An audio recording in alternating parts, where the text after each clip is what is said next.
It's the kid, guys. We're back in the flash. Back in the flash. We've got a full show for you, man. This is a full show for you guys out there. We've got a lot of stuff to break down, a lot of stuff to talk about. And it's going to be intense. Of course, the main topic, since this is always this Sunday is a massive debate thing, and the debate, of course, is Modric against Iniesta, Luka Modric against Andres Iniesta, who is the better midfielder. But before we do that, we have some house cleaning to do. So again, as we always do, remember, hit the like button, please hit the like button if you're here. It helps to get the algorithms up. Subscribe if you're new, and if there's anything that you want to say or so forth, just give your boy, you can send over our super chats. We call them dubs over here. But if there's anything you want to say, send over super chats and I will answer those as soon as possible. The super chats gets priority over anything. But for you bricks in the live chats, I will see what else you guys are saying. So just to tell you what's going to come up on the show, we're going to talk about Lukaku. Chelsea asked recap mainly about Lukaku, Luke Skywalker. Cristiano Ronaldo. His goal being ruled offside, which is unfair. And also the fact of he could still want to leave and why was he on the bench. We're also going to talk about Vinicius, Real Madrid. I think we have to address that. And also, let's talk about hooligans and ultra fans with what happened between Marseille and Nice, with the Nice fans trying to attack poor Dimitri Payet after they threw missiles at your boy. Then it will then end with our main topic, which is Modric against Iniesta, man. So we've got a nice, beautiful, amazing show for you. And of course, as always, we've got a superb, amazing panelist of guys who are ready to do their thing and say what's up, man. And so, guys, how we doing, man? Are we all good, man? How come you won't discuss the Oli disaster class against Southampton?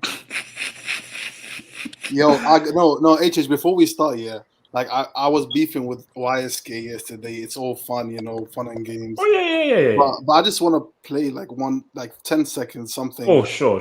That's gonna lighten the mood, Oh, of course. You don't have to be Ollie out. Like, we won well last week. We finished second last season. We got to a Europa League final. It's not about, you don't have. We got to a Europa League final. Is the excuse?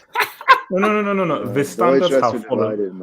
Wait. Red bro, Devil, do you want to respond to that jab? Red Devil, do you want to respond to that jab? All I know is that for some weird reason, anytime I'm on call at work, Manchester United seem to lose. There seems to be this recurring jinx where I'm busy with work, little stuff, and United always lose. It's getting to the point that it's actually quite scary. Like the RB Leipzig thing, I was like busy with exams. Then the Villarreal, same thing. So yeah, it's I've literally just come back from work shift this evening, and United obviously. Well, we didn't lose. We drew against Southampton. So. But it feels like a loss, though. It's sometimes like a loss. I think my just only thing is that I'm not usually in this instance. Like I'm sure where Cavani is, because usually he'd be there. I don't know whether there's a sort of season thing.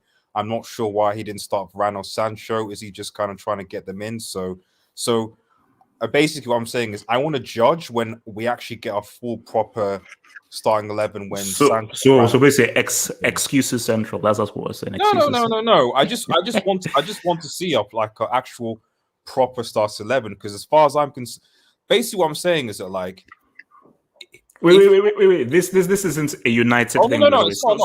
Go off, man. Go off. What essentially I'm saying is that like if I find out in a few games that Ole Gunnar Solskjaer basically bought Sancho and Varane to be bench warmers behind like the likes of Daniel James and Lindelof, he has to be sacked ASAP. That's basically what I'm saying. So if it's just just them, get them into the English ring, that's fine, that's okay. But Chelsea, Lukaku went straight in. Ben White, even though he's a brick, went straight into the Arsenal team. Didn't do anything good, but he still went in. So why hasn't Ollie played Varane? I don't know. So but how is Sancho gonna fit in when he's playing Pogba on the left? So either Greenwood and Rashford are gonna be on the bench, Well, Rashford's not going to be part of the squad. I know, but then Greenwood is going to be on the bench, or you're playing with our striker, you know. Wait. Wait.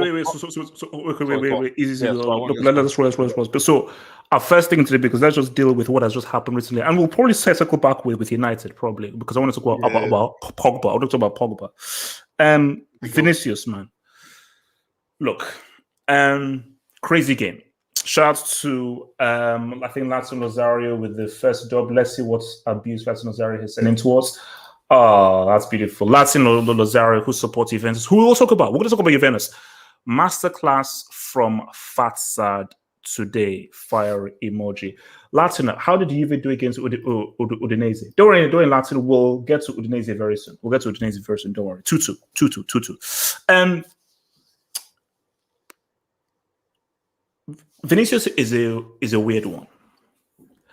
Because my thing is this, is that we're so used to bad Vinny, and bad Vinny, he gets the dub so many times. We wonder, okay, what's happening?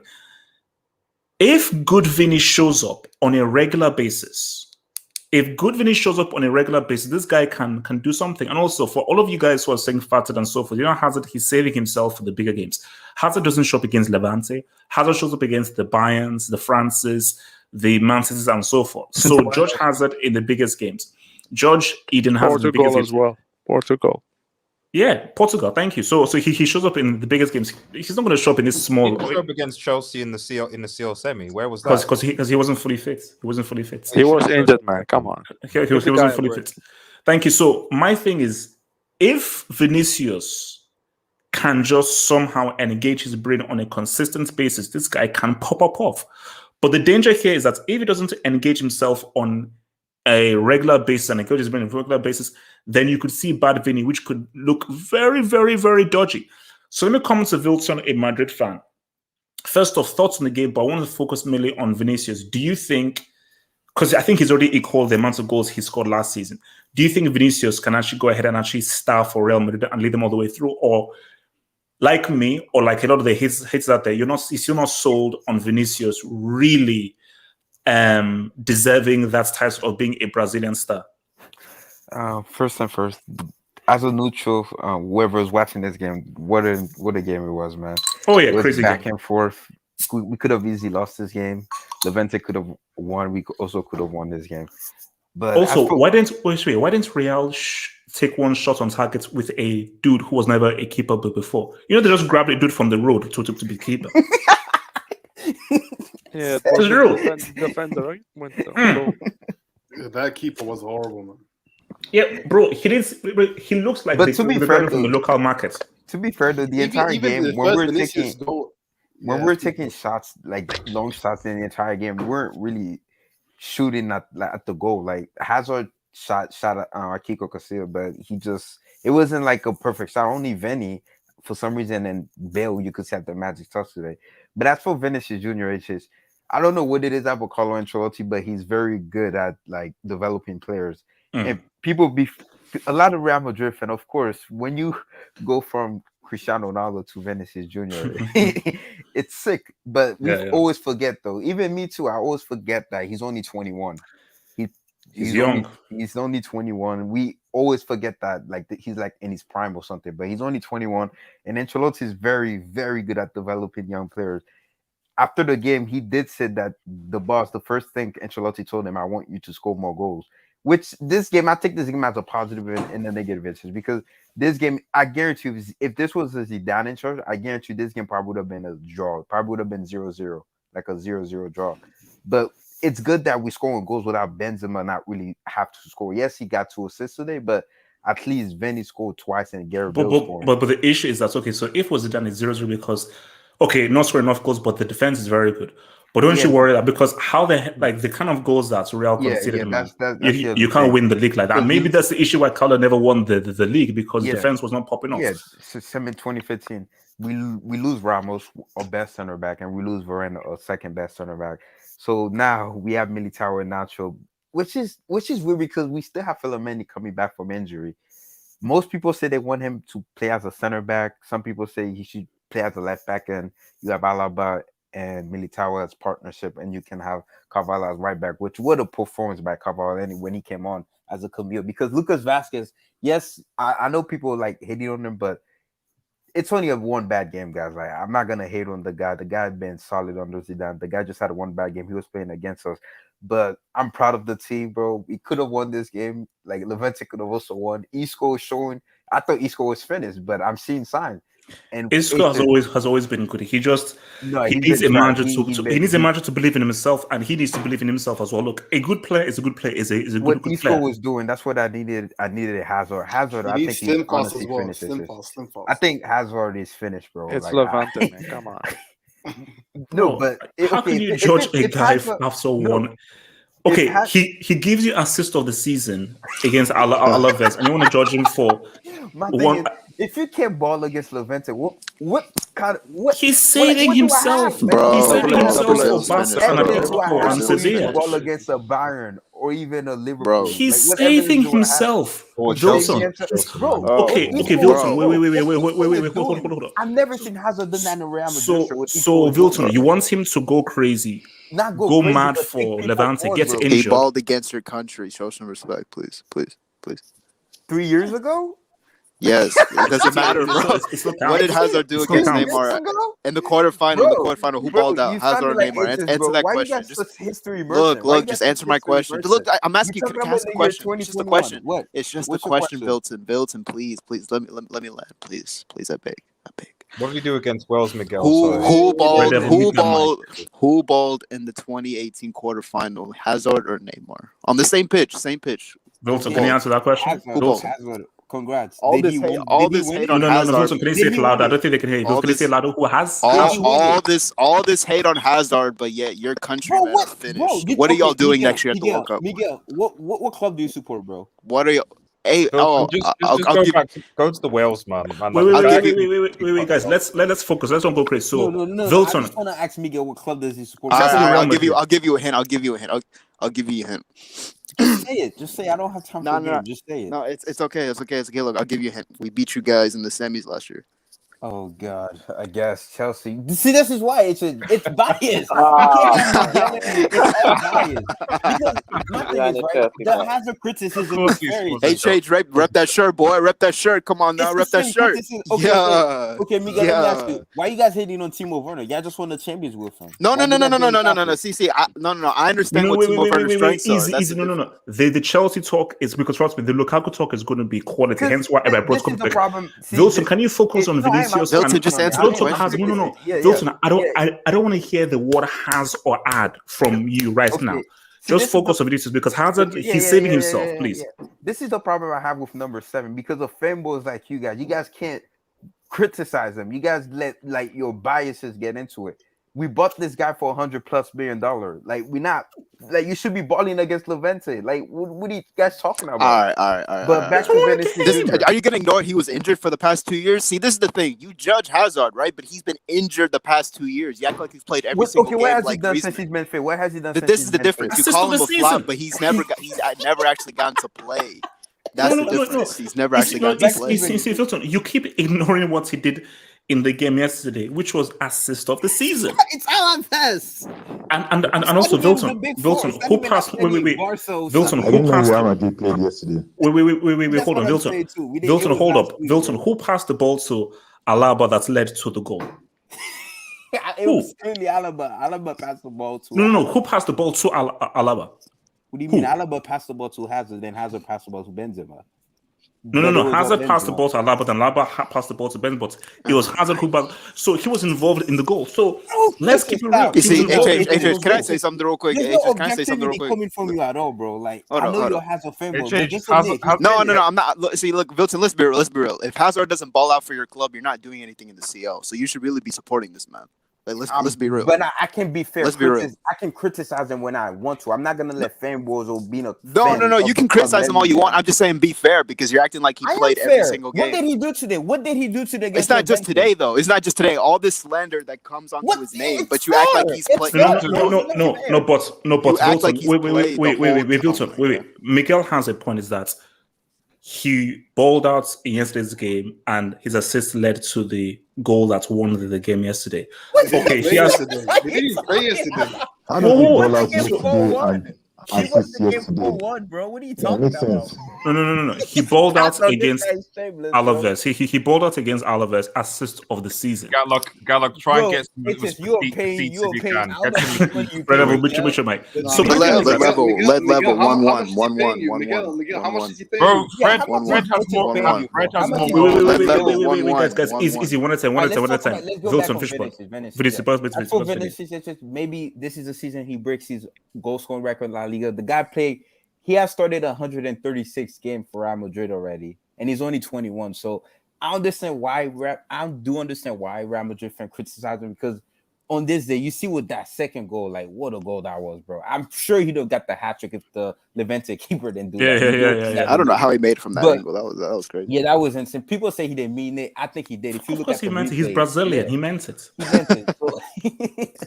But we'll see it, because the thing I like about Ancelotti football, even while you not winning, but you still getting entertainment from watching the game. It was the same thing in 2015. Yes, that team went trophyless, but at least we got fun. As a fan, you still got fun of watching them. But the goal is to win La Liga. I do think this team not gonna win La Liga because of the defensive. We have to be solid in defense, because if you're not solid in defense throughout the 38 campaign, you can't win it. I really want to watch this team against a low block team and see how well we play. But as for today, I think the first 2 goals were bad luck. It could have happened, but we just have to be solid defensively. And if Benny's banging goals like this, it's just, we could say what's up in La Liga. We could say what's up. All right, so who else wants to really jump in on the whole Real Madrid? And Hazard is finished as Vinicius game. Hey, let me say something about Vinicius. Miguel, talk to me. All right, so Vinicius, I guess when it comes to Vinicius, how highly do you rate Ancelotti as a coach? We know he's a great manager, but how high do you rate him as a coach? Men for men, like me? Are you talking to me? Oh well, this is just to anybody. Oh, so wait. So who? Like he's very good at men management. Do you rate Ancelotti as a coach rather than a manager? Because he's a great manager, we know this, but is he? He's a good coach. I think Pep is a better coach. I think Klopp is a better coach, but he's a pretty good coach. Yeah, he's pretty good. I rate Vinicius highly because he's very direct. And he's Brazilian, like you said. Like the guy's got some sauce, you know what I mean? But the thing is that to unlock Vinicius' true potential, he needs to be with the coach. Like with Zidane, look, Zidane, like 3 Champions Leagues, that speaks for itself. But how highly do you rate like Zidane as a coach? How does he improve? He doesn't improve players, no. Like put Vinicius with the Klopp or a Pep, for example. I think this guy would blow. You know what I mean? It would be insane. and look, man, it's just he's not benching Zara, bro. Okay, look, I'm just playing. But still, Vinicius. I mean, I think you should get a bit more game time, because, like I said, it just depends on how highly you rate Ancelotti as a coach, really. Wait, AJ, quick yes, question. Yes, sir. How much goals Eden Hazard has scored for Real Madrid since he's come here? How many games has he played? How many games has he played? No. Answer that question. Let me respond to Jamal. Let me respond to Jamal. Also, Jamal, remember, Saturday evening. I hope you're ready for Saturday evening. Jamal, the answer to your question is: did you see his assist of the season against Alaves? That's the answer to the question. Jamal, I can actually give you an answer. Why can give you an answer, Jamal? No, Red Devil here. Yeah, no, Red Devil. I want to hear Red Devil. It wasn't clear because the clear answer is actually Eden Hazard has less goals than Fred and Daniel James individually. Okay, last season and this season. Even this season, Fred has more goals. He's barely played, bro. You keep ignoring my point. He's barely played. He's barely played the past 2 years. You keep ignoring my point. Wait, guys, hold up. You keep ignoring my point. Hold up, because I need to take some notes from guys. So, okay, all right, I think that's the way things go to get crazy. So, first off, from Paul Kickling, thank you for the super chat to Paul Kickling. So Paul says, they caught the domestic abuse on film. They set up surveillance tapes. They got damning evidence of Luke abusing Arsenal. Paul, we are going to go into extreme detail of what I think is a 25 to life criminal offense of no parole. Don't worry, because what Lukaku did to Arsenal is sacrilege. Because my thing is that Drogba was bad, but I think what Lukaku did to Arsenal a few hours ago might be some of the worst domestic abuse I've seen on a football pitch in a very, very long time. And we're going to go into straight detail. And it was caught in 4K. So it is like the evidence was caught in freaking 4K. From Bash A, thank you for the super chats. Dub Bash A says that Fatzad should be a starter for Oweska. Hashtag Vidi season. Bash A, maybe you missed the European Cup final against Chelsea Arsenal. Maybe you missed the World Cup semi and so forth. You can't keep on living. Can I respond to the guy? Can I respond to Bash? United for doing that just now. Wait, can I respond to Bash? So, have respect for a top quality talent. Because I don't know who Fatzad is, but I know who Zad is, who is top 3 at his best, and he's not 3. From your boy Jay Jokin. And I see, I don't even want to thank you for this. You have to say, bro, it's a super chat. You have to read it. But He paid his money. Do I have to read when something is sexually offensive? Yes, he paid his money, bro. Yeah. Go on. Jay Jokin says HH sucks on Hazard's willy. I mean, it's not a lie. It's not a lie, bro. Because I don't know. Like, literally, what Hazard was doing to it on the pitch, I could have done it. Just pass the ball backwards and pass the ball sideways. He wasn't even taking people on, bro. You would have tripped on the ball. He wasn't even taking people on. 5 goals and 45 appearances. Oh, 5 goals. 5 goals. He's been here for 3 years. No, he's not. This is his first proper season. Appearances. This is his first proper season. So those things don't count. Judge him now. Judge him when he's fully fit. Don't judge him when he's not fully fit. Like the dude barely play, bro. Like judge him when he. No, judge him when he's fully fit. So so who wants to jump in on the whole Vinicius, Real Madrid? Can I jump in? Gatlock then Suleiman. Gatlock, talk to me. Okay, the game was 6. It's better in the second half. Although to be fair, I feel Real Madrid should have scored more goals in the first half. I don't really think anybody really had a bad game like that, top to bottom. It was nice to see Isco back. I think Ancelotti might actually try and do something this season, or like in La Liga. Okay, when it comes to Champions League, he's never won the league. Who? Ancelotti has never won the league with Real Madrid. So, well, records are meant to be broken. So, let's see what he can do this year, especially with COVID nowadays. And this guy just doing 5 substitutes. So, but anyway, look, for Vinicius, man, great game. Although to be fair, I think he's better off the bench. Let's be honest. I don't know. I think good Vin is really best off the bench when he starts sometimes. Impact. Good point. You know, let's be honest. Sometimes he's best when it comes off the bench. But to be fair, he's still young and he can still improve. He just needs that consistency. And as for Hazard, he didn't do much in today's game. But although he's 30, he can still do. I still think under Ancelotti he can do better than other seasons. And at least this time, I think this is probably the longest he stayed fit. So, cross your fingers and hope he can do well. And for you guys that are hashing on Hazard, to be fair, yes, he is a flop of a signing, but he's not a bad player. He's not a flop because his season hasn't started. His season starts now. No, he's a flop of a signing. Okay, it's been 3 years. Okay. It's not been 3 years. This is the stats. This is his first year. No, those years don't count. You don't understand. How does it count? I don't know. How can it count when he's not fully fit? Hold on. You said this yourself. Okay, so Neymar's season doesn't count. Neymar's season at PSG doesn't Get count. that guy, man. Neymar's season doesn't count then. Let's get Gatlock. Hazard has been here for 3 seasons. Look, Wikipedia is a bitch. You said it yourself, okay? And Wikipedia will tell you that this guy signed in 2019. Or is it 2020? Which one? Yeah, 2019. I don't care. Wikipedia is overrated. If Wikipedia was so good, I'd have got a higher mark in my university thing, which I didn't. So Wikipedia is freaking overrated. Yeah, but so no.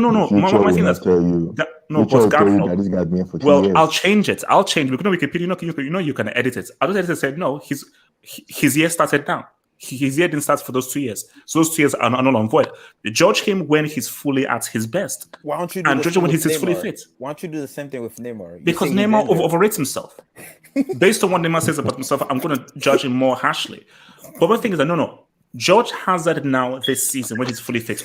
You can't judge him for when he was not fully fit. That's unfair. It's just you. That's unfair. That is so unfair. Huesca and getting an assist against Alaves. The standards are judge him when he's fully fit. He was fully fit today. He was fully fit today. He was fully fit against Chelsea. He was fully fit today. No. This season. At the end of the season, come back to me. Don't you? What's two games? Please, guys, clip this. Please clip this. 2 games. He's gonna move the bro, yeah, healing Chelsea and Lukaku after 2 games. Bro, we're going to sell. Please get Lukaku. Big room. We're going to sell. I need time for us now. He just now said something there and nobody respond to what he said. And it's not going to fly under the carpet. This guy just now say Hazard is top 3 when he's at his best. And he say he's not 3rd. So where he is, it? And who are the other 2 people you are talking about? I don't want to reveal that information right bro, now. You have to say, bro. No, don't. Mbappe is one of them. Red Devil, relax. Just relax, chill. All I'm saying, guys, is I will be the first to say Hazard failed if he fails this season. Yeah, I will be the first man. Just give the man a season. That's all I ask. Give the man a season. Give him this season. And then clip this. Look, Gallo, clip this, bro. I will come back onto this, bro. I'll come back. When you say his first full season, give him another year. He's still young. He just entered his 30s. He is young, bro. Mentally, 30s and you 25, bro. Come on. Yeah, man. Thank you. He's really 25. So anybody else on this before we move to domestic abuse? Who said? Oh, sorry, Solomon. I said Solomon. Go for it. So I think Chelsea fans need to stop defending Hazard. I mean, he's not your player anymore. Thank you, bro. He is not your player anymore. Thank you, bro. Leave it alone. He's Madrid's problem now. And listen, he is a quality player. Like, I'm a Barcelona fan, and I hate Madrid. But I'll be honest, Hazard, when he was at Chelsea, when he played for Belgium in the World Cup, he was a quality player. But in 2018, by the way. In 2021. Yeah, I know. 3 years from now. 3 years ago. But listen, for how much did he cost? 100 million? 150. 60. When you look at him, he is not a $160 million player. So, unless it's for the injuries, if you don't take care of your body and you keep eating McDonald's and Burger King, he's slim, bro. He was going through depression. That's his problem, I guess. But he's slim now, though. No. It's mental health problem. Isn't it mental health? Who's been a bigger flop, Jovic or Hazard? Jovic. Your mother. Jovic. Suleiman, continue. But listen, but Jovic hasn't played. If he has one full season where he's fully fit, no injuries, and he scores 3-4 goals, you gotta say he is a flop. Yeah, no. But Suleiman, are you thank you, Suleiman. You're a more sensible person, more sensible than a lot of these clowns in the live chat. Ask him if Neymar's a flop. So Suleiman, ignore what Wilton says. So Suleiman, you are willing to give Hazard this season to judge him? I shouldn't, but I will. But... Thank you. You see, why can't everybody be as sensible as Suleiman? Why don't you say the same thing about Neymar? Why don't you say the same thing about Neymar? Why can't because Neymar would rather be with his sister doing silly things, bro. But Hazard rather stay fat any McDonald's? Look. Who else wants to comment on this? Depression, mental health awareness, please. Yeah. Can I go? Mental health awareness, please. Shan. Go for it, Shan. Shan and the Barry. So I'm going to keep it short and sweet. I think Vinicius should start next game instead of the fatty. Could you pull up a comment real quick? Thank you, bro. Shan, do you want to kindly repeat that trash that just came out of your mouth? Yeah, Hazard's fat. Drop a brick. So let's see. I don't want to fat shame, so I blame this on Shan because I saw Jovic roll around like Mr. Blobber in 2021. And this is for the live chat as well. For the 2021, who is fatter, Jovic or Hazard in 2021? But Jovic isn't a superstar, though. We didn't buy Jovic to win the. So Hazard was the main star, bro. So we agree that Jovic is fatter. So Shan, he's not fat. Why would you put? Bone. No, that's Cat's right or Catsman from South Park. Jovic is fat. So Shan, why would you want a guy who is clearly heavier than Eden Hazard to start ahead of him? Shan, isn't this proof that you're just a hater? Shan, isn't this proof that you're just a hater and you want Hazard to fail? I'm realist. Vinicius is in better form, so why wouldn't you start him ahead of Zod? What is Vinicius? Has Vinicius ever played a World Cup semi? He was There you go. 18 when the World Cup happened. So who else? So sorry, I think it was guy's Barry. bringing up Barry, you 3 wanted to say years. something? Barry, talk to It me. just been 3 years, bro. Vinicius, Vilton, meet the mic. Barry, talk to me. Hey, Jake, when was the last time Zard scored a goal? Assist. He had like assist this season in the last game. Barry, talk to me. Robin. Yeah, so I mean, there's two Vinicius, a good one and a bad one. A good one is a very good footballer, but the bad one is a brick. Class B. Yeah, so he was good, Now it's been 2 back-to-back games against Alaves. He was good. Against Levante, he was good. He's good, but I think you shouldn't really rely on him, because you're not really certain if he's going to be consistent for the whole season. It should be like on Bale, Hazard, and Hazard. What if he can be? Is there a chance going consistent for? Is there a chance that he can have an amazing season, rather than saying his way that he can have an amazing season? Yes, he can, because I think Ancelotti can develop him and to become a better player. But I think the pressure should be on Bale and Hazard. I mean, Hazard wasn't bad, but he wasn't good. Wait, no. Sorry, Barry. Thank you for bringing that up. Live chat and audience, Philip and countrymen. Do you know that? Bale scored today. Guess when Bale's last goal was?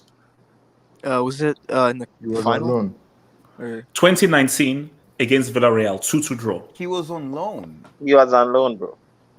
True. What do you mean by he was on loan? He was on loan last season. I said the last. He's not scored in La Liga for 2 years. Bro, he was on loan. Well, one year. 2019. The other year he was on the bench. He's not scored for 1 year. As Zidane kept him on the bench. So that was always around. You can't force your way into the team. And how do you don't forget too, Bale is a money golfer now too. Bale is a golfer. He already completed the sport. He doesn't care no more. Hazard hasn't completed the sport yet. Hazard completed the sport. My friend Barry, continue, man. Continue. Just talk. Why are you changing it? No, Bale completed the sport. Barry, talk over this person. Did Bale completed the sport or not? Let me meet this guy. Let me meet this guy. Barry, talk over the guy, man. Please talk. All right, so Hazard wasn't bad, but he wasn't good. He was average today, so it's just like the second game of the season. So I'm gonna just thank you. And like we're really gonna judge him this season. Like if he's fully healthy this season and he doesn't perform, he'll flop. But if he's good or excellent, we're gonna rate him pretty high because he's Hazard. But yeah, that's all I'm gonna do. Abdul, that I like it. So from Abdul with the super chats. Well, before I say thank you, let me see. No, Abdul, I'm not thanking you for this. So Abdul says Alisson Becker has scored more goals than Hazard. That's interesting, Abdul. Now, Abdul, so no. Since you Abdul, what did Alisson? Who was in goal in 2018, Brazil against Belgium? Was Alisson Becker in goal? It has a proverb in assist. Wait. Was Becker in goal? He won man of the match without getting one. That should speak volumes. Wait. Please. Was Alisson Abdul? Thank you, Abdul. I'm asking you. Was Alisson Becker in goal in the World Cup 2018 game? Yes or no? I plead the fifth. So Alisson Becker was in goal there. So and who scored the second goal against Alisson Becker in that game? Kevin De Bruyne. Who was man of the match? Hazard. So there you go. So what do you want to say? So don't bring out guys. Did Belgium win that World Cup? Did Belgium win that World Cup? De Bruyne left Hazard by himself in the World Cup semi. So what was he supposed to do? So didn't Hazard get the most assists at that World Cup though? Just didn't Hazard get the most assists at that World Cup? No, that's what you said about Neymar. You said Neymar has to do it all. So Hazard has to do it all too. Why couldn't he do it all? No. We will revisit this afterwards. So before we move to the next one, Bash A says, my name is not LL, my name is HH, by the way, so can you please get it right? Thank you. So it says LL, are you on Fatsad's PRT? Bash, I'm not, but what I am is a realist, and what I am is a guy who appreciates quality. And what I find unfortunate is so many people that claim to be football fans don't actually appreciate quality and technique, which I find unfortunate. And from your boy Brian K002 says, HH, Lukaku has your haircut. No more slander. Bro. No. no. Look, well, you know what's funny though? I am sure Red Devil will like this. Oh. Well, Lukaku may have the same haircut as me. So does Martial. And based off the events of today, Martial is a honorary class C member of the Brick Academy, and he does have the same haircut. So, to be fair to Marcel, the sun was cooking his head, so like there was no protection. And Gatlock, have you seen what his girlfriend cooks for him? That's maggot. Because that I just had pandediam and egusi soup today, which has basically broken my whole body right now. And I would say that look, unless you have your proper pandediam and egusi, you cannot operate. So listen, Mama Shia, that's the whole thing. Sometimes having your white queen may make you look good in poor public, but can your white queen cook you food in there? Get yourself a black queen. She cooks meatloaf, bro. She cooks meatloaf. Easy, chill. Shout out to my Caucasian princess. Shout out to my Caucasian princess. Beans on toast. Egg whites and toast. Yeah, she probably can't even cook that as well. So easy. Let's just move. You want some takeout, honey? Move. Yeah. Okay. So look, let's go. Okay, guys. Let's talk.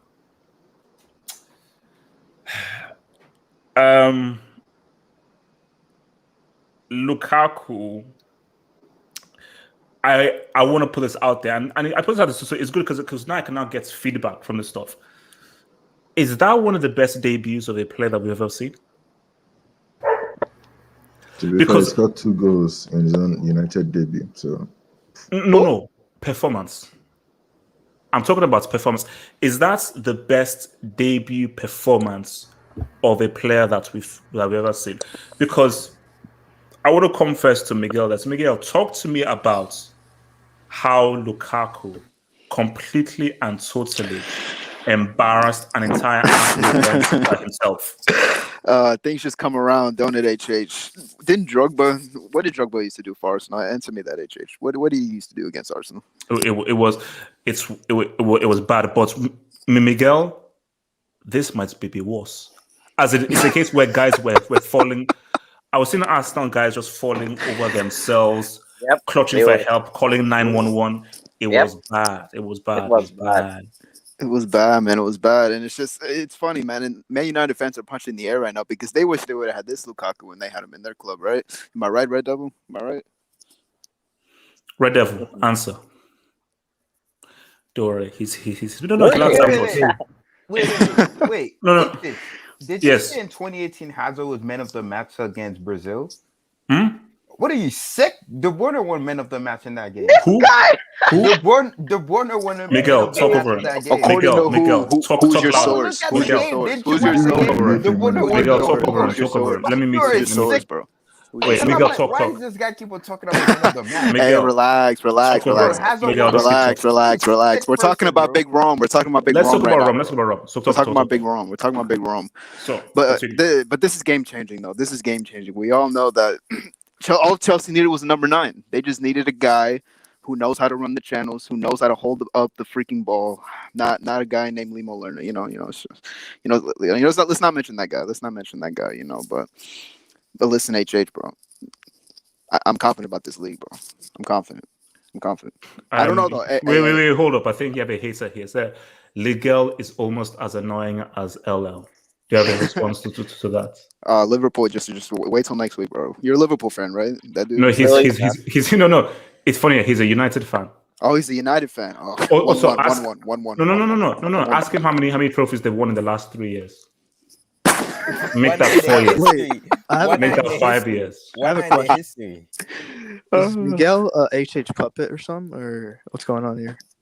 No. He's a fellow Chelsea fan. Wait. Bro. Can't guys share my same view without being my HH on May 29th of 2021. These guys are crying, man. They just can't handle it, bro. No. Like, I think, it's the jealousy is unfortunate because this was a day when the football balance changed. The balance of football changed on this day. And you're just going to have to accept that there's a new sheriff in town, and that's Chelsea Football Club. So because before I come to Jamal, this is a nice segue to enter Jamal. People can say, okay, cool, blah, blah, Arsenal are trash mid-table team. What do you expect? I know because we're going to do a big preview on Friday, but looking ahead, what do you expect against arguably one of the best defenders in the world in Van Dijk? Oh, that's going to be interesting. I mean, look, Big Rom, he had a really good debut today, but next week is the test. Next week is the test because look, Arsenal mid-table. You know what I mean? Like they're no better than Everton. So it's like today was just business. You know what I mean? Today was just business. But next week we're gonna see, and I expect a great battle. But we're gonna see. We're gonna see HH.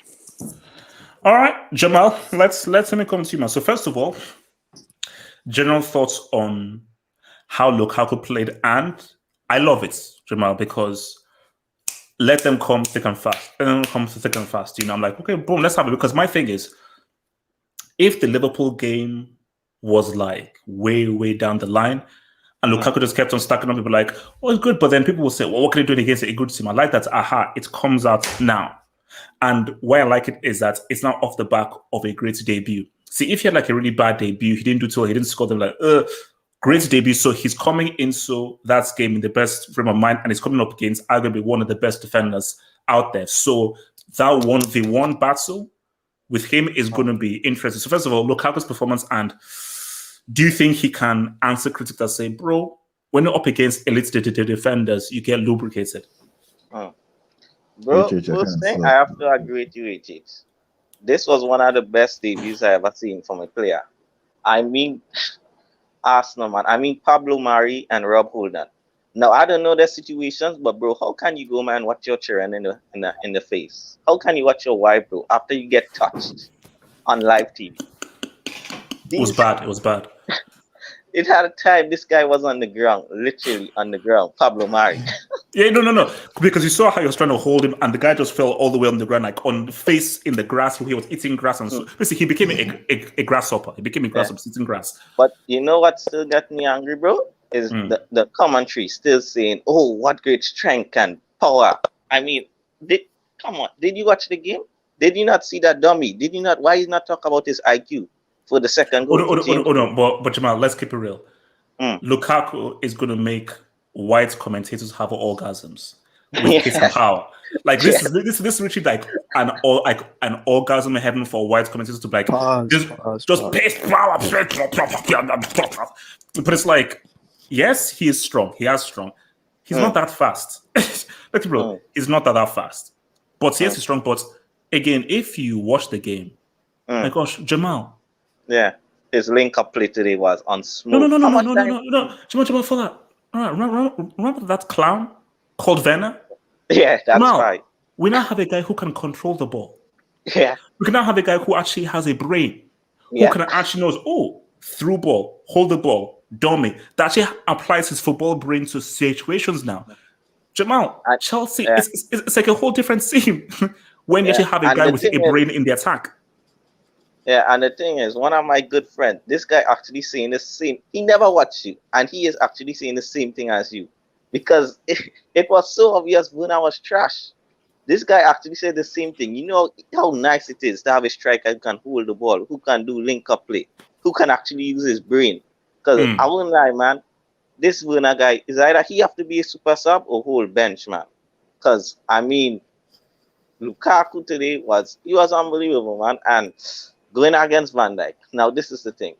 Mari and Rob Holding, they are Brits. Now, I know Virgil is still recovering from his knee injury, but Virgil is the big dog. He's called the big dog for a reason. Virgil is not going to get... I hope this don't get clipped, by the way. But he's not... Gatlock, do you have your clip device ready? So engage, please. Continue. I just want to make sure that Gatlock is ready with the clip. But continue. Yeah. But I don't think Virgil is going to get bullied like that, man. But I just want to say Chelsea look good, man.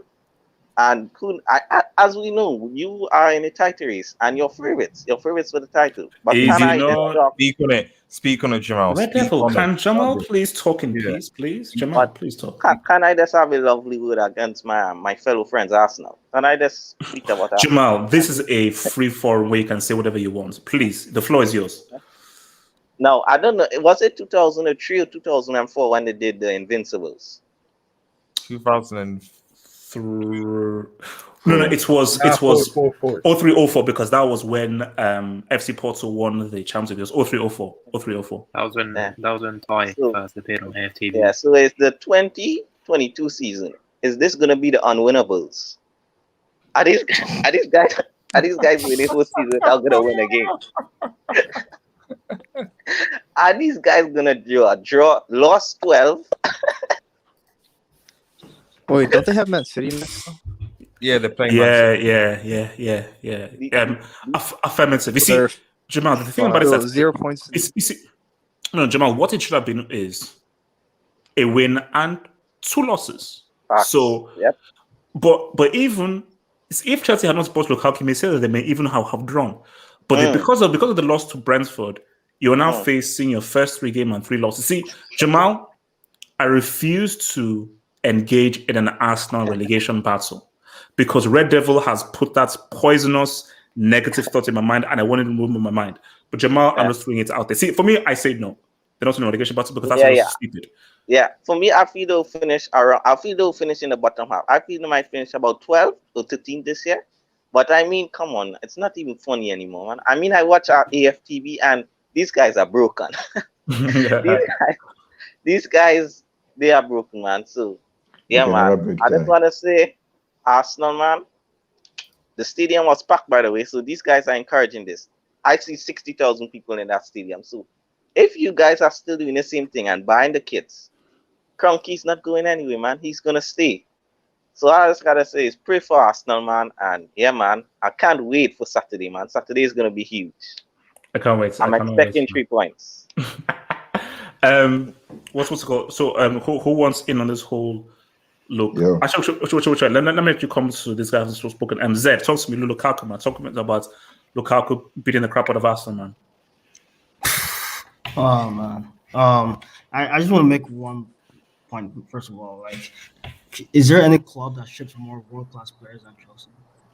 Like De Bruyne, Salah. You're lucky to go Lukaku back. I think that's good. Obviously they have to buy him for like what was it, 135 million. It's kind of an L for them, but man, he's such a beast. Well. This is not an L though. Can you see the trophy? Can you see the trophy? No. This is called a W, but continue though. Continue. Russian money tax, CCL. Yeah, but I mean, you did. Wait, no. Sorry, Zed, hold up. Was that a Barca fan who tried to speak? Can you remember Sunderland? Abdul, I would hate to be you. Sunderland have a bigger stadium. I would hate to be you. Abdul, I would hate to be you. Zed, can you talk over him, please? Zed, can you talk over him, please? Thank you. Zed. Wait, is it my mic? That's people are saying mic. Is it my mic? That's Zed. Talk, my friend, talk. Whatever. And anyway, what was I saying? Yeah. So Lukaku, like I knew he was gonna do this. He's going to beast it in this league this year. I mean, people say the Italian league is weak. They say every other league is weak, but a lot of the time, like players that do well in other leagues will come to the Premier League and do as well. Like, I don't think there's as much disparity in the leagues as people think. Lukaku was doing this against Italian defenders. Was doing this against like Chiellini and shit like that. So he's gonna do this against anyone. He's gonna do this against Virgil. I'm sorry to tell you, whoever that was. Is Virgil gonna touch the floor? He didn't do it. Virgil. I'm sorry. He didn't do it against Shakhtar or Gladbach though. So that's Red Devil. Mute your mic. Can I come to Red Devil? Thank you. That's enough from you, Red Devil. That's enough from you. Pogba FC. Can you thoughts on your boy Luke Skywalker?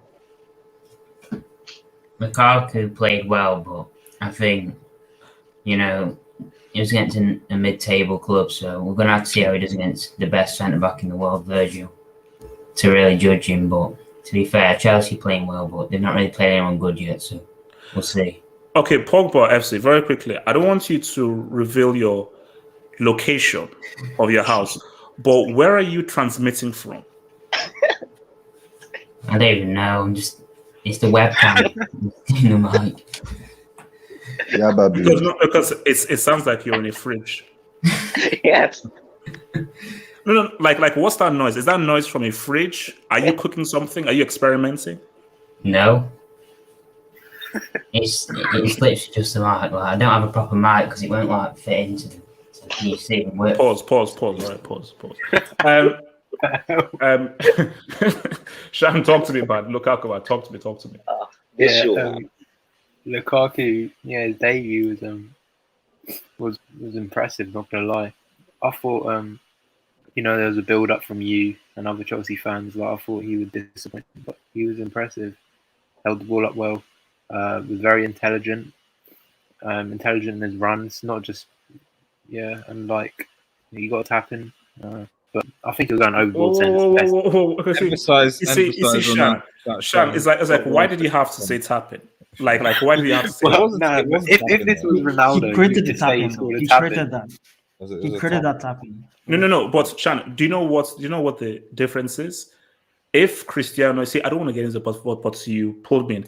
If Cristiano had done that, he would have taken off his shirt and shouted "Sue." Be careful. No. The difference is that Lukaku did that, and all he did was this, and he moved on. Dude, he created that whole play, the whole play. Yeah, but in all in all, they played the ball. He had a good game, but you're going overboard saying he's the best performance. Okay, Shan. So you're saying that he's going to get lubricated by Van Dijk? That's what you're saying?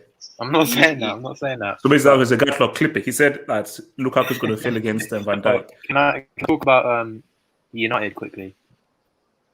Are you a Man United fan? Me? Are United relevant? Well, no. Hold on. About penalty. No, it's not relevant to this conversation. Yeah, it's not relevant. Can I just talk about Maguire going on his knee for Black Lives Matter? What?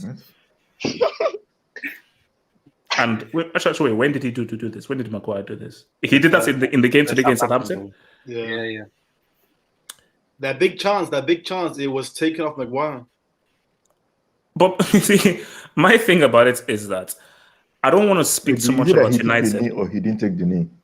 He took the that Southampton forced him to take the knee. But my thing about this is that I don't even want to speak too much about United right now because I already said what I said about Ole. We will revisit this come the end of the season because everybody swears by Ole. When they finish with no trophies, then we'll get back there. Red Devil, I want to talk to me about Luke Skywalker, man. So I mean, I think first things first. Like, congratulations to Chelsea Football Club. Mm-hmm. Obviously, like being Arsenal, like obviously Premier League champions, 2022 champions. Respect the 2022 PL champions. So your jinx doesn't work, bro. So I don't know. There's no jinx. Like, It's clear that, and I said this several times that like Tuchel, you've assembled a very very good squad, and Lukaku was like the last. Blah blah blah. Literally the last touch on that. I'm surprised actually that he didn't play Werner on the left. I thought he was gonna like try and incorporate Werner in there somehow. So bro, relax. No, it just.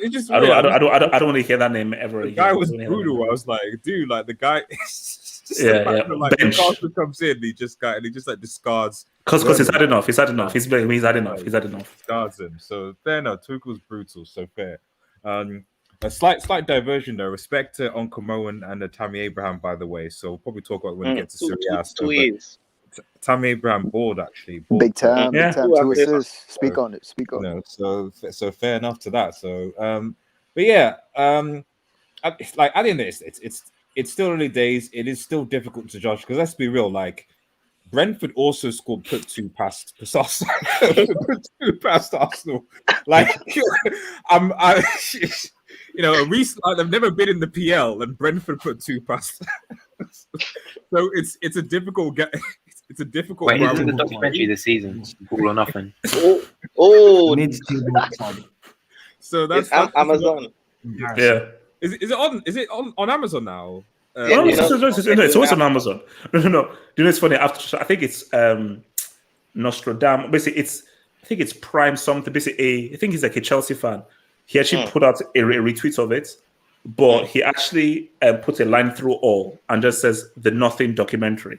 So instead of All or Nothing, the Nothing documentary. I was like, because there is no all, so it's only there's only one thing. It's like that's it. So there's literally that's the only thing I'll temper it. I'll be like, Wait, no. Wait, hold up. Are you still with this nonsense about this being a relegation season for Arsenal? Come on, guys. This isn't no, bro. The reason why I said that is because I asked the question: which teams in the Premier League can you see Arsenal comfortably beating? And people struggle to answer. So that's but football doesn't work like that. They will beat teams, man. Come on now. Which teams, Jamal? Which teams, Jamal? They'll probably beat United, to be fair. I mean, you guys are not beating them. To be fair, they got like last time United beat Arsenal. Gadlock. That's not far from the truth. Gadlock, this Arsenal just lost to Brentford. So Gadlock, maybe we're dealing with a whole new Arsenal. But with HH, I want to ask you a question. Watch them beat City next week. Watch them beat City next week. Watch them beat City next week. It's like. Can I ask HH a question? Yeah. Talk to me. Go for it. Yeah, I was watching your post match, man, and I heard you mention something about the Champions League. And this is when you get two guests. You said you do not rate PSG. Are you mad? Can I respond? Yeah. Can I respond? Yes. Jamal, I want PSG. That's what I never said that. I want PSG. Okay. Don't press that clip button. Don't press that button right now. PSG. Okay. Jamal, let me respond to you. 55-45. Let me respond to you. First of all, I never said I wanted PSG or so forth. All I said was I've seen this story play out before with the Galacticos.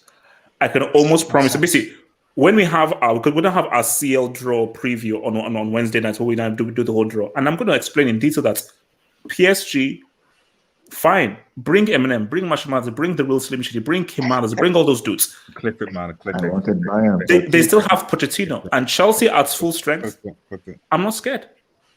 I want PSG. So essentially, I want PSG. I never said that. I'm saying that if Chelsea eventually were to face Paris Saint-Germain, who is Messi? Well, okay, hold on. Okay. Wait, hold on. Hold that button. Hey, Chase, chill, bro. Chill, bro. Chill, relax. Get your finger off that button right now. I never said Messi is a quality human being. He's got a great family and so forth, and I respect him. All I'm saying is I don't fear PSG. That's all I say. So you're doing back to back. Are you going to do back to back? Jamal, are you going to defend? Jamal, I think Red Devil Studio was talking, so I want him to finish what he was speaking. Red Devil, can you please continue, please? Thank you. Well, your question was Arsenal going to? I think Arsenal going to certainly be above or around that region if they stick with Arteta, because it's clearly like the thing about in-court relegation is it's not just the way you play, it's also like in the move. There's clearly something going on behind the scenes that these players do not like Arteta and they're balling for him. And fundamentally, like what you guys are basically saying is that Arsenal's best players are like teenagers. Martinelli, Saka, Smith Rowe, even that new guy they signed, Lokonga, yeah. They're all under 21. You're telling me that like you Arsenal relying on like teenagers, orphan kids to basically make their season successful. Like respect what William, the hell? Man. Respect William. Respect William. So yeah, congratulations to Chelsea, man. Like did well. Wait. What do you expect Lukaku to do against Liverpool? Do you think he gets shown up? Lukaku. I think there's a chance he could be frustrated against Liverpool. Let's put it that way, because when he's like, I don't know. I just think that when he's up against high quality defenders, I know he still did against Bonucci in Juventus, but then why didn't he do that in the Euros? So I don't know. I just think that it's going to be difficult. And you're right. Lukaku has a history of disappearing sometimes in big games, and especially in games when you need them the most. AKA Shakhtar, AKA Gladbach, AKA Inter Milan. So you're basically saying he's the Black Hurricane. That's what you're saying. Okay, but you have to ask yourself though: Has Lukaku played with the squad as good as his Chelsea team besides Belgium? Wait, so you're telling me Inter are not good enough to be Gladbach and Shakhtar? Is that what you're telling me? No. But I'm saying, aren't this Chelsea team the best team he's played with? Yeah. Okay, so let's see what he does with this Chelsea team with better quality players around him. So you're telling me he couldn't beat Shakhtar and Gladbach? That's what you're telling me. But with Inter, it's football. It's football basketball. It's football basketball. Answer that question. Wait, didn't he clear a goal off the line? Football doesn't work that way. A team is required for that, man. A team is required to win these type of games. The defending champion of Italy can't beat Gladbach and Shakhtar. Wait, didn't he stop Sanchez? No. Okay, Vilton, okay. But why does that rest on the shoulders of just the one man? You see, my thing. He led this man. He led the Inter to a title. He broke 9 in a row. Yes, no. He broke 9 in a row. What more do you want from the man? But Miguel, you see, you're doing double speak. So on the one you're saying he led Inter to a title, but then you're saying all right. What did he do against the Euro? What did he do against Italy in the Euro? By the way. But I'm just still though. Do you want this guy to single-handedly give you a trouble? Like, no. What did do he you want do this guy in to the do? Euro? Answer me. What did he do? So you're telling me Inter are not good enough to be? They are, but I'm saying, isn't this Chelsea team the best team that he's had? Okay, look, let's see. Fair is fair, and I said this even before Chelsea bought Lukaku, that it's a quality signing because I know that this guy is going to start pad and get the goals needed against the smaller teams, which can accumulate in you helping you to win the league. And my only drawback of Lukaku is in those biggest games against biggest teams, he doesn't show up. So my thing is that for Lukaku, that is the only part of the game that he's missing. He's a quality player. This guy just said Milan. Who? I'm talking about the biggest freaking teams, my friend. I'm talking about like Liverpool, Bayern, and so forth. He can. So my things are like Liverpool is the perfect because we could have a scenario where he plays Liverpool. Van Dijk shuts him down. He has a no-show, and you see if that happens, I'm like, oh yeah, cool. To be honest, Chelsea's next 4 games actually against you've got obviously Liverpool, and I think you've got Villa away. Then you have Spurs and City. So these next actual 4 games for me are the big test of Lukaku because all those 4 teams, quite frankly, are miles ahead of Arsenal, and I include Aston Villa in that. You know, so. I think relax. No. There's no relax. Guys, one more thing before we relax, bro. Easy. Yeah, one more thing before we end on this topic. I just want to say it's approaching 20 years since Arsenal has won the Premier League. Time flies, doesn't it? It's gonna be 50. Wait. When did they last win the Premier League? What year was it? 04, man. 04. Was it 04? No, it was 04. It's only been 17 years. When I keep telling you guys, these guys are in mid-table, you didn't hear me. I'm going to get 17 years. I mean, Liverpool waited 30 years, so it's not that bad. Yeah, but they're gonna smash that, bro. Because Arsenal are not winning the title in the next 10 years. Look at the squad. It's a bunch of teenagers. Wait. Hold on. Let's stop. So from Detroit Rock City, thank you for the super chat, Dub. Detroit Rock City, thank you so much. He says, Luke Skywalker bold. Arsenal are a joke of a club. Sad. Yes. You see, my thing is that even when I look at AFTV, especially when you look at someone like Ty, I actually feel sorry for these guys. And even when you look at someone like Troops, and my Troops is that fair doing anything, but Troops, what are you shouting for? Ty's actually not the worst now. There's actually a guy called Julian, I think. That's yeah. You know what Julian said today? He said they. I was watching it. Yeah. Toe to toe, bro. Toe to toe. Toe to toe. He never went toe to toe. And he feels very confident ahead of this season. I'm like, as I bro. No, but my thing is like, I look at Troops. I'm like, why are you shouting? No, bro. Get your money. Never ever, especially if go get your money. But that's what are you shouting for? What are you even angry about? Because the guy shouts. But what are you shouting now? It made sense to shout like years ago when it was like, my gosh, Arsenal lose these dudes. But now that no, we expect you to lose to Brentford. Was anyone shocked? We laughed, but was anyone shocked when they lost to Brentford? Part of his persona. No. That's his brand. No. No. That's his money. So again, don't mess with the money.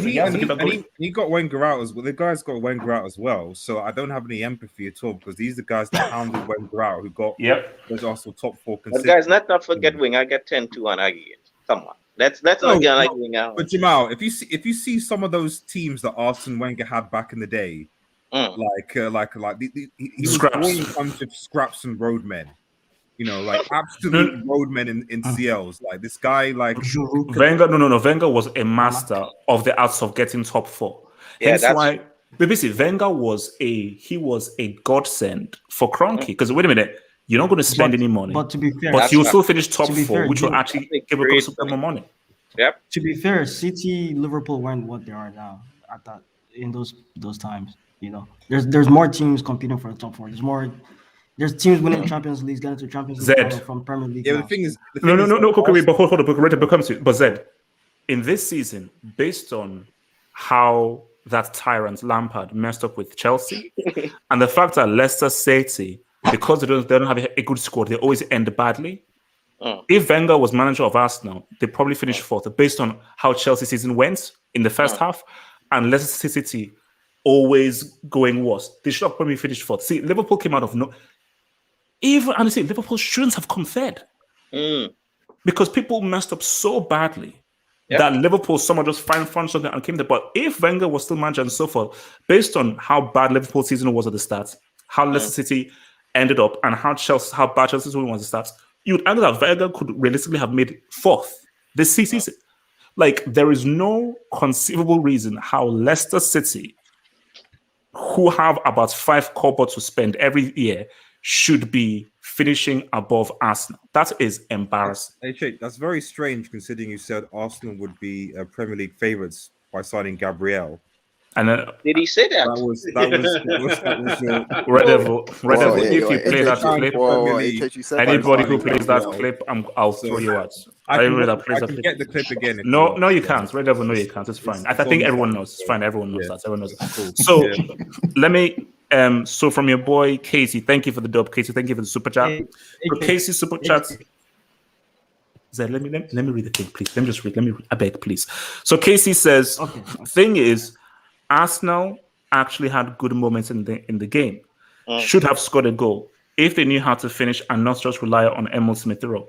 You see, my thing here is that so people say, if they had good moments and so forth, I could count maybe one clear-cut chance, which was the one that fell to Holding, and that was it. Yeah. Okay, if Aubameyang and Lacazette played. Dude, speaking of Leicester. Wait, hold on. So my thing is that if Aubameyang and Lacazette played, how would that have changed anything? Because Aubameyang had a pretty bad season last season. Lacazette is called lack of threats for a reason. Yep. So my thing is, you already know that Chelsea defense is obviously very solid. I don't think on Aubameyang and Lacazette would have made much of a difference. So the arguments of, COVID, Arsenal fans open their mouth and say, due to COVID, that's why they lost hope to Brentford. But didn't Aubameyang come on? Yeah, he came on. Yeah. So what do you do? Nothing. And from your boy Miguel Rabines, man, thank you for the dog, Miguel Rabines. He says, when Arsenal gets relegated, what meal will you be having? First off, Miguel Rabines, I refuse to believe that Arsenal will be relegated, but if they do, I'm having a 3-course meal. So I'll have pancakes with lemon thingy to start. Main course, I'm going to go with my pounded yam and a goosey soup. Woo! Then for desserts, I'll have strawberry and vanilla ice cream with caramel topping. And then we'll have a 3-hour. We will have a 7-hour deconstruction if that happens. That's Ty's weapon to say Arsenal is a big club. The fact that they've never been relegated. Arsenal is a big club again. Come on. No, because actually, I think it was Hati Momo when we were doing the whole thing. He said like Arsenal are a big club, are bigger than Chelsea because of history. Excuse me? I was like, whoa! Not what? Like, how do you keep using? So I mean, for how long will you keep using history? For how long? No, it's for me. See, that's just sad. You see, like my thing is, let's see how the season plays out. I honestly don't believe they'll get relegated. But put it this way: if you're Robbie and they're in relegation battle, FTV may hit like 1 billion views, man. Yep. Plus the live this stuff they've been doing, live watch alongs. Look, it's actually depressing, man. It's depressing to just even watch it, man. Oh my god. So wait, one more thing on Arsenal. They spent 150 million. That is the most expensive sidestep. These guys spent 150 million this season, and has their team improved? This team is That's what we ready. Like you spent the most and you've pretty much gotten back. So guys, look. Sorry, AJ, yes, sir. I'm not talking about Arsenal, man. Just okay. Gatlock comes to you. Okay, so right over there. Gatlock, right there. Just brief honorable mention to the fact that Spurs were able to beat Wolves without Harry Kane. Just putting out there. So anyway, let's Levy, sell Kane, and give these guys their due. Kane is continuously going to look bad and worse and worse and worse by every day. Gatlock, talk to me. You're an Arsenal fan, by the way, Gatlock. What we were? You're an Arsenal fan, are you? No, that's my brewing though, not me. Wait, who do you support, Gatlock? I'm curious. Gatlock, you have to reveal it one time. Okay. Wow. Let's break this down. And that's me a break from Lukaku. So as we see here, no. I won't accept this. No, I won't accept that. I won't accept that. Gatlock, that's messed up. He's improved, man. Gatlock. Do you know how messed up that is?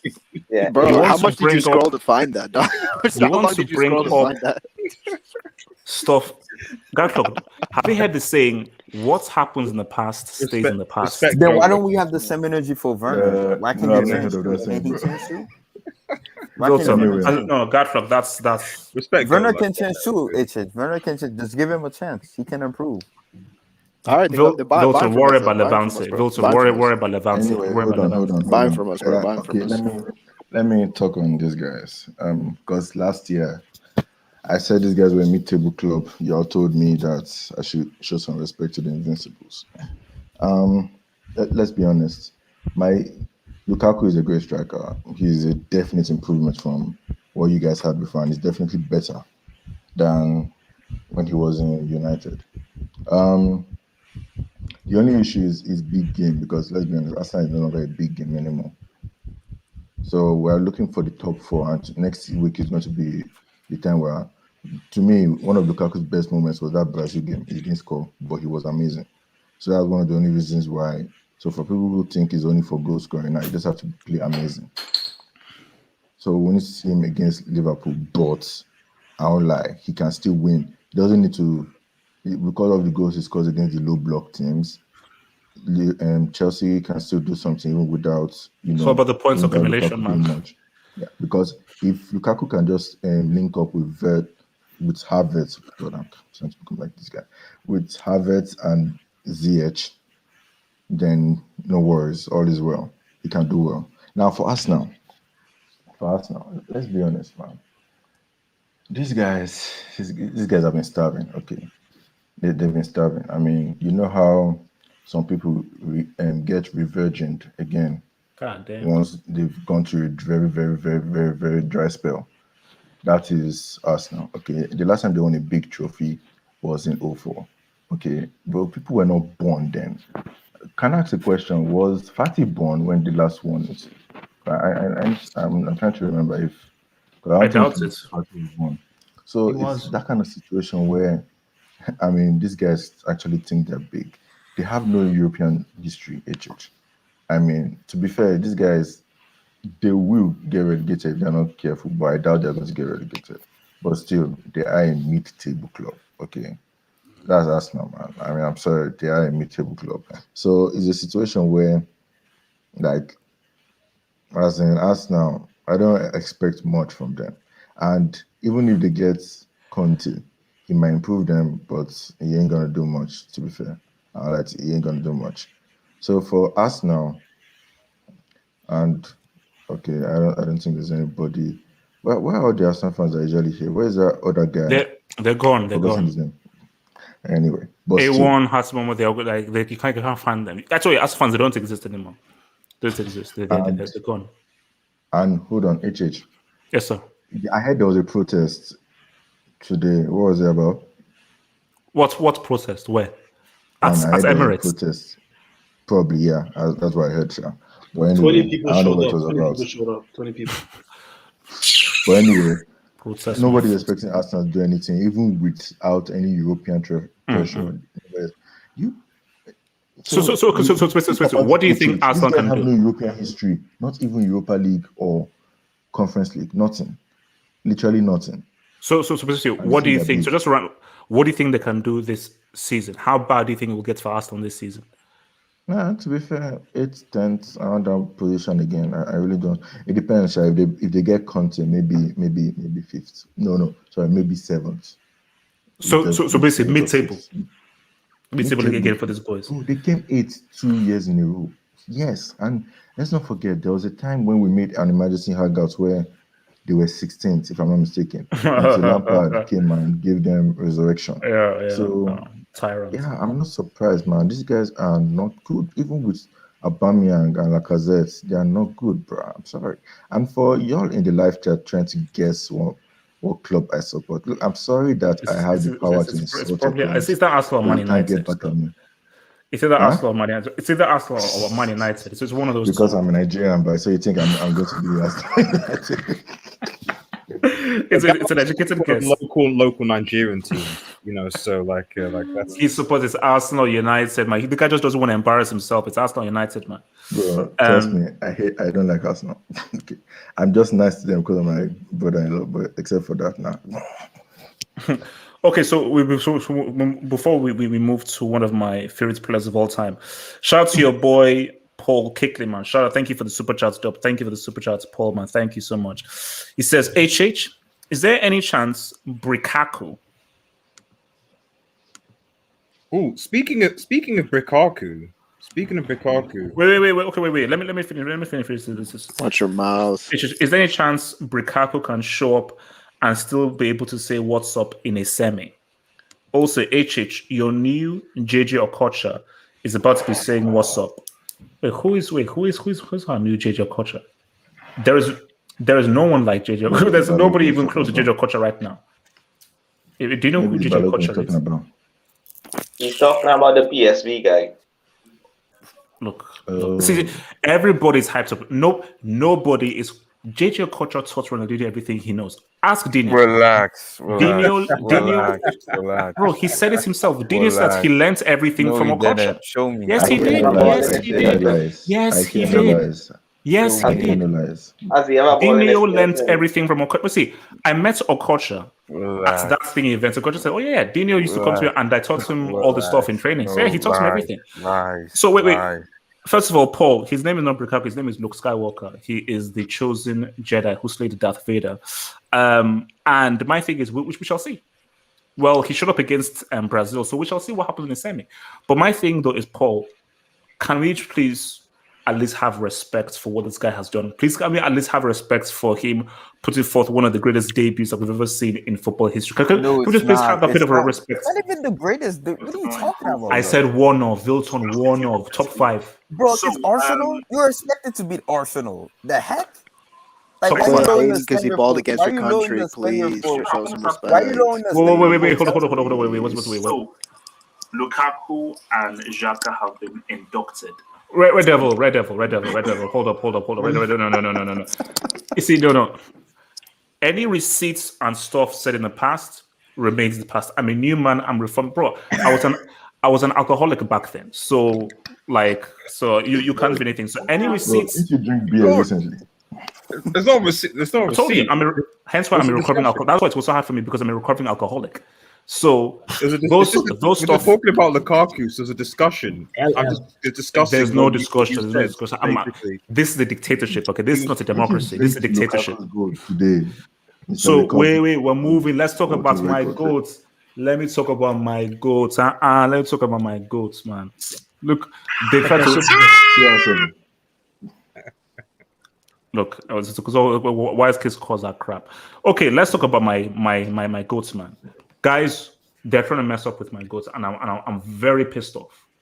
I'm very pissed off with this right now. Honestly, it's no. I'm pissed off. I don't know why you're so obsessed with Cristiano, bro. I'm pissed off. I'm pissed off. I'm pissed off. No. Let me talk. I beg. Let me talk.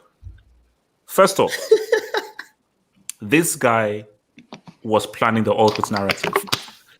So, guys, is someone playing with their water bottle? Pause. But So this guy Nah, planned. see HH now horn they blow outside. Let me talk.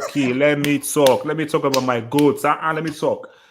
My guy, Chris. That's why I call him Chris. Chris, your boy. I call him Aldo. I call him Aldo. I call him Als.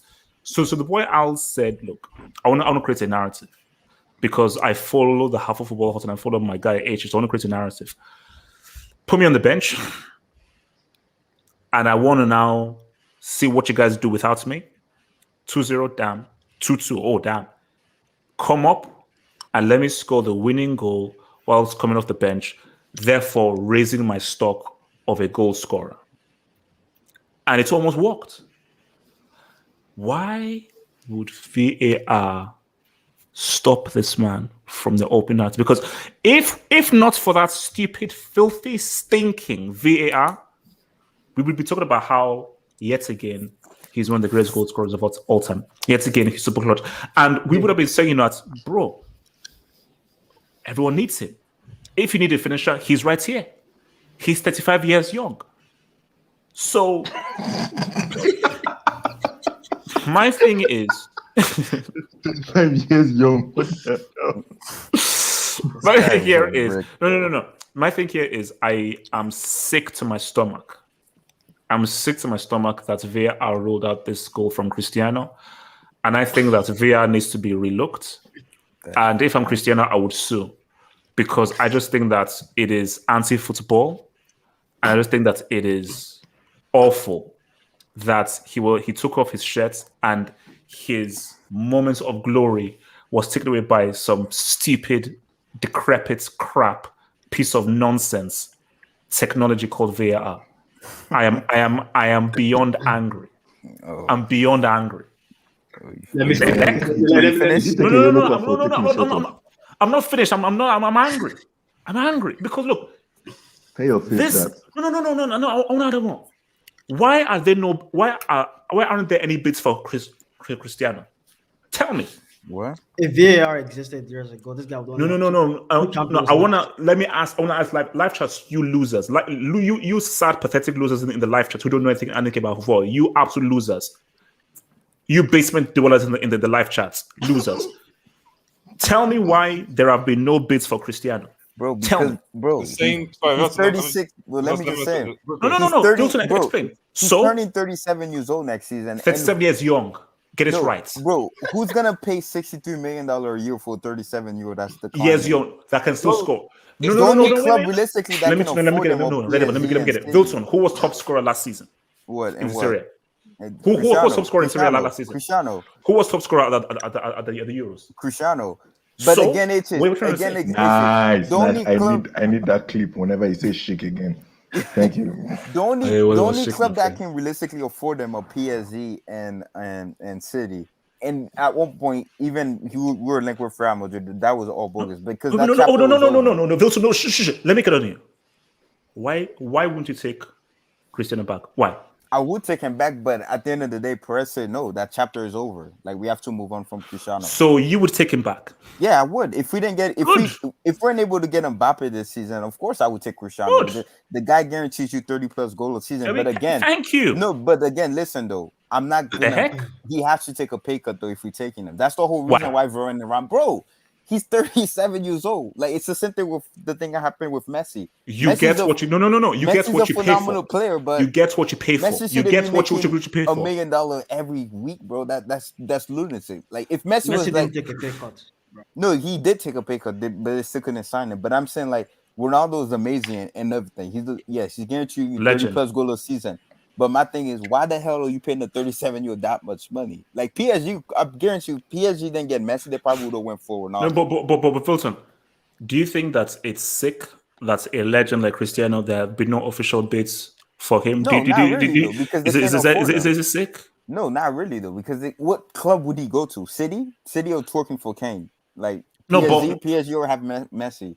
Who United? But Cristiano, afford or not, he has done so much in the game for you to not even say, you know what, he deserves that wage. Yeah, but you don't tell me what club needs a Cristiano Ronaldo right now, though. Vilton, remind me again. How do you win games? Goals. Yeah, what club? Tell me what club. Realistically, that can afford name it. Bro, I said that you find the money. Bilson, what you H rob is a trying bank. to say is that what H is trying to say is that like he would also love, you know, to make Chelsea like a proper treble-winning team. He needs Cristiano at Chelsea Football Club. Yeah, so why I'm not going that far. No. Okay, I get you. Are you twerking for I want to come from Abdul. Because it doesn't make sense. Like if you're being realistic about it. Abdul. Are you willing to pay that much money for 37? Wait, easy. Let me talk to Abdul. I beg you. Abdul. Yeah. Tell me why one of the greatest players of all time, arguably the greatest goal scorer of all time, there'll be no bids for him. Abdul, I find it sickening. And also, hold up, Abdul, should VAR be sued by them ripping away a perfectly legitimate goal by Cristiano? Abdul, I didn't crack a joke. I don't know why you're laughing. I didn't crack a joke. I don't know why you're laughing. I didn't crack a joke. So, Abdul, can you? Abdul, after you're done laughing, can you please answer my 2 questions, please? Thank you. If they hadn't ruled out that goal, he would have equaled Hazard's goal tally in the CL the last 3 years. Okay. All right. Okay. I'll ignore that. I'll ignore that. Well, European Cup final against a goal and 2 assists. No, 2 goals and an assist. Continue. Ronaldo won a Euro, bro. And that's Wilson, mute your Mikey. Let this guy talk. Abdul, talk about this guy, man. Talk about this guy. Abdul, talk, man. Yeah, I don't think any club is interested in paying a model, Instagram model. Hey, wait, what? He's an Instagram model. No, wait. Excuse me. What did you say? Have you seen the Botox in his face? Abdul. No. Abdul, first of all, I find that remark extremely insulting. Because bro. You're trying so hard, it's just sad, bro. Like you are trying so hard. But can I say my say on VAR though? Can I wait? I'm not too bad. Abdul, man, I find that very resentful because you're talking about a guy who guarantees you goals. So you're also talking about no. How dare you stoop so low to now talk about Botox when a guy was top scorer in the Serie last season, and a guy at his age? No, Abdul, how many 37-year-olds have the same goal consistency that this guy does? Tell me, Abdul. Tell me. How many players can't string 2 passes together? How many players can't play a dribble, bro? The guy does step overs and the guy trips. 50 million plus players that can't dribble. You know, that's bad business. That's because you'll gain a lot of followers. You'll gain a lot of followers.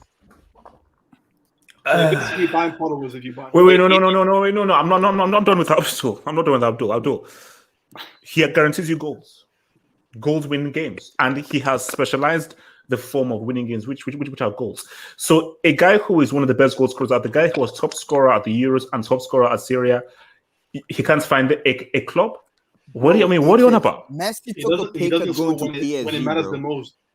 That's what I'm saying. He can score against genocide and Udinese, but when it comes to Porto, he can't score. You know, when it really matters. Has he had the right support? Has he had the right? Has he had the right support? Has he had the right support? I mean, he has the team that won Serie 9 times in a row, and then he bottled them with them. Thank you. So you're saying that if he doesn't have the rights, so you're saying that if you give him top quality midfielders and so forth, he can't ball? The hell? I mean, so yes, top. Is this your good Cristiano? Is he better than R9? Is he better than R9? Cristiano? You have to break. He's your goal, right? He's your goal. Wait. So Abdul, what are you saying? Abdul, what were you saying? So what are you saying, Abdul? What are you saying? I didn't hear what you're saying. Abdul, say so. Finish your sentence. Jamal's question. It was a question from Abdul. No, it was a question from Jamal. And AJ, everyone knows you was in that VAR room, bro. Stop hiding. Everybody knew you was in that VAR room. Everything that he did not in that box. Say it outside. It's just, but you know it's funny though. You know it's funny though. But in all honesty, you guys are out here. Let him land. Abdul, let him land. Yeah, hold on. Today was sad, man. Like the way he ripped off his shirt. No. Abdul, no. Let me rip. You guys are making fun of a 37 No. That just I don't know. That's weird, bro. That's weird. You guys are making fun of a 37-year-old guy. The guy that's 37-year-old. You guys are making fun of him. He was posing for that Instagram pic, bro. Yeah, and he's gonna say I bought against it's on a serious note though. You know, Messi took a pay cut going to PSG. So you're telling me PSG are gonna accept a 37-year-old Ronaldo that's making $67 million a year? They're gonna pay his wages. Like, what are you, sick? You have to be a sick person to do that. Like, wouldn't you rather invest on a younger version? Wait, Wilson. Before I get Abdul, let me deal with you with that crap that you just spoke through. He ripped off the shirt, bro. No. I'm being serious. Wait, I'm being serious.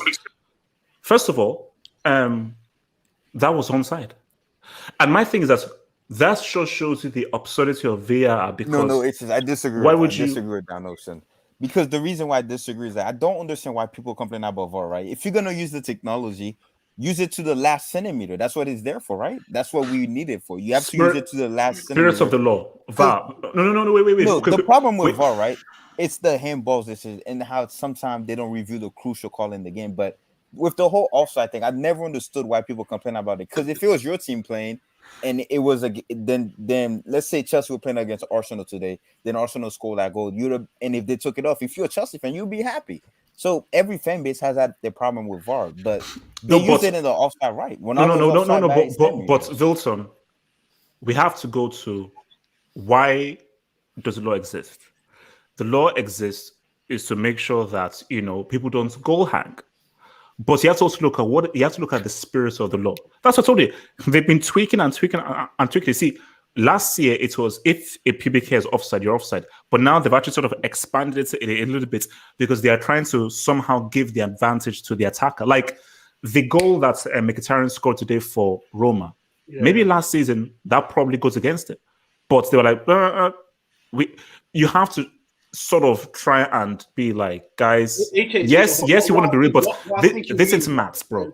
What I think you mean is that there has to be a real advantage. You know what I mean? Yes.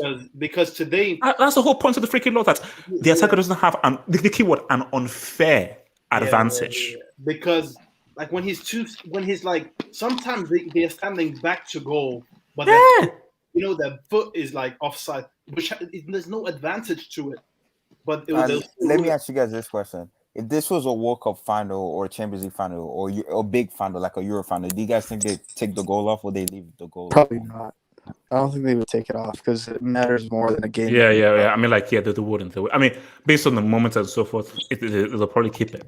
No, because my thing is like, I mean, look, you see, in all seriousness, this is now where we are right now, because if you now score a last-minute goal, your instant reaction is you go crazy, take a picture, go a crazy celebration. But that moment can now be lost, and that elation can now be lost because we review it. Nah, the goal doesn't count. Question: did they rescind the yellow card? No. No, they did. They have to. What the heck? No, you don't. I'm pretty sure. So what if somebody gets a red card from celebration, and they cancel the goal to VAR? But my thing is that you can't, because you've still engaged in the notion of taking off your shirts. The rule isn't that you only get a card if you take off your shirts after scoring a goal. If you take off your shirts even midway through the game, it's like yellow card, because of we don't want to promote any kind of lewd imagery or so forth. So the rule is taking off your shirts in any context, apart from if you want to now change your jersey. That's not why they do it, by the way. That's not why they do it. What do you mean? But it's not why they do it. They punish you for taking off the shirt because of an incident that happened back in the day, where a player, he took off his shirt and he didn't have another shirt, and he threw it. So he had to play the rest of the game with the shirt that didn't have his number and his name on it. No, I believe it was because they don't want to promote, because it's like a slippery slope, which I think is stupid. So, they don't want to because sometimes promote if you have a shirt under, they still give you a yellow card. If you have a shirt under, they still give you a yellow card. They are trying to prevent the Rafaelas of the world, man. Excuse me. So okay, so wait, but wouldn't HH want to see that though? Red Devil, can you? So Red Devil, what's your take on nobody coming in for Ronaldo? So I was just watching one of your receipts where you were calling Tuchel not a great manager, but I'll just keep in the back. Red Devil, can you leave? Leave my past alone in the past. It's just would that be too much to ask? Don't leave my past in the past. It was just informative because we're talking about legacy. Red Devil, how about have you had the notion of you improve as a man as you go for that, you mature? That is true, but sometimes you have to reflect on your past to look at the future. So I just thought it's just my past is irrelevant. I'm all about. I'm a future merchant. So Gallup knows you're future merchant. I'm a future merchant. I'm a future merchant. So then why are you celebrating 2012? Talk about Ronaldo being disrespected, man. Ronaldo being it's the same reason why there's no bids for Mbappe, isn't it?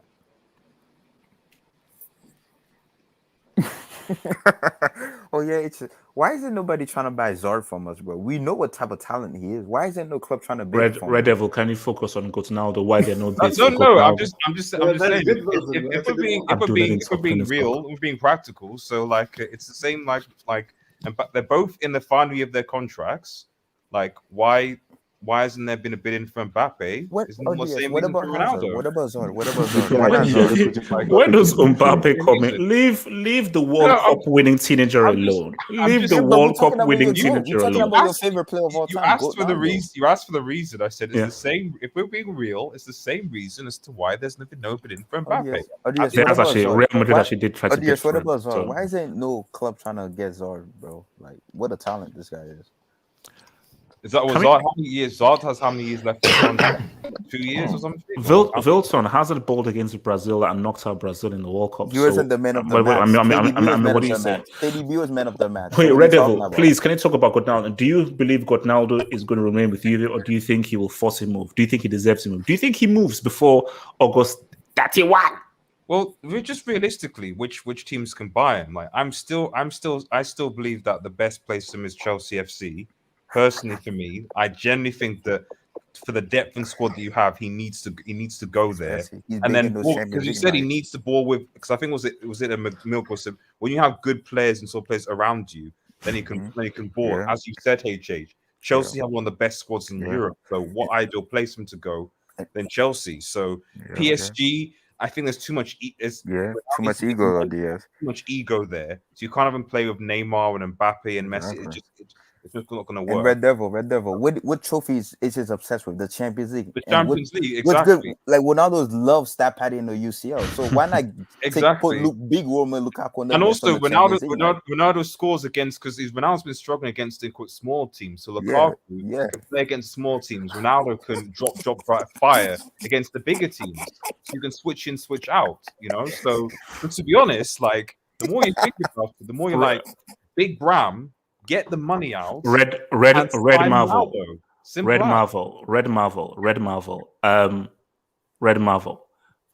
Chelsea are good. Chelsea are good, man. Chelsea are good. So let's put Chelsea to the side, man. But just because realistically, what other teams have the financial to actually sign Ronaldo? PSG. Chelsea, Barcelona, Robbie Bank. Messi took a pay cut going to PSG, bro. Yeah. Ronaldo's not want to take a pay cut, bro. Or not? Why should he? When he's one of the best goal scorers in the world, why should he take it? PSG can afford him. That's what I'm trying to tell you. Are you ageist? Wilson, are you discriminating against older people? Bro, I'm just saying Messi took a pay cut going there. You really think Cristiano is gonna take a pay cut? We're not talking about Messi right now. We're talking about good now. No, but I'm saying PSG can afford him in the Red Devil talk, my friend, talk.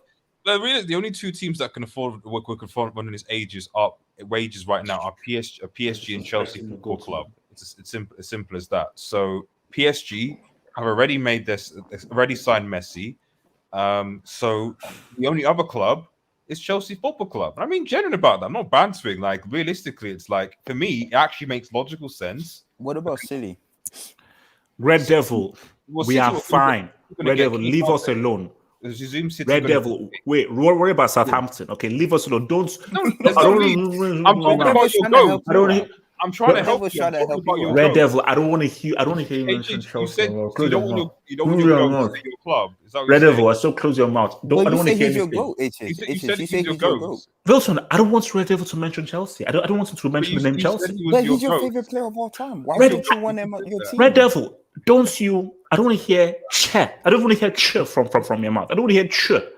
The word che. I don't want to hear che from your mouth. London Blues. London Blues.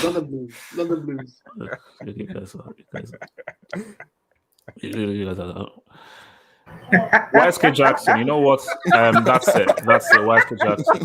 YSK Jackson. That's you've stepped over the line right now, right? So I'm gonna put you in the back right now because that's messed up. That's messed up. That's messed up. YSK Jackson, relax in the background. Wait, what the hell is going on? No. I want to say one thing. Wait, Barry, is there a child next to you? No. I hear a child in the background. Wait, you said no. I hear a child I hear an infant in the background. Nah, bro, I'm all alone. Okay, talk. I say I hear you talk. Speak. Wait, hold on.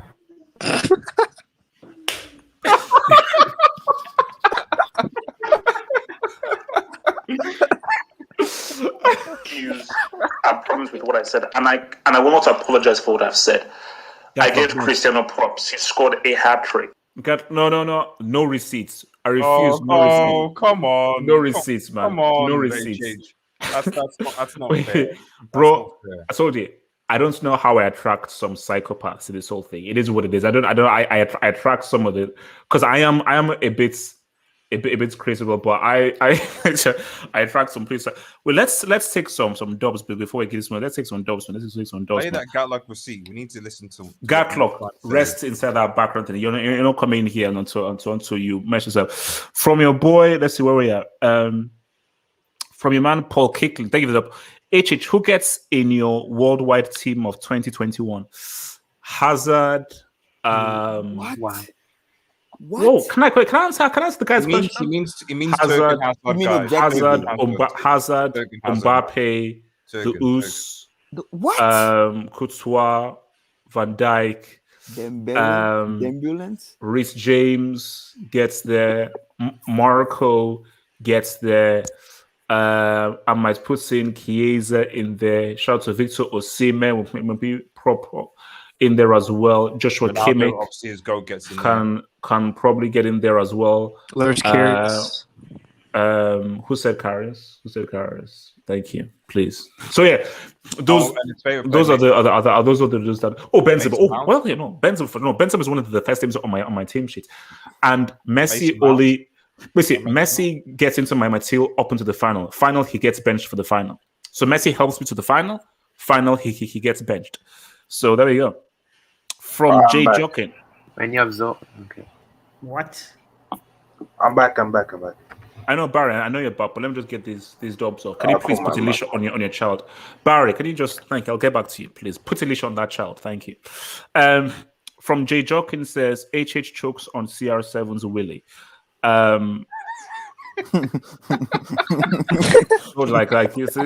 This is cycles that we breed, and I don't, by the way, I don't. So thank you. Pause.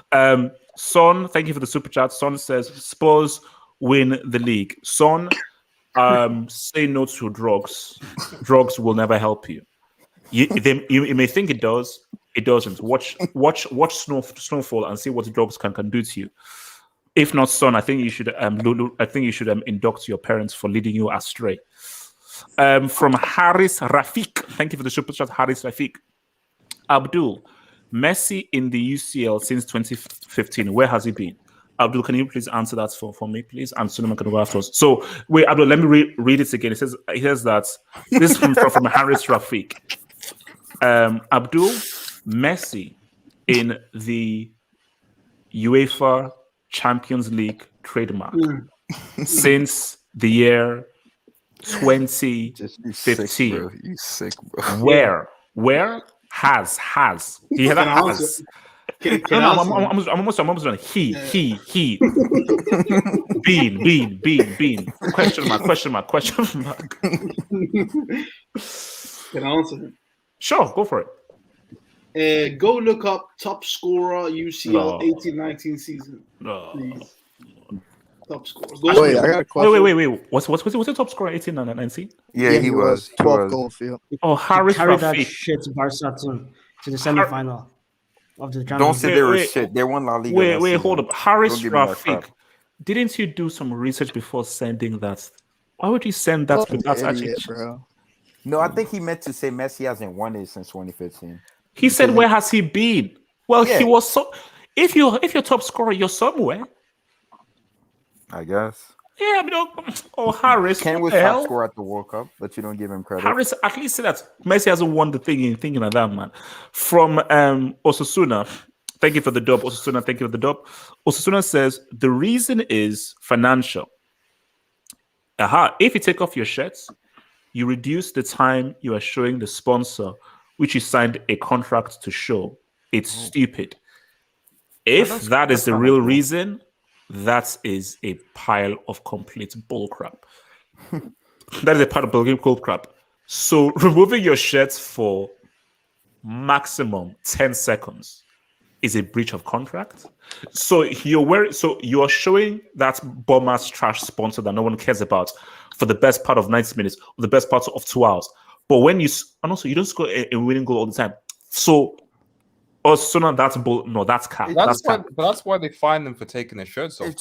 Let me ask you this. Do you know how dumb that is? For 10 seconds? If Chelsea are playing PSG in the Champions League final right now, right? Would you take Ronaldo right now over Lukaku in the final to start him over Lukaku, or you rather roll with Lukaku in the final? What was that? That's my answer. Yes, you would. As I said, sign the No, guy. I said no. That's what I'll do. Sign the guy. So, Shan, the guy who broke his nose inside inside the woods while he was cycling. Why is Cristiano being disrespected, Mr. Cyclist? I think he's been disrespected because teams don't want to spend money on a guy who only has 1 season left. They can get him for free next season. If he was free, a lot more teams, well, at least someone would have bid for him. No one's bid for him. That's a bit mad. Harsh. Very harsh. Because this guy obviously doesn't want to be there. I watched the game. This guy, he was giving the ball away and then blaming his teammates. Did he complete a dribble? He got fouled once, so I think he did. Yeah, he completed the dribble, but but he's not. He doesn't want to be there, and it's just sad to see, really. I know it's disgusting. It's disgusting. He deserves more respect. Zed, you wanted to say something? Zed, talk to me. Zed, you talk to me. So the reason is there's nothing he can do that there's 5 other guys can't do. With Messi, I mean, obviously, the reason Messi didn't have as many offers was because of his wage bill. But if it weren't for that, they would have had a lot more. It's the same with Ronaldo, dude. Wait, let him talk. Let him land. No. But the thing is, Ronaldo, all he does besides scoring, what about his wages? He doesn't provide anything. Let him land. Let him land. See, talk. Besides scoring, Ronaldo doesn't provide anything else, and there's 10 other guys that can score. Zed. The guy. What about his wages? What about his wages? Finished second. That's not even. I mean, no. Zed. That's not the main thing. Zed, goals winning games, and this guy is a little goal. Zed, goals winning games, and this guy's a little goal scorer. His goals. Zed, who was top scorer last season in the Serie? Zed, answer the question. Who was top scorer last season? Answer the question, my friend. Who was top scorer last season in the Serie? Who? You can't talk now. The moment Hey, this man, I just asked you the same question. This guy said he's weird, bro. Bro, first he says Messi wages, but when I mention Ronaldo wages, he's ducking the question. Like, I don't get it, bro.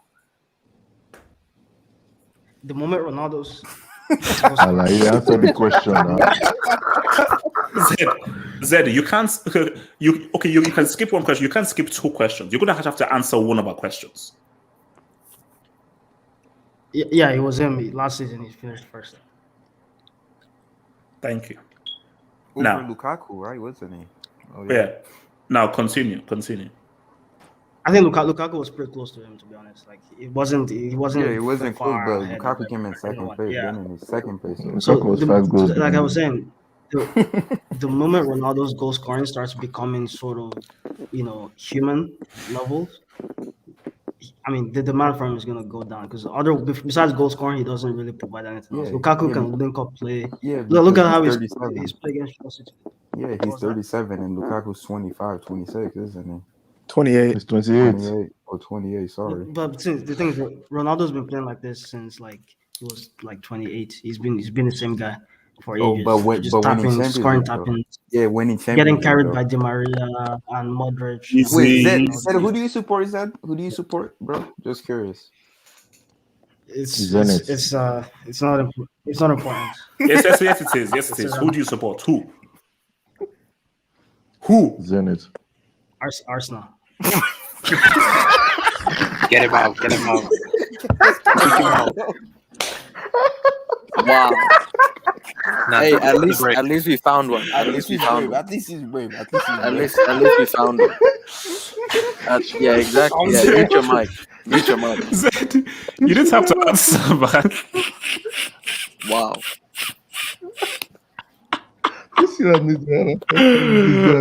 Hey, Gadlock, you're never alone, man. You're never alone.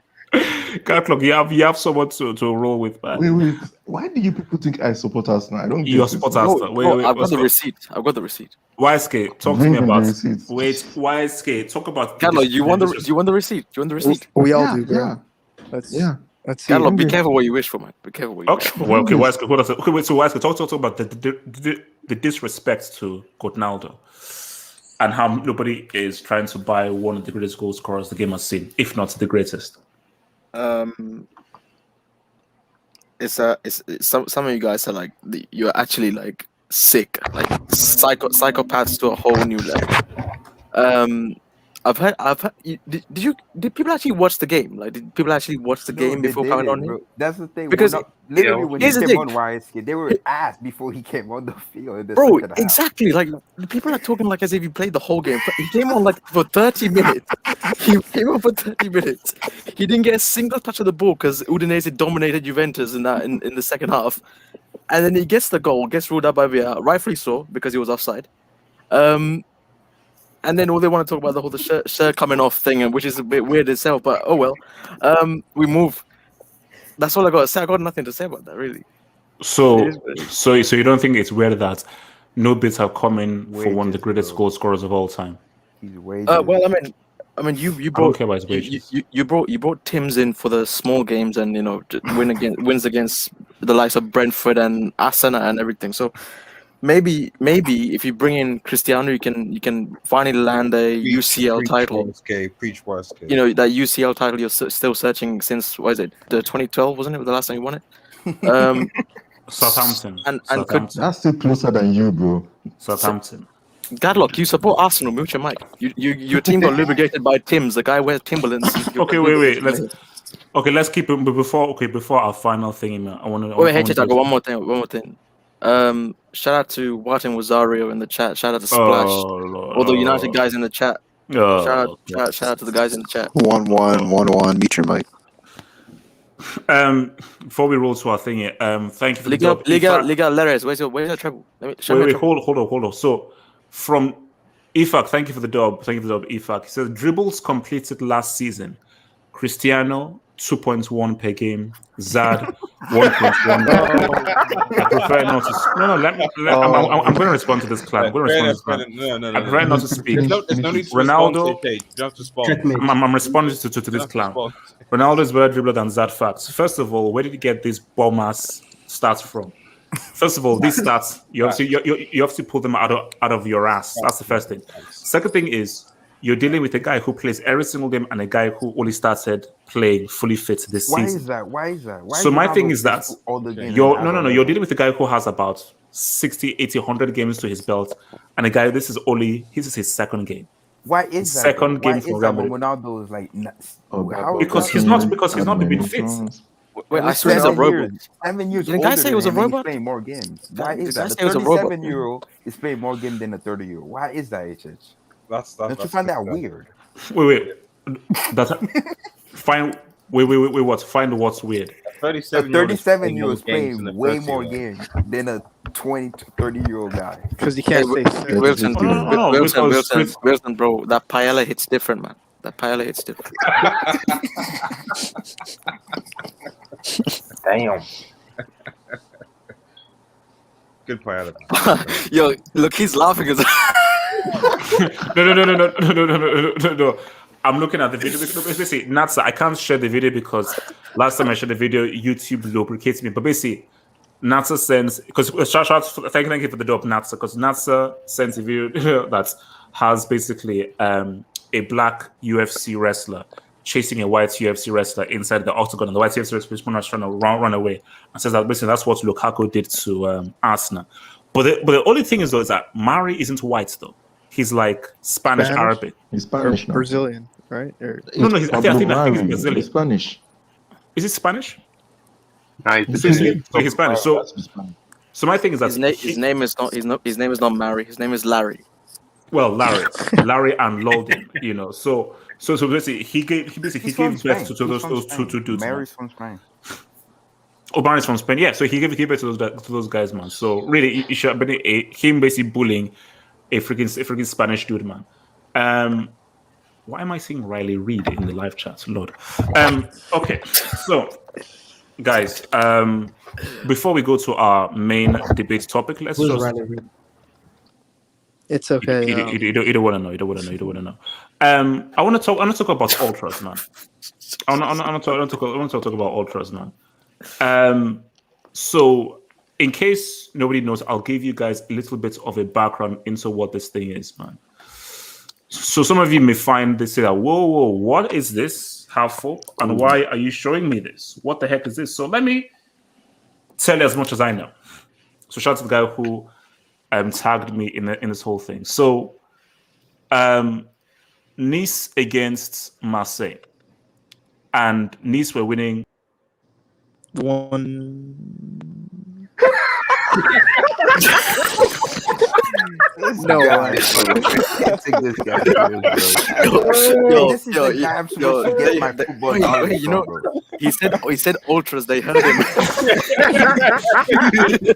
They got him. You see, can you please improve? Can you please can you improve these things? It's too sensitive. These things are too sensitive, man. They're watching you, man. They're watching you. These things are too sensitive, man. Okay, look, I'll try and be more careful. So let's take two. So Nice against Marseille. Nice against Marseille. So basically, Nice were winning 1-0. Marseille go up to take a corner kick. And suddenly there are missiles thrown and bottles thrown all to the Marseille players and so forth. Then one of the Marseille players goes up and starts to kick the hole and say, what the hell are you doing? Then Payet grabs one of the bottles and throws them back at the crowd. Then obviously the crowd gets angry and they basically rush all the way back and they now start to kick the hoardings and they basically break all the way through. And there's a massive and almost a competition between the Marseille players and the Nice fans, and you actually have to see this. The stewards have to stand in front of the Nice fans before they come to blows with the Marseille dudes. Here's my thing. Shout out to Dimitri Payet, because how the story goes is the player just accepts stuff thrown at him. He goes to the referee and says, "Hey, look what's happening." Then maybe the game is stopped and so forth, but the player doesn't react. But shout out to Payet who said, "No, screw this. What if you slap me? I'll slap you. You punch me? I punch you. Throw something at me? I'm going to throw something back. So in my view, and that's what I wanted to know. That I'd say ultra fans are thickos, and I tell you, I don't care for ultra fans.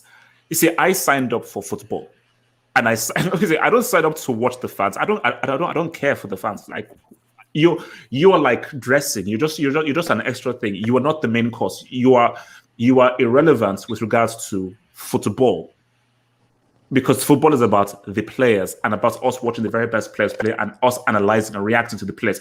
We don't react to, oh my gosh, that was an amazing song. Oh, look what that fan did. No. You're there to watch the freaking game. Yes, sing the songs and so forth. But we're here to watch and marvel at the game. So my thing is that these freaking morons, in my view, should be penalized. What the hell? What? What's going on? Wait, what the heck? Wait, what the hell is this? Is playing that music? Your technological break. Manage your Hangout. What the hell? The hell? My Lord. What's going? So let me come first to Vilton. So Vilton, whose side in this do you take, man? I'm gonna take the player side because it's always the fans, man. They always do the racist thing. They always morons. The players. Yeah, they're the one that do it all. Like, but for some reason, I don't watch League Earn that much. I mostly watch the PSG. Pretty much this season, I've just been watching Lille and PSG because those were only the two teams in the Champions League, and you know why I watch PSG. But it says check your DM real quick. I just send you something. It's interesting. But as for this game, but the thing about it, right? Payet should have never thought. Like, yes, he reacted to it, but my thing, he's the one that's gonna get fined. Or is the League Earn really gonna find all those people? Because Payet is gonna be the only one that gets in trouble for throwing it back, unless they which would be stupid. Yeah, so we all human beings. We all have something where we reacted. Because I remember there's this one game where I don't know whose fan was it, but when they threw a banana peel at Daniel Alves and he just ate it. I remember that. He could have threw it back at the crowd, but he just did that. So he just reacted like a normal human being. So he just threw it back because he's like, why are you guys throwing stuff at me for no reason? But for some reason, why is there always something crazy in these Marseille games? Like, even when Marseille go against PSG, these games are always crazy. I get it because of the rivalry and everything, but it's crazy. He just reacted. Yeah, like he just reacted. Was it the game that had 5 red cards? Yeah, there was like 5 red cards in that game. Like it was crazy. So I'm guessing this game was obviously postponed. Was it in the first half or second half? By the way, second half. It was like the 72nd minute. Nil. No, 1-0 Nice. So why are they complaining about it? They're winning? Why? That's why they're morons. Because I don't get it. You winning the game? No. Because I think their anger was because Payet threw it back. So my thing is that, wait a minute, you're winning the game, so you're angered because you threw something at someone, and because they threw it back, you now attack. I mean, are you that moronic? Did he ever play for Nice? Did he ever play for them? I don't think so. So I don't get it. It's just fan being stupid. We know how fans are. It's a local derby, so obviously that's yeah. So I side with that. I'm always gonna side with the players most of the time. Okay, so Sotoman, what's your take on this, bro? I agree with everything Bolton said. Like, I think someone in the live chat said they had Nazi signs as well. I'm not sure.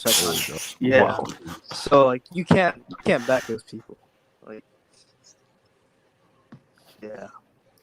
Morons, man. All right. What's it called? Shan. Yeah, the fans are in the wrong. They always it's always in French football. I see this like every 2 weeks.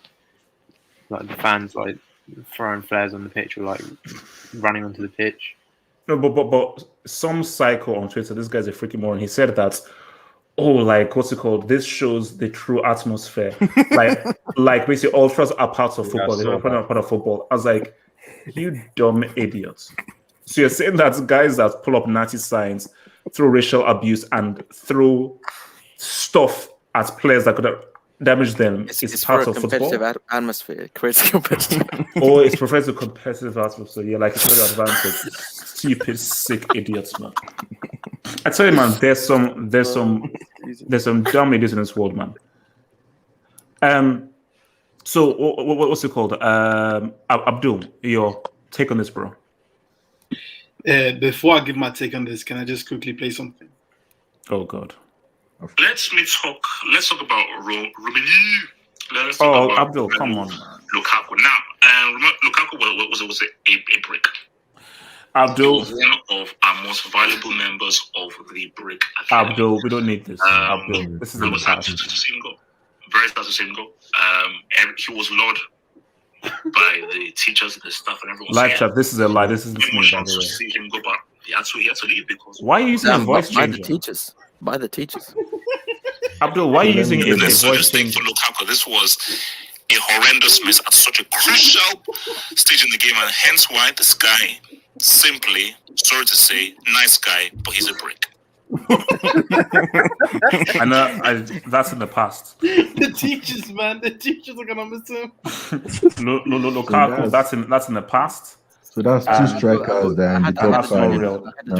Lukaku and Benzema that were in the Brick Academy. Jeez, man. And then at the same time, you said Morata was better than better than Benzema. And you said all lies. Haaland is overrated when he first came into the scene. Abdul, please, can you talk? Abdul, can you talk about this ultras, please? Abdul, please. Thank you. What was the question, sorry? So, what do you make of this whole thing? The ultras throwing stuff at Payet and the players throwing stuff back, and the ultras coming to blows and almost trying to fight them. It's funny because I was watching it alongside my mother. This incident, and she told me, and it's pretty generalistic. I don't condone. We're Arabic, and we usually generalize populations, not to offend anyone. But she usually said that it's always these French people, like they don't know how to behave. Like it's always in France. There's always this going on in France. It's not the first time. Like every season, this happens. I mean, there must be some. It must be some culturally. It must be something culturally because they cannot control their members. They can't. It's every time. Like, and even like the PSG fans, like the way they are so offensive and rude, and they don't know how to control themselves. Like I don't know if it's something in culturally in France, but there seems to be like temperament issues because like this isn't a surprise to me because I know how French people are. Like they're very aggressive, very low temperament, and it doesn't surprise me. Like, but to be fair, they're psychopaths. How are you expecting you to throw something at a person if he throws it back? That doesn't justify you going out to attack them. And I mean, it was crazy. I don't know if you saw the video. No, I did. It's peaks to like my thing is. What if the stewards went there? So you'd let's say what if like there were less stewards? So you'd usually go out and just assault players because my thing is if that happened, that you're all going to jail for assault. Because if it goes to remember, we have the evidence. The evidence is you threw something at someone, potentially injuring them, and they threw it back. So they were provoked. So if this went to court and you assaulted them, you're going to jail for assault. I think, honestly speaking, they wanted this to happen. They like this. They enjoyed this. They were hoping to throw it back because it would give them an excuse to jump on the field. You know what I mean? Yeah, the ultras, man. Abdul might be right because remember with the whole Pogba and Rabiot thing that happened after Euro, how they were arguing between each other. Maybe it might be a French thing. I don't know. What's it called? Red Devil, talk to me on this, man. Yeah, I mean, I think I saw the Twitter thing that you were. Yeah. The thread. I was just like, it's because I think my bit also saying is that like it's all fun and games until basically someone gets seriously hurt, especially with air missiles and stuff. So I get like everyone likes a good scuffle now and then to show that you're passionate, but like when it gets like ridiculous like that, like the stewards, like to be honest, aren't paid enough to deal with this crap in the first place. Let's be real. They're not enough of them compared to the rest of the crowd, so they can't really deal with it. And then, as I said, they're probably kids in the crowd as well, sitting around. They shouldn't be involved in this crap either. What I would say, those people were saying sign the players. I don't completely side with the players, though. I think both sets of players and fans are somewhat equally culpable.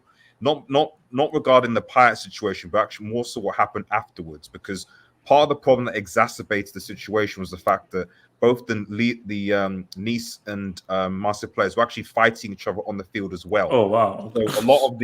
So obviously when the ultras saw that the Marseille fans were fighting, because if you look in the penalty box in particular, there were some Marseille players going out with some Nice players. So obviously the ultras who were coming from that side saw that and wanted to get involved as well and fight off the Marseille players.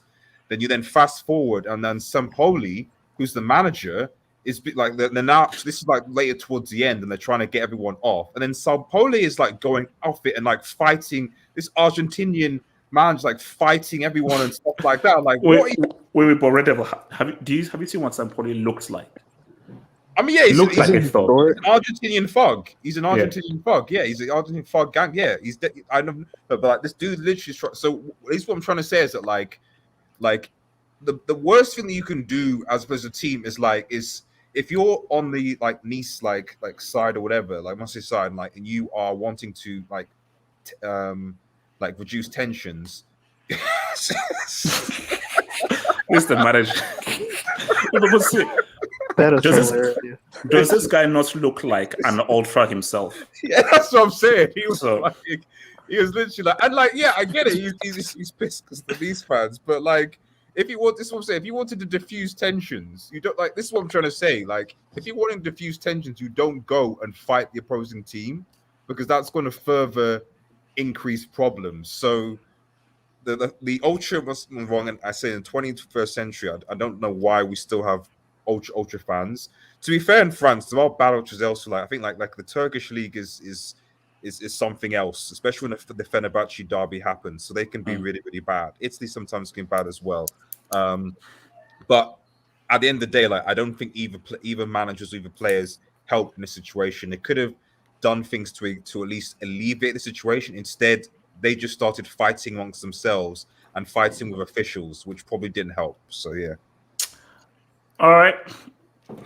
Look, all I say is, man, ultras are damn freaking morons, but all those guys should be freaking arrested. So, guys, here comes the main freaking events, man. The main freaking events and why we are here today, man. Modric against Iniesta. So I put up the football battle up, and of course, people were pissed off about it. So before we do that, shout out to your boy Casey. Thank you for the super chats. Casey says Laporta banned xenophobic ultras. Not that hard. Simples. All you need to do is just ban these guys, and that's it. And the very fact that you don't ban these guys has me looking at you a very certain way, man. So my thing is, it comes from the top. It comes down from the top. A lot of these chairmen and owners are xenophobic themselves. You know the joke I made about the atmosphere thing? I feel like these chairmen actually take that into consideration. Yeah, 100%. I think they actually take that into consideration. For sure. So look, Modric against Iniesta, man. So look,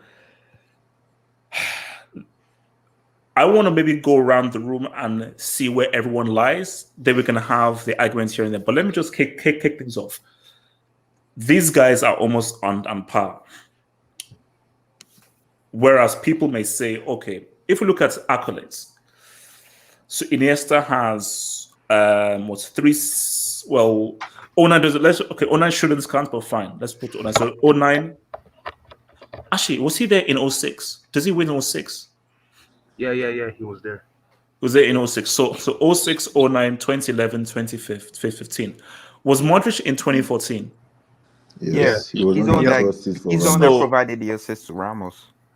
Okay, so he's 14, 16, 17, 18. So they both have 4 CLs.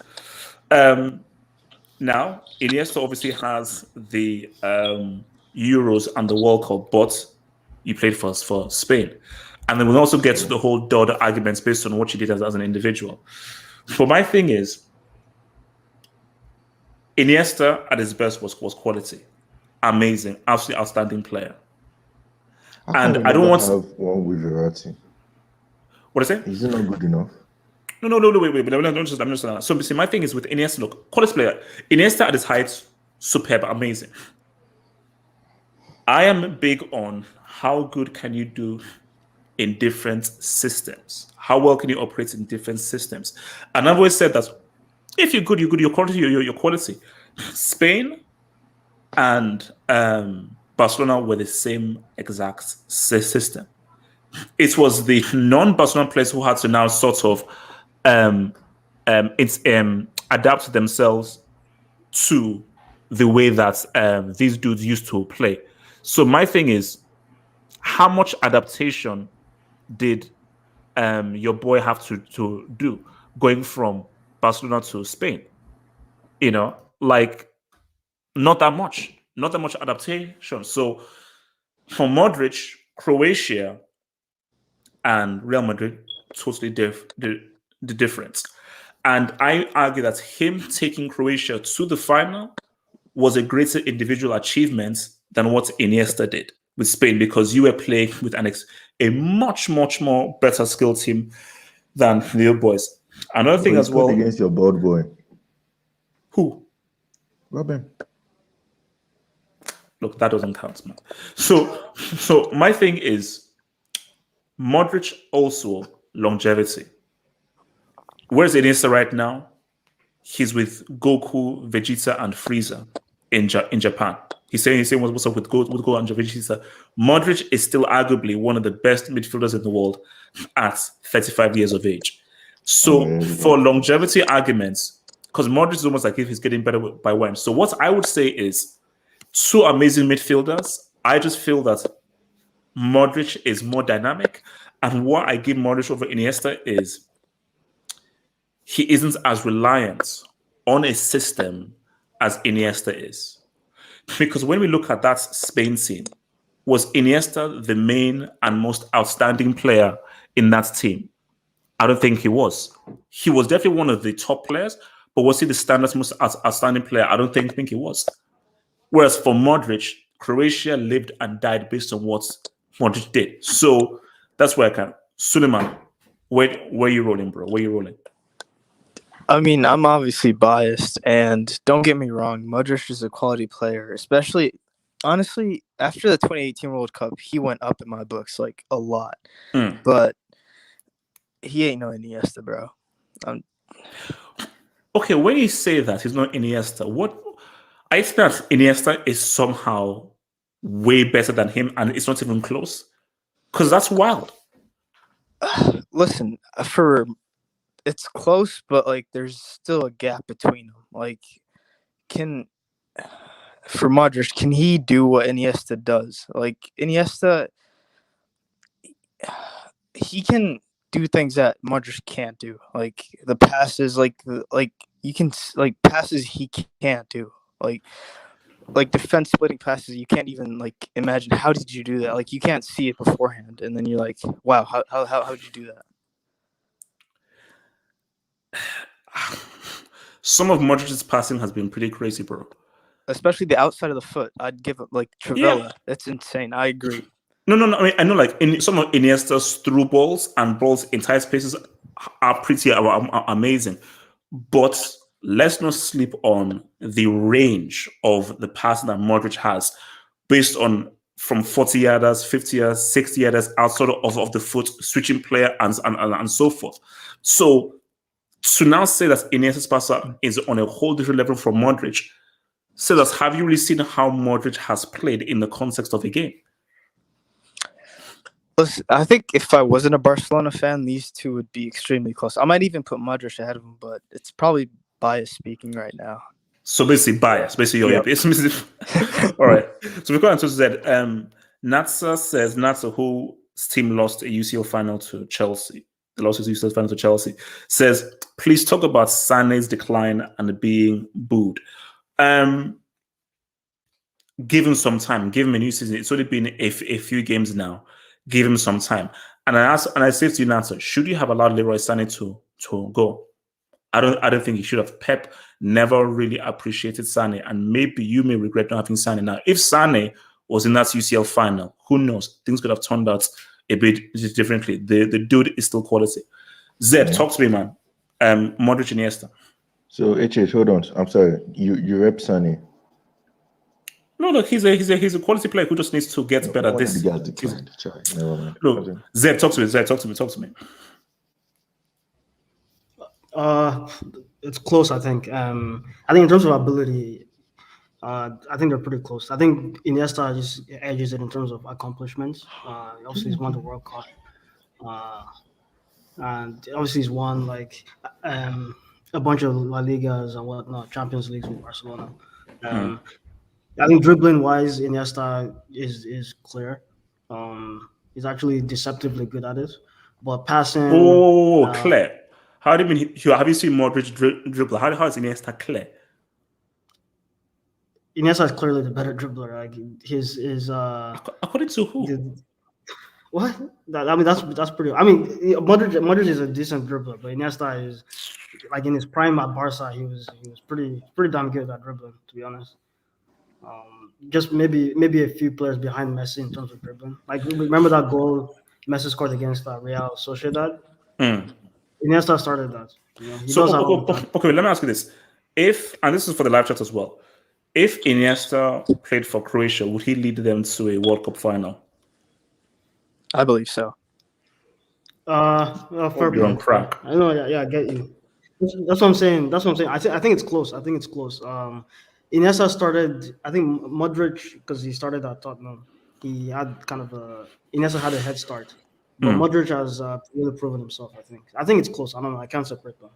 Okay, that's I think fair. Iniesta is more. Is more what? He's more of a legend. In a way, just because of that winning goal for Spain. But, yeah. All right. Welcome to YSK. Casey, thank you for the dub. Casey, thank you for the dub. HH, you are a hypocrite. It says HH, you are a hypocrite. You cry about the World Cup all the time. Iniesta scored in all major finals and was the best player in every major tournament. Did Holland have 10 men in that final? Modric is nowhere near. P.S. Before Iniesta, Spain had one trophy. He won 3. You see, Casey, that's just being not telling the whole truth. Did Iniesta by himself win all those trophies? I remember a guy called Xavi. I remember a guy called David Villa, who after Xabi Alonso missed that penalty against Paraguay, and Paraguay were making life difficult for Spain, David Villa scored that clutch goal. Who scored the winning goal that won them the Euros in 2008? I think it was a guy called Fernando Torres. Who scored the winning goal in the semi? I think it was a guy called Carlos Puyol. 100% scored the World Cup winning goal. That's amazing. But that was in the second half extra time with a 10-man Holland. After Robert obviously missed those against 10 men harder, according to some people. Because I think you even said it. When everybody's tired. Second half extra time. And which everybody's tired. And when everybody... It's a World Cup final. Guys, and also Holland obviously were not playing the 10-man how you probably should, because they were still actively trying to win the freaking game. So they obviously left space. And Fabregas for lower plans. And see, I take nothing away. A World Cup winning goal is a big freaking moment. And that is a moment that defeats anything Modric has done. So I'm not going to, you know how highly I rate the World Cup. You scoring a World Cup winning goal is huge. Iniesta's, his stats are amazing. So, see, if you want to go based off career and career accolades, bro, Iniesta has it because he has so many moments and so many big moments in big games. But when we're not talking about who is the better player, who is the better footballer, I want to now remove accolades and trophies and remove the team that you play for. Just say, how important as an individual were you for that team? Okay, are we saying that Iniesta was the most important piece for Spain? He was one of them. He was one of them 100%. Without Iniesta, Spain probably don't do what they do. Probably not. But let's put some respect on David Villa. Let's put some respect on Xavi. Okay, Croatia didn't have anyone close to David Villa. They didn't have anyone close to Xavi. Mandzukic was a big game player, man. Mandzukic didn't do what David Villa did in 2010. He scored against England and against France. What David Villa was doing based off in high pressure, especially in that Paraguay game. That Paraguay game for me was a much more difficult game for Spain than the England game for Croatia, where England were much worse than they were in these Euros. Paraguay, that was a tough game, but for David Villa, that was a clutch freaking goal. So look, let's come to your boy YSK. Talk to me, man. Rich or Esther? So, I think we can all agree that this guy with the shades, he says some controversial things in the past. He's had some really brick takes. But when I watched that Modric v Iniesta battle, he said that Modric is the better dribbler, and that has to be one of the most brick takes that this guy has ever said in the existence of this channel. And he said, I think Zed already brought it up, and he said, according to who? You know what it's according to? Your bum ass eye test. If there was ever a time for the eye test to come in use, it's this. Bro, you cannot seriously tell me on the eye test, Modric is better than Iniesta at dribbling. It's close. Modric has more skills. It's not close. It's not close. Trust me, it's not close. It's not close. Watch a Iniesta.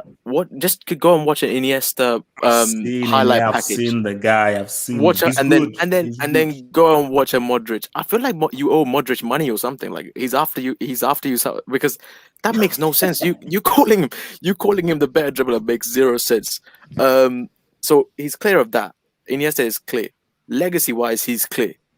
The only thing Modric can compete with Iniesta is the three-peat, the Champions Leagues. That's it. You can't compete with Iniesta on another level. The guy, if you want to talk stats, he's clear on that as well. Okay, who is better at shooting? Modric. Oh, Modric, yeah, easy. I agree. No. Modric. I want Wesley to answer. Who's better at shooting? I mean, that could be up for debate. Don't stop. Just answer the question. No. That's the part that you can actually debate. That's the part you can actually debate. The rest of it, there's no debate. I don't see. The only thing I would say is passing is pretty close as well. Passing is pretty close, but then again, Iniesta has about 100 more assists than Modric. So, hold on, to back Wesley up. Even if Modric is better at shooting, who has come up with the more clutch goals? It's not about clutch goals. It's the skill of shooting. Who is a better shot? Who has produced more number shooting? I thought you were a moment more chance. No. But that's so you can say that. And I said Iniesta is more clutch, 100%. Clutch and the skill of shooting; those are two different things. So it means that I have big moments like that. I know how to do it in big moments, but over the course of a season, over the course of several games, big teams, small pressure moments, my shooting is better. So I even said in the thing. Iniesta is greater. Is more clutch. Iniesta is more clutch. Yeah, he's wait. Westgate. He's definitely more clutch. In terms of passing, I mean, the only thing that Modric can probably pull off better than Iniesta is probably a 40-yard switch and a Trivela. That's about it. I mean, everything else Iniesta can do, if not better, or if not do it better. And also, there's one main reason why Iniesta is clear of Modric, and I swear to you, it's not personal. But just let's listen to this. I'm sure HS is already familiarized with this. Away by Terry, it's open from him, but it's Messi. It's Iniesta. So this is why you hate Iniesta. HS, never forget that. I get it. Never forget that. Iniesta is clear. Yet another clutch goal. That's why you hate Iniesta. Okay. That was a Trivela goal, by the way, as well. Just saying. So. It makes sense. It was a Trivela goal. Man, they're looking like a mummy. So Wilson, who do you? You know the mannequin challenge ended years ago. HH, you can talk. No, HH cannot speak. You broke him, Morris. You broke him. You broke this guy, man. Hey, it's just you won it last season, bro. You won it last season. Leave 09 alone, bro. You leave 09 alone. It was a long time ago. Just wipe it out of your mind, bro. You won it last season, bro. Forget 09, bro. No, the 09 was the UCL. Like 09, you lost, bro. You lost. And this sadly. But you won it in 2012. Hangout. She said it's a You beat Barca in the Camp Nou in 2012, and you just won it last season, bro. Like, why do you still care about 2009, bro? Like, move Yeah, on. AJ, I thought you were a future merchant. Yeah, I thought you were a merchant. future merchant. Still salty about 2009. Yeah, I thought you were a future Hey, merchant. let us heritage Like, guys chill. 2012 And then, used to hurt me all the Okay. time, but we The won. past is We the did a past. three-peat. We won a champion in 2014. So just move on. I thought you were a future merchant now. Like, yeah, like Back to the Future. Let And go of the all that, past.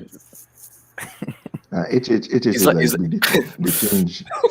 the change and fluid and whatever goes there. HH is like HH is like the bold but the dark skinned version of like Dr. Hammett from Back to the Future.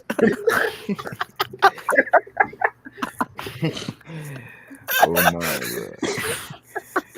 To be fair though, Chelsea can always say Barca cheated, but they had Hazard would play you guys had so many McFly. chances to like kill Barca off, so y'all can only blame yourself for 09.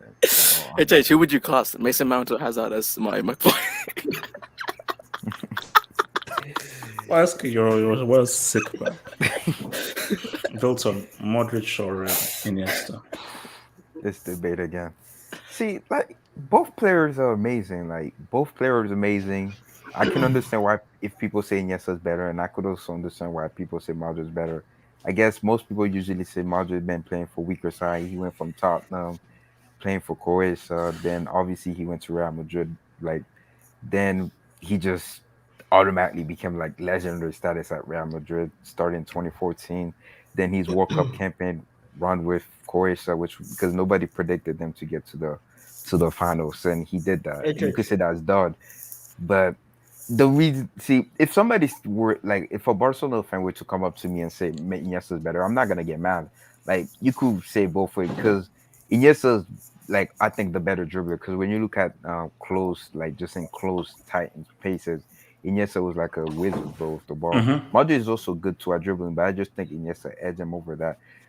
But when you look at like as a midfielder, you could say Modric is a better defensive midfielder than Iniesta. Iniesta was more better at attacking like than Modric was because Modric is also good at attacking, but when it comes to defensive, like Modric can do it all. But who's more dynamic? Dynamic, like in what ways? Somebody who is more explosive, that can do the more extravagant things, who really stands out in what they do as an individual. Because my thing is, this isn't an anti-Iniesta thing, and what that bomb LSK played has nothing to do with it. Even if that 09 is a fact. Speak on my name with respect, I'll play it. No, but also my thing is, and this is a simple thing. You put I have Iniesta a question. I have a question. No, serious question. No joke. No clowning. Is this personal, or are you being serious when you say Iniesta's better? Modric is better than Iniesta? No. It's not personal at all. Like my thing, and the simple thing is, I just feel that this is not to be taken the wrong way. You know what? I don't want to use the word because people always view it the wrong way. He relies on a system. See, I can't. And my thing about it is that if he doesn't have that system, will he still be good? Wait. Say the reason why I won't. Say with chest. Say with chest. Say it. You coined the phrase. It's the same way how people say Messi wouldn't be able to play in the Premier League or he only would be good in La Liga. Because if you're a great player, Chase, I do believe that you can play in any team. Wilton, are we now comparing Iniesta to what Messi is? No, I'm just giving you an example. Iniesta's a great player, bro. He's an all-time great midfielder. He's top 50. No. He's close, but Iniesta is Messi. No, but I'm guaranteeing you, Iniesta can play in any team, bro. Like the guy's a great midfielder. Bro, if you're calling Iniesta a system and the reason why I don't want to say just did I use the word? I didn't use the M word. Reason why I didn't use the M word. Because it's all hypothetical. You're saying, oh, he can't do that. We don't know. It's seeing it is believing it. You don't know that. But you can't deny what Iniesta did with Spain. Like that was insane. Like Spain were the best team like in the world for like 4 years. For 4 years. So Iniesta is great. Legacy wise, if somebody were to ask me to make top 50 greatest of all time, Iniesta is gonna go first because the World Cup legacy. Like Spain never ever won a World Cup ever in their history. But I could also understand why people put Modric up top because of the whole degree of difficulty. Like he led Croatia to their first ever final and the longevity argument. He is he has still playing at a high level over at 35 years of age. Yeah, but I thought you weren't a consistency merchant. But if somebody was like I said, I'm trying to be objective. Like it's fair. Like if somebody saying yes is better, okay, yes is better. Somebody say I'm not going to hate him. I don't think there's. If somebody were to ask me if I'm starting a team, who do I want Modric doing? I don't think there's a right or wrong answer because they both are great players. But who would you choose? Who would you choose? That's an interesting question. Who do you choose? And I why? would choose Modric more because Modric is better defensively as a midfielder. He can do it both. Iniesta, like he wasn't as good defensively compared to Modric. He's very good at attacking. Don't get me wrong, but like defensive, because I see Modric did it both. Like especially under Zidane tactics, Modric is very good at that. Iniesta is more. If you were an attacking side like Pep love a player like Iniesta. Like if you're Pep Guardiola, but if you're a Zidane, I think you want Modric more because of the way you play. So if you were to ask me who's better, I really don't care because I think they're both great players. I will slightly lead towards Modric. Like I'm just trying to make it as a coach. But if you were to if you're to just to ask me, Sebastian, like who'd you pick? I'll pick Modric. But if a Barca fan, yes, it's better. I'm not gonna debate about it. I'm not gonna what are you talking about, bro? Modric is clearly better. No. I don't think there's but if you're to choose, who would you choose? Iniesta or Modric? If I'm starting a team, Modric, just because he's better defensively. Okay, so before I come to Wuntaha, yo, Haitian man, so much. You're right.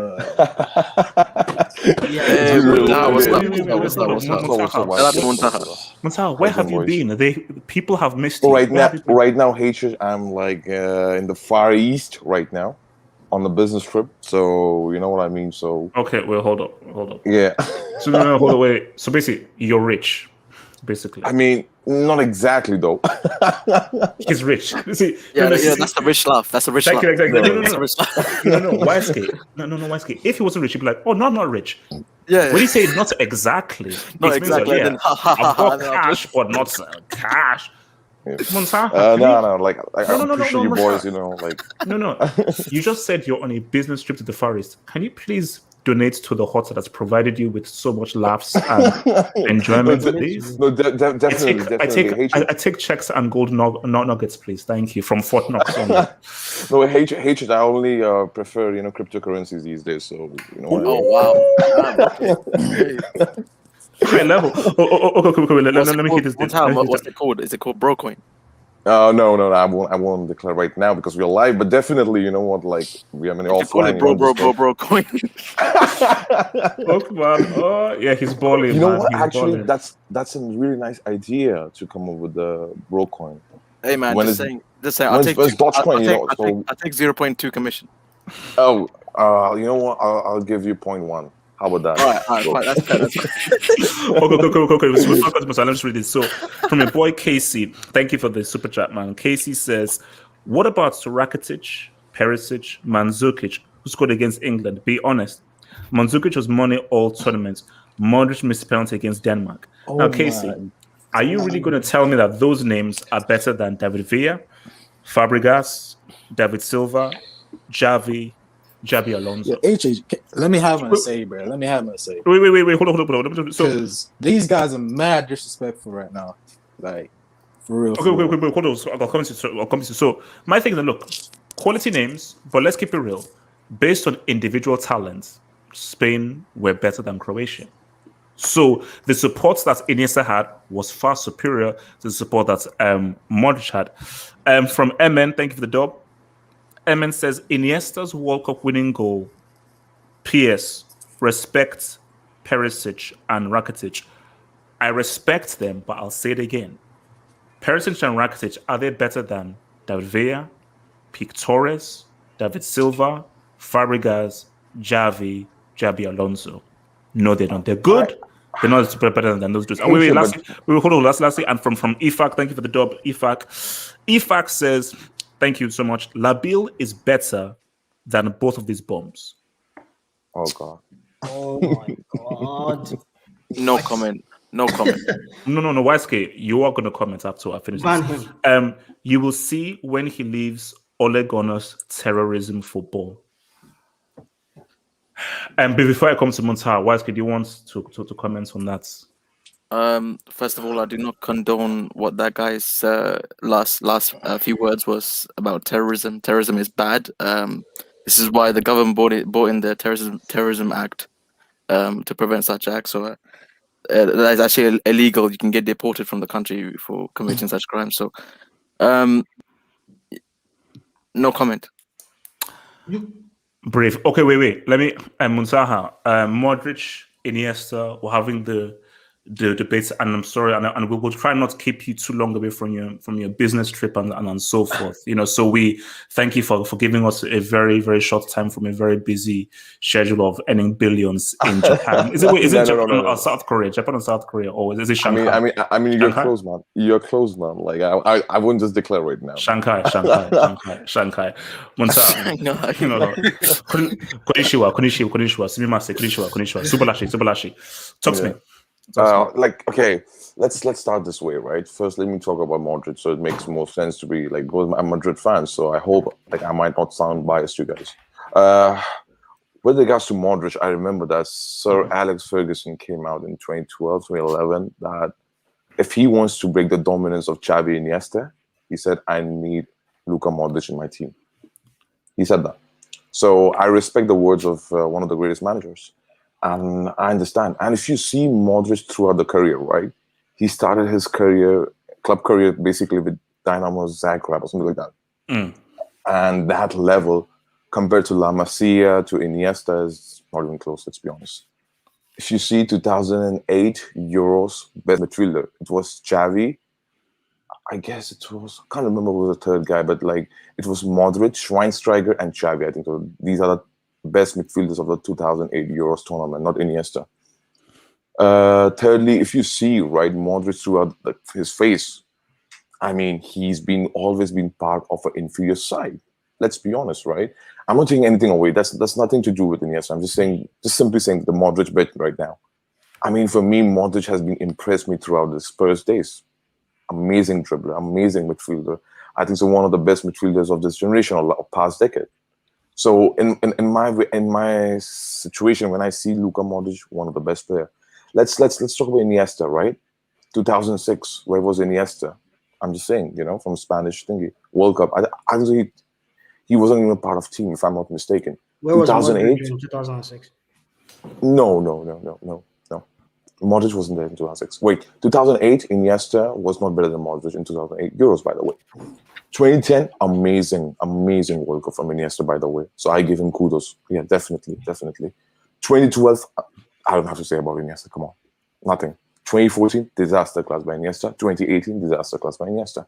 My point is, like, overall, I think so. Iniesta is better role player midfielder throughout his career than Modric. And better player. In my opinion, Iniesta is better player than Modric. Okay, and specifically, if we emphasize on two facets of the game of Iniesta is better than Modric, dribbling, yes, is better. And I think the through balls, not variation of passings. I'm talking about through balls. Simply through balls, I think so Iniesta is better. Other than that, right, as a pure midfielder, total midfielder, I think so Modric is better. Modric. Yeah, I said close control dribbling. But when you see Modric dribbling, he can beat, man. Okay, with his close control as well. It's not as good as Iniesta's close control. Let's be honest. Modric is better defensively as well. I'll give you that. Sorry. Modric is better defensively as well. No, that's known fact. I think. But just that's why when I did the battle, I gave the ball control attributes to Iniesta, but I gave dribbling to Modric because dribbling. There are many aspects to dribbling. There's close quarters dribbling. There's dribbling at speed. There's dribbling over a long period. Different varieties of beating your pre. No, I understand. But if you see Iniesta's way of beating the man is more efficient than Modric. If I see that, let's be honest, right?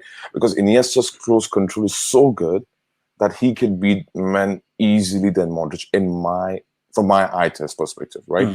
Okay. Let me give you a difference, right? Between Modric dribbling versus Iniesta's dribbling. Iniesta dribbling is more like a Messi. And Modric dribbling is more like a Neymar. You know what I mean? So Neymar used different tricks and tricks to beat his dummies, feints, exactly, and so forth. Exactly. So it's, in my opinion, if I see for my test, I think so Iniesta, I'll give dribbling to Iniesta, if I'm being very objective over here. Secondly, passing. I mean, you brought a really good point, you know. I was listening to you right now. Varieties of passing. Iniesta's passing in terms of variety through ball, simply better than Modric. Let's be honest there. Let's not beat that on push. But if you see long ball, switch off plays, you know what I mean? And even through ball. So when I see overall, I think so. I mean, yeah, Modric have shouted to be better passer all round in terms of passing, all round keyword, not through balls, all round. But Iniesta as a through ball is better. I think so. Iniesta's vision is better than Modric's vision, in my opinion. I think so Iniesta's the way he can see, like, you know, like the players in the space. He can see things. See things. Yeah. But that's my thing is like when I see overall as a midfielder, I'll give to Modric, but as a player, in my opinion, Iniesta better. So yeah, that's my take. Simple take. And one more thing with regards to this, right? Modric was injured in 2015 semi-final against Juventus. I'm just saying that. Okay. And you can clearly see the creativity, the lack of creativity in our midfield. But let me ask you something quickly. Do you feel that Iniesta, and again, I don't want to sound rude, but I'm just asking the question. Do you feel that Iniesta is reliant on a system? It's a simple question. It's just a question. I want to the phrase. Let me answer. Look. So say reliant on system, I don't totally agree with you, but I'll say this. System actually helped to, like, you know, extract the best out of Iniesta. But definitely, I'll say like system helped him to see the best of Iniesta because it's pull up not a comment, bro. Wait, hold up. My thing is that, but that doesn't mean that like. Wait, hold up. If Iniesta was in a team where the guys around him went excellent at keeping the ball, would he still be effective? So if you put him in a team where guys are not as good as keeping the ball, and let's say are more direct and so forth, would we still see the best of Iniesta? Because that's a whole different kind of team that you're now operating with. But Hatred, don't you think so? This is like more of a hypothetical we are going into right now. Yeah, that's because, what I told him. Yeah, because ultimately, okay, let's say this, right? No. I have a question for you, bro. Okay. Listen. Very important question for you, right? Yes. We have seen 2015 treble, right, of Barcelona. Do you consider that system as a similar system of 2011 or 2010 Spain or 2011 Barcelona? I don't see it. I think it's totally different system. And, let's be honest, right? And Muntaha, when people think about 2015, does anyone mention Iniesta? They mention three names: M, S, N. No, Iniesta played his part. Rakitic played with his part. But the names that are mainly mentioned are M, S, N. 2011. We have to talk about Iniesta. 2009, you have to talk about Iniesta. 2015, of course, a team is a team, but the only names that are mentioned are three names because those three guys completely dominated the whole of Europe. And because the notion was that even back then I said, bro, what they did was just long balls to the three. They'll figure it out. You know, just give the ball to those three and they will just find a way of beating everything in the path. And that's what they did. Between three of them, they beat everyone in the path. No, Hatred. Yes, I do understand that thingy. But if you see 2015 Champions League final, right? Who was man of the match? It was Iniesta, man of the match. Let's be honest there. If you see the thingy he created for Rakitic's goal, you know, like cut inside for Neymar, and then Neymar just laid off to Rakitic for the first goal. I mean, let's be honest, that's totally on Iniesta. So Iniesta, Modric, man, like that's a very difficult discussion. Like let's be honest, Iniesta's profile to me looks attractive, more attractive than Modric. Okay, and I'm explaining why it looks more attractive. But what's better longevity? Look, longevity. Look, when it comes to longevity, yeah, okay, Modric definitely had the case. But in my opinion, I see as an overall package as a player. Okay, and when I see if anyone says or many people says Iniesta is better, I don't mind. I mean, that guy deserves the respect. And if anyone says Modric better, I say, yeah, okay, he has debate there. So ultimately, my answer to your question would be, who's better player? Iniesta. Who's better midfielder? Luka Modric. Luka Modric is more complete midfielder than Iniesta, I'll say that. I found it funny you bring in longevity in this, but you never bring longevity when it comes to Messi and Cristiano. Shan, have your say. Zed, mute your mic. Shan, have your say. Okay. So as a player, I think Iniesta's marginally ahead, but it's not as like clear as like people in the live chat are making it out to be. Shan, forget them. They're clowns. They're clowns. Or like people in general, because people get like blinded by nostalgia really easily. But, okay, I'm just going to talk about the players. Like shooting, Modric is clear. I don't think there's any debate. Defending, I think Modric is a lot better than Iniesta. I think Modric is also more press resistant than Iniesta, to be honest. Because 3 players that like I've seen that impressed me most when beating a press: Xavi, Modric, and Verratti. Dribbling, I'd give it to Iniesta. Iniesta is a better dribbler for me. Ball control, Iniesta, yeah. Passing, I'd say passing. Iniesta's better at passing, where he has to find like he threads the needle. But there are different kinds of pass, because as Munsal just said, in terms of through balls and so forth, I'm giving it to Iniesta. Yeah. Switching play, long range passing, 40 yarders, 50 yarders, different passing techniques from different ranges and so forth. Because my thing is that when you look at passing, it's okay, short range passing, through balls, long range passing, switch off play. These are all the things that you take into accounts, you know, and we know that Modric is a guy that can take the ball from into his own half, ping it 40, 70 yards to the other corner. So, like I told you, Modric isn't touching Iniesta in terms of through ball things, but there's a whole myriad of attributes that have to come into play when we look at passing. Yeah. I'd also say that, like, you're saying that Modric can do better in a worse team, but like you can't really say that because Iniesta hasn't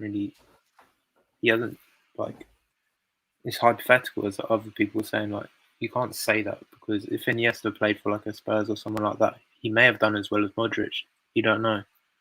No. Like, see, my thing is, when I look at how a player plays, I can make an assessment. Hence why I make people say, "Oh, Messi can't play well in another." I'm like, no, you're dumb, because I see how good he is as an individual and how much he stands out as an individual. See, when you stand out, then I know that you can exist in any system. And Messi is a guy who stood out so much.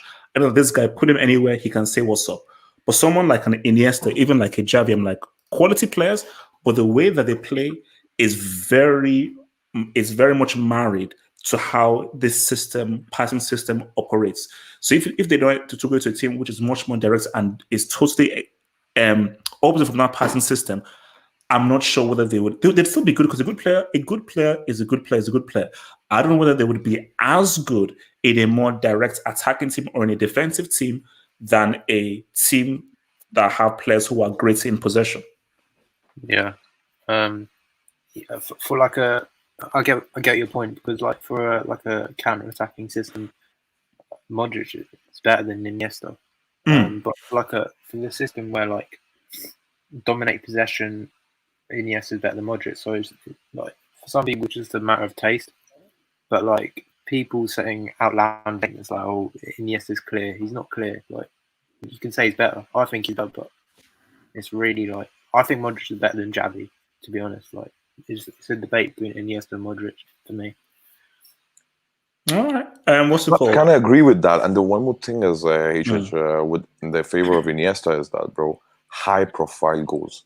You cannot simply ignore that. We cannot simply ignore that. Oh, I've already said that he's more clutch. I will give it the clutch tactic. I give it to Iniesta. No, but it's not just clutch. You cannot, like, in my opinion, when you say that it's just clutch, no. Those goals are very crucial, man. Like, it's changed the history of certain clubs and that's what clutch means. Like, clutch, for me, I put clutch in the same category as these goals hold weight. These goals mean something, and goals that mean something are in a high pressure situations and high difficulty situations. And Iniesta's resume, you can't argue with his resume in the kinds of moments he's had and how he said what's been moments. So 100%, like, that's not in debate. Iniesta has bigger moments than Modric. And one more thing I just want to quickly point out there, right? I was listening to my brother YSK was saying, shooting, Iniesta is better. That's not true, actually. Remember Roaske? No, I didn't say it was bad. I said you can have a debate on that with those two. I didn't say I didn't respond to that. Actually, you know what? I disagree with that. You know why, Roaske? If you see the amount of goals, and you were bringing stats, something like that, bro. I think so. Modric and Iniesta stats are very close, very close. So Iniesta is not far ahead of Modric, or Modric is not far ahead of him. I think it was very close. And in terms of long range shooting, Modric has ton of long range shooting, man. Ton of, bro. Remember that against Man United where he scored the winning goal again at Old Trafford. Monta, you didn't have to do that. But I'm just and also remember his goal against Argentina in the World Cup. Yeah. Look, my point is, I'm just saying this thing, right? If you see overall, in my opinion, I'm being very objective. Iniesta is a better player, but Modric is more complete midfielder, man. CM, you know what I mean? So let's say you cannot. This question doesn't make sense to me. You know, which one you'll pick up? Pick up. Like, it depends upon scenario. For me, like it's totally dependent upon this team and scenario which they want. No, you've already made the answer, because there are two questions. One question is who's the better player. One question is who is the better central midfielder. So central midfielder is okay based on the roles and the discipline of the central midfielder, who performs that attributes better. And you'd argue maybe it's Modric. But better player is devoid of any role. Let's just take player against player, put them out there in a vacuum. Who is better? And of course, I think it's a debate.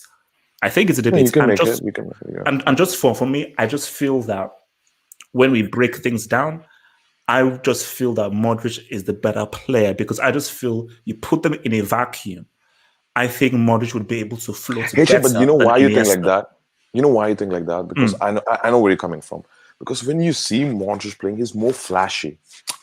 You know what I mean? And Iniesta is more fine. You know, it's like subtle. You know. No. Because I don't. Okay, because I've got to come to Sergio. Because Sergio wants to speak. But see, my thing about it is that when I watch them both play, you have to really look to see what Iniesta does. And when you see what he does, it's like, oh damn, look what this guy did. Modric, you can just see it. So for me, Modric stands out more in what he does than Iniesta. See, Iniesta is like part of this incredible, amazing organism that is this team, that is the Barca or Spain. But Iniesta doesn't really stand out as, oh man, this is the best guy on this team. This guy's really doing his thing. For Modric, no. I told you, we had a discussion yesterday where Toni Kroos has never been the alpha of any team. He was the beta to Schweinsteiger's alpha, and he's the beta to Modric's alpha. Same with Rakitic. That Modric has always been the same guy. And I've always said that when you mention Iniesta, shouldn't Iniesta and Xavi come as a package? That's what I say. I think no. But I disagree with that. Wait, hold on. I want to come to Sergio. Sergio, talk. You give me your thoughts on this, Sergio. Sergio Ramos, huh? Sorry, go ahead. I'm kidding. Relax, but he's going. Yo, so I've been listening to some of y'all on the panel, some of y'all disrespectful dudes in the chat when there's to put some respect and look at fucking Modric's name, the Ballon d'Or winner, the World Cup best player. Bro, let me tell you something, bro. Luka Modric is a more complete player than Iniesta. No disrespect to Iniesta. One of the best midfielder ever. I give him the disrespect. But when we talk about this comparison, some of y'all making out like it's disrespectful. You know what's disrespectful? Comparing Iniesta to Zidane. No, that's disrespectful. Brick, bro. Sergio, we don't condone Latza. We don't condone. That was only Latza. That was only Latza said that. Let him land. Let Virgil land. Virgil, go for it. Virgil. Bro, when you talk about Iniesta, you bring up Xavi, bro. Iniesta is a role player. Bro, have Iniesta ever been a main man on the team? Have you ever had the responsibility to be the main man? Answer me. Have you ever been the main man? No. That's not true, man. That's not true. Just answer the question. No, okay, have Modric been a main man other than World Cup? Of course he's been a man. What are you talking about? World Cup, you're talking about World Cup, right? When? 2018, right? 2018, sorry, my bad. 2018, right? Bro, Iniesta is what you call a fair weather player. But I want to see Iniesta play for a team that don't have the possession 90% of the time. They has to work blood, sweat, and tears. That's all hypothetical, bro. Nah, that's disrespectful. In my opinion, as a Madrid fan, still that's disrespectful. Yeah, that's very disrespectful. Bro, that's not disrespectful. No, fuck this live chat people, man, who's shitting on Modric. I know that, bro. They're biased, bro. Okay, you can ignore them. You can No. These dudes are they're disrespecting. No, but okay. If they are disrespecting, but you come on, you can be more objective. I mean, that's I not know some of disrespectful. Because we can't deny what Iniesta literally changed the way football. No. That's Spain and Barcelona changed. No, the way Sergio, you football. can't see Sergio. You cannot call Iniesta fair weather. Like, let's keep real. As a player, the guy was different level. Hence why this is tit for tat, because these guys are amongst the best midfielders of the generation. And these guys, you could argue that it's top. So let's just, one thing that we have to both respect is they must both be respected as high-level midfielders. We simply have to. This debate is reminding me of the Messi Ronaldo. It doesn't matter who you pick. Bro, who that nigga, bro, that dude in the chat saying, what's his name? Joel? Bro, relax. Oh, okay, let's not suck anyone's gender, please. Let's please. All right, Sergio, you're a Real Madrid fan, right? Yeah. So, in your opinion, who's better, peak Ozil or peak Modric? Oh, peak Modric. Bro, nah. Ozil is a better number 10. No. Better player, Modric. Peak Modric. Modric is better player, but Ozil is better number 10. Better creator. No. I'll say Ozil. Look. Ozil is very good. Like when it comes to through balls and like vision passing, I think Ozil better. Yeah, no, but overall midfielder and player Modric. Oh no, of course, Mike. It's Ozil was a specialist, was a through ball specialist. Wouldn't you say this debate is giving you Messi Ronaldo vibe? Because it really doesn't matter who you pick if you start in a team. No, but Iniesta. No, it doesn't. No, wait, hold on. No, the reason I'm telling you, let's say you had to pick one of them to start a team. It doesn't matter who you pick; they both are phenomenal players. No, but Iniesta, in my opinion, is slightly better. Come on. Why this is different is, in my opinion, people can call me crazy. Messi and Cristiano, there's a sizable difference in quality between those two guys. I don't think it's even close. No, but I'm saying if you're starting a team, though. Oh, like, Messi all day, every day, because Messi gives me the goal scoring and the passing, playmaking, dribbling, and so forth. Cristiano only gives me the goal scoring. Yeah, but I think it all, like I said, it's different opinion. Because if you are Zidane, maybe you might want Ronaldo more because he fits in your system. If you're Pep, you might want Messi because he fits more in your system. No. But those, let's keep it real. If you're being real, see, I don't want this to go to the Messi, Cristiano Ronaldo, but just very quickly, if you're being real, you take the guy that simply gives you more. That he gives you the same as the other dude, plus more. So it's simple. But to this whole thing of Modric and Iniesta, I know this is genuinely close. Because see, my thing about it is that if we had this debate 2016, 17, Iniesta is just better. The issue with this is Modric is still playing.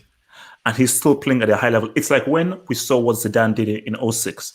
Before that 06 World Cup, Zidane would be like, well, he was the guy that scored those 2 goals in the World Cup final. And yeah, he was pretty good in 2000. Oh yeah, he scored that goal for Real Madrid. But based on what he did at 06, at his age, you're going to be like, whoa, hold up. Because that's going to mean something. Where at 35 years of age, you're one of the best players in your position in the world.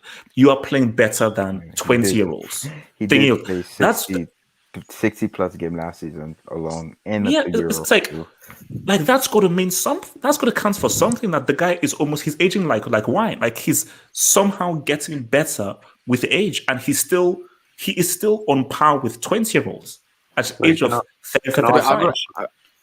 Wait, hold on. Before you come, so shout out to your boy Yassis side, man. Thank you for the WS side. He says, first things first, y'all are a bunch of, and I think he means to say hoes. Just hash, except for YSK Goldson, especially Wilson. Second shout out to Lukaku. Modric won a Ballon d'Or, case closed. No, that's not true. That's not really the thing. Sorry, man. Sorry, bro. No, you can't bring Ballon d'Or. Wait. Let me go. Is he picking Modric? Let me go first on this. Go. First of all, I don't rate Ballon. This is my personal opinion. Ballon d'Or either. Bro, Ballon d'Or is the most flawed ever. Okay. Yeah. And this is like one of the most I don't rate the credibility of Ballon d'Or since 2006 when they gave it to Kenneman. Okay, anyways, that could be discussed for some other day. My point is, yeah. I have a great argument for that 2006 Ballon d'Or as well. Yeah. I know. I have touched. I know. I have touched your legend, bro. That's a whole hangout, bro. That's a whole hangout. Montara, real quick. Who do you think should have won it in 06? Real quick, just say really fast. No. But my point is, bro, Iniesta should have won the Ballon d'Or in 2010, in my opinion. Okay, in my opinion, or Schneider, any one of the two. So you cannot bring Modric Ballon d'Or. I think so. They have bent over for Messi. No. They have bent over for Messi. No, Musa, no. Don't just slide in. No. Hold up. Iniesta should win it over a guy who led a team to a treble and led a team to a World Cup final.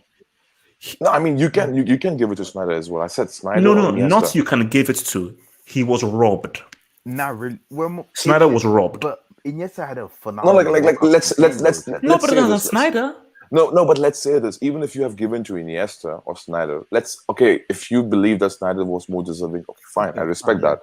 But my thing is Messi didn't deserve 2010. It's either Schneider or Iniesta. It's the same in 2013. I think Ribery should have won over Ronaldo in 2013. It's I don't rate Ballon d'Or. Why is bullshit? No. Zed, why is it BS? You Messi apologist. Why? So Messi deserves to win it over Schneider or Iniesta in 2010. Explain that crap. Explain. Just talk. The award is for the best player. It's not for the award is for the best player. No, but what the individual and how was Messi better than Iniesta and Schneider for that year in 2010? That Inter Milan he was phenomenal. Don't get me wrong. He was phenomenal. Not better than headed by Jose Mourinho. That team was amazing. I don't think Schneider led anyone. It was a team effort. Wait, hey, man, no, hold on. Zed, hold on. Zed, how old are you?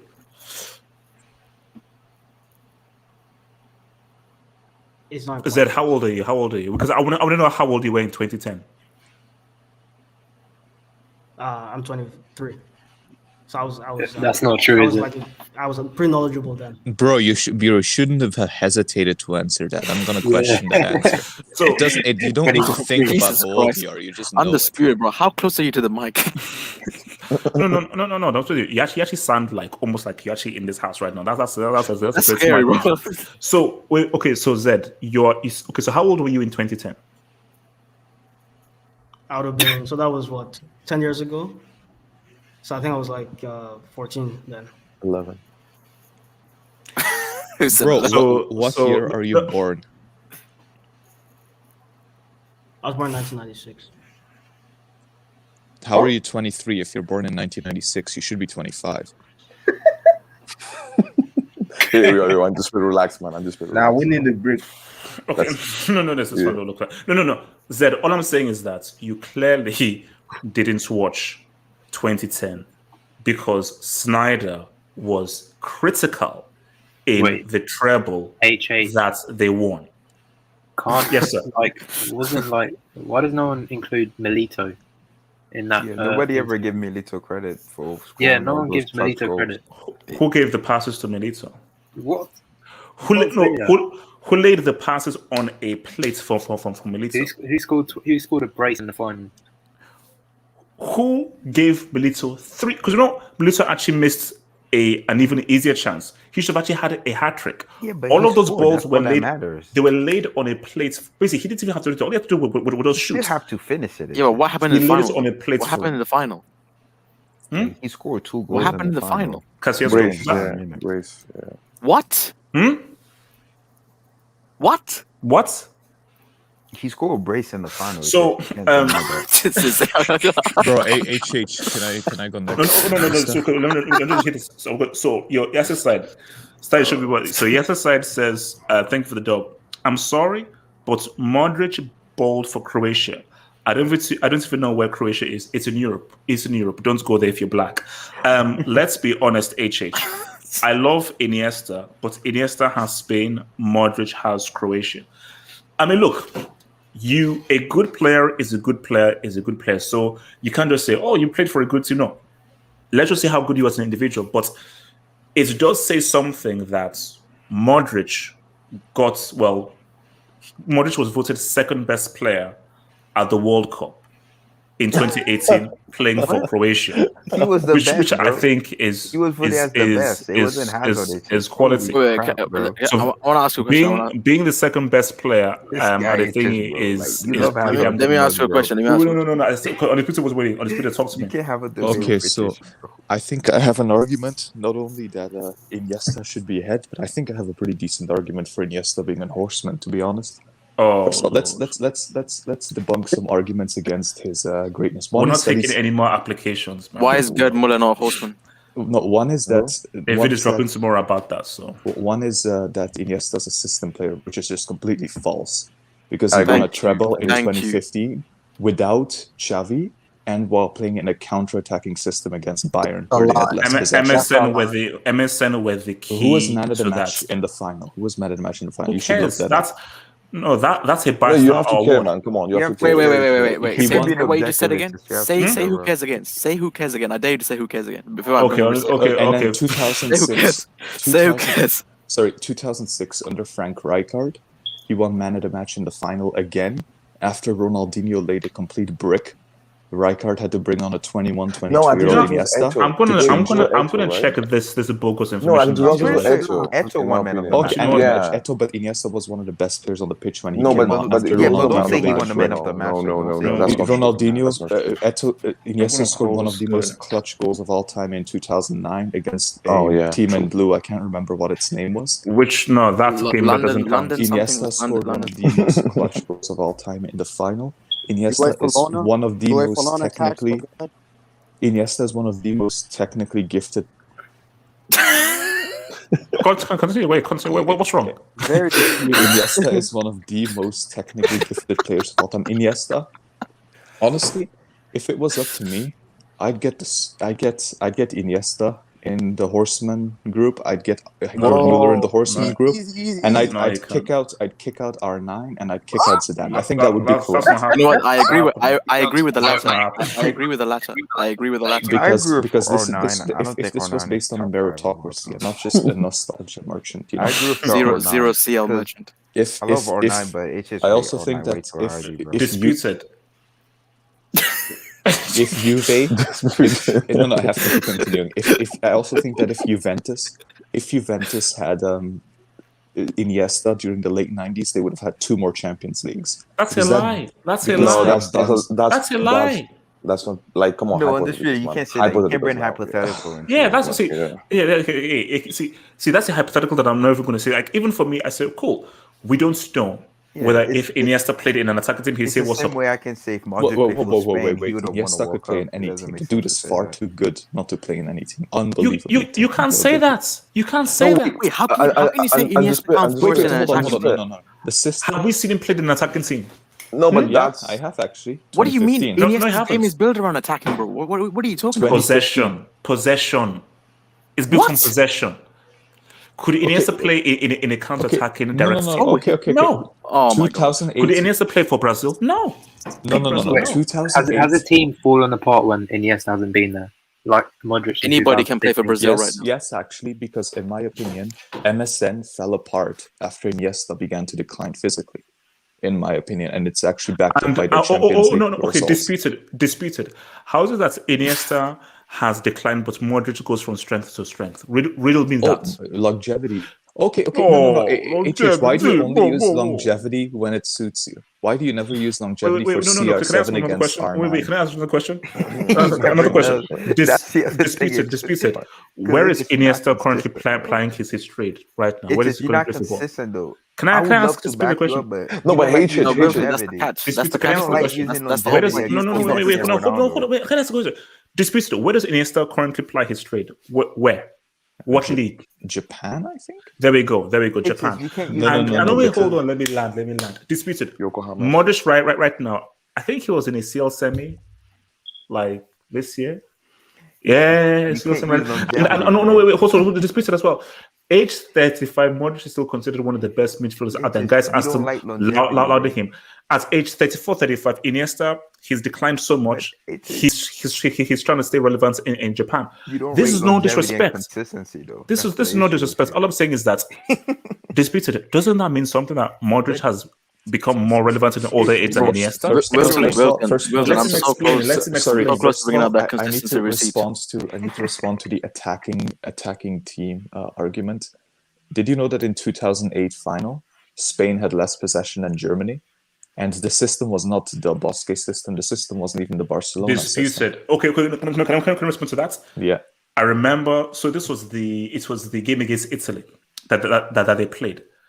Even the commentator said that this Spain thing, it's so tedious with how they kept possession of the ball. It was still in the myriad of possession. Now, if you want to bring up Spain 02 with Joaquin, Raul, and all those dudes, then yeah, that team was far more direct and far more attacking. Spain 02. 08 without racist piece of crap, all the Luis Aragones and so forth, it was still under the whole possession myriad, where commentators even said, man, these guys are so tedious with how they just want to keep hold of the ball. No, but HA, you have pointed with that. You have pointed with that in favor of Undisputed, right? And you can see that in 2008, Iniesta was not the best midfielder of the tournament, actually, in that tournament. Yeah, he wasn't. So, I mean, you have a point there then. If you want, but I totally disagree with your notion, though. I'm just saying. No. He shined. Iniesta was amazing under Frank Rijkaard. He was amazing under Guardiola. He was amazing under Lewis. No, under Rijkaard, no. He was an amazing young player under Rijkaard. No, he wasn't.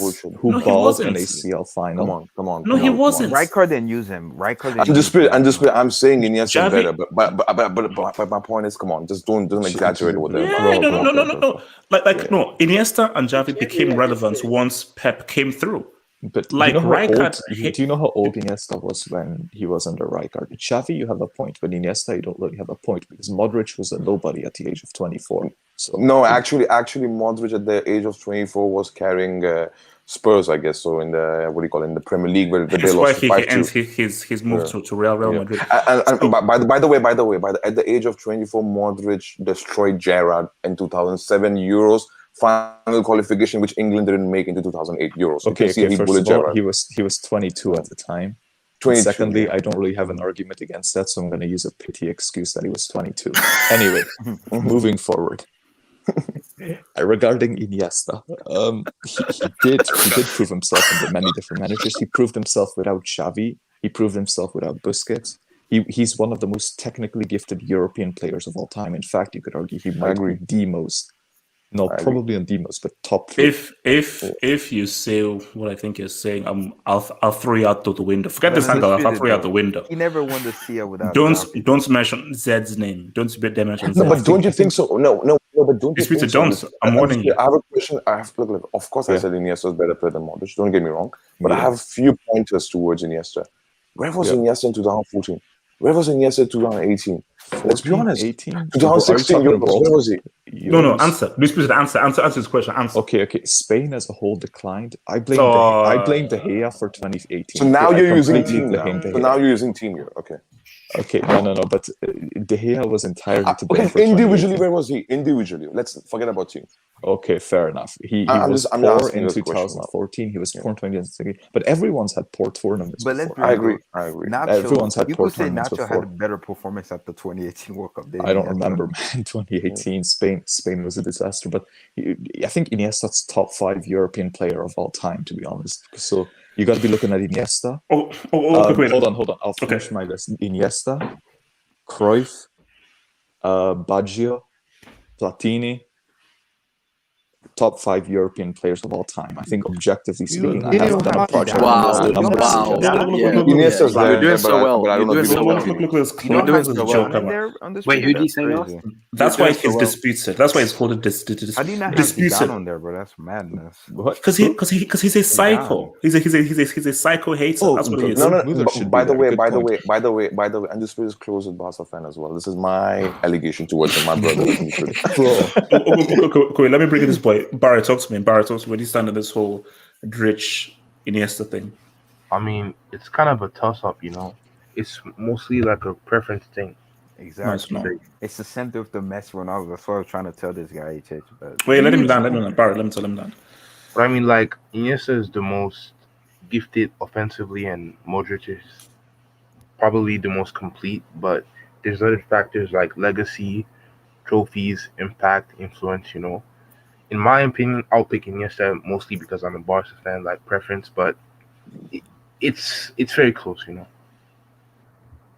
Choose Yeah, I one. mean, No. Choose he's right one. though. Barry, choose one. Yeah. No. Yeah, choose Let me see Iniesta. Why? I mean, explain. Give me reasons. I prefer his style. Like his passing, his dribbling towards the small spaces on the Speak pitch. on it. Speak on it. Speak on it. You can't get mad It's over just his my opinion. preference. Yeah, that's just his preference, Exactly. bro. Like, there's no right. No. there's no right or I wrong don't have to respect your preference. sorry. Give But me H, your H, reasons. H, one more thing. Wait, hold on. Go ahead. What? But if I follow your logic, you say that consistency is for losers, and it's I never said overrated. it's for losers. I No. said it's overrated. I said it's have overrated. Those are receipts, two very different things. H, you're contradicting my I'm a friend. nice guy, so I'm not gonna play it, but I have receipts. Yeah, because every time it's I'm Messi telling you- Ronaldo, we can't use longevity. But when it's Modric, Wait. So one thing I will give Modric is that his unbelievable stamina, and he's just a very complete box-to-box player. He's better than Iniesta defensively. I'll give that to Modric. What's it called? Let's bring. Actually, no. Tard. Talk to me about Tard. So for Strange me, name. I give Modric longevity and His name overall- is it's Modric, not Modric. It's Modric. Modric. Thank I you. give him longevity and overall skills. For example, defensive, passing, speed. Like he got everything right. And Iniesta, what I give him is moments and creativity. So for me, objectively, as a midfielder, I'll give it to Modric. But style and my preference of a player that I like to watch would be Iniesta. So Who is better? Who is objectively the better player? I don't care about your preference. Who's objectively better? No, we care about your preference, Todd. We care about. I don't give a damn about your preference. Who is objectively better? LL, Use, mute your mic. use your football brain. Use your football brain and tell me who's objectively better. I don't care about your preference. Told you, Modric. I'll say Modric. So Modric is better. Good. Yeah. Slap yourself. Wait, what's it called? Saeed. Yes, Saeed. Yes, it's Saeed. Before you go to yes, Saeed, who's the better player, Messi or Maradona? Come on, has to be Messi. Who's the better player, Messi or Maradona? I'm not talking about who's greater. I'm talking about better player. Don't bring trophy. Is there really an argument there? Come on. Who's the better player, Messi or Maradona? See, it's the same thing with Modric and Iniesta. It doesn't matter who you pick. Yes, it's Saeed. Yes, it's Saeid. You that's what I'm talking about. No, yes, he hasn't spoken. Yes, hasn't spoken. Yes, hasn't spoken. Yes, so your thoughts, Modric? Or... Yes, how's the holiday? Oh, it's fantastic, buddy. Can you guys hear me very well?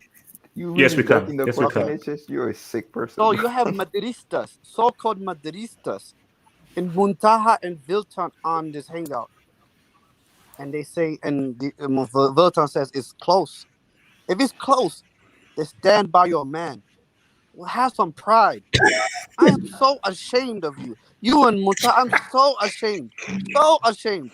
Anyways, moving on. Okay, why? But you see, I said Iniesta is better player, and Modric is better I am midfielder. so ashamed of you. Why?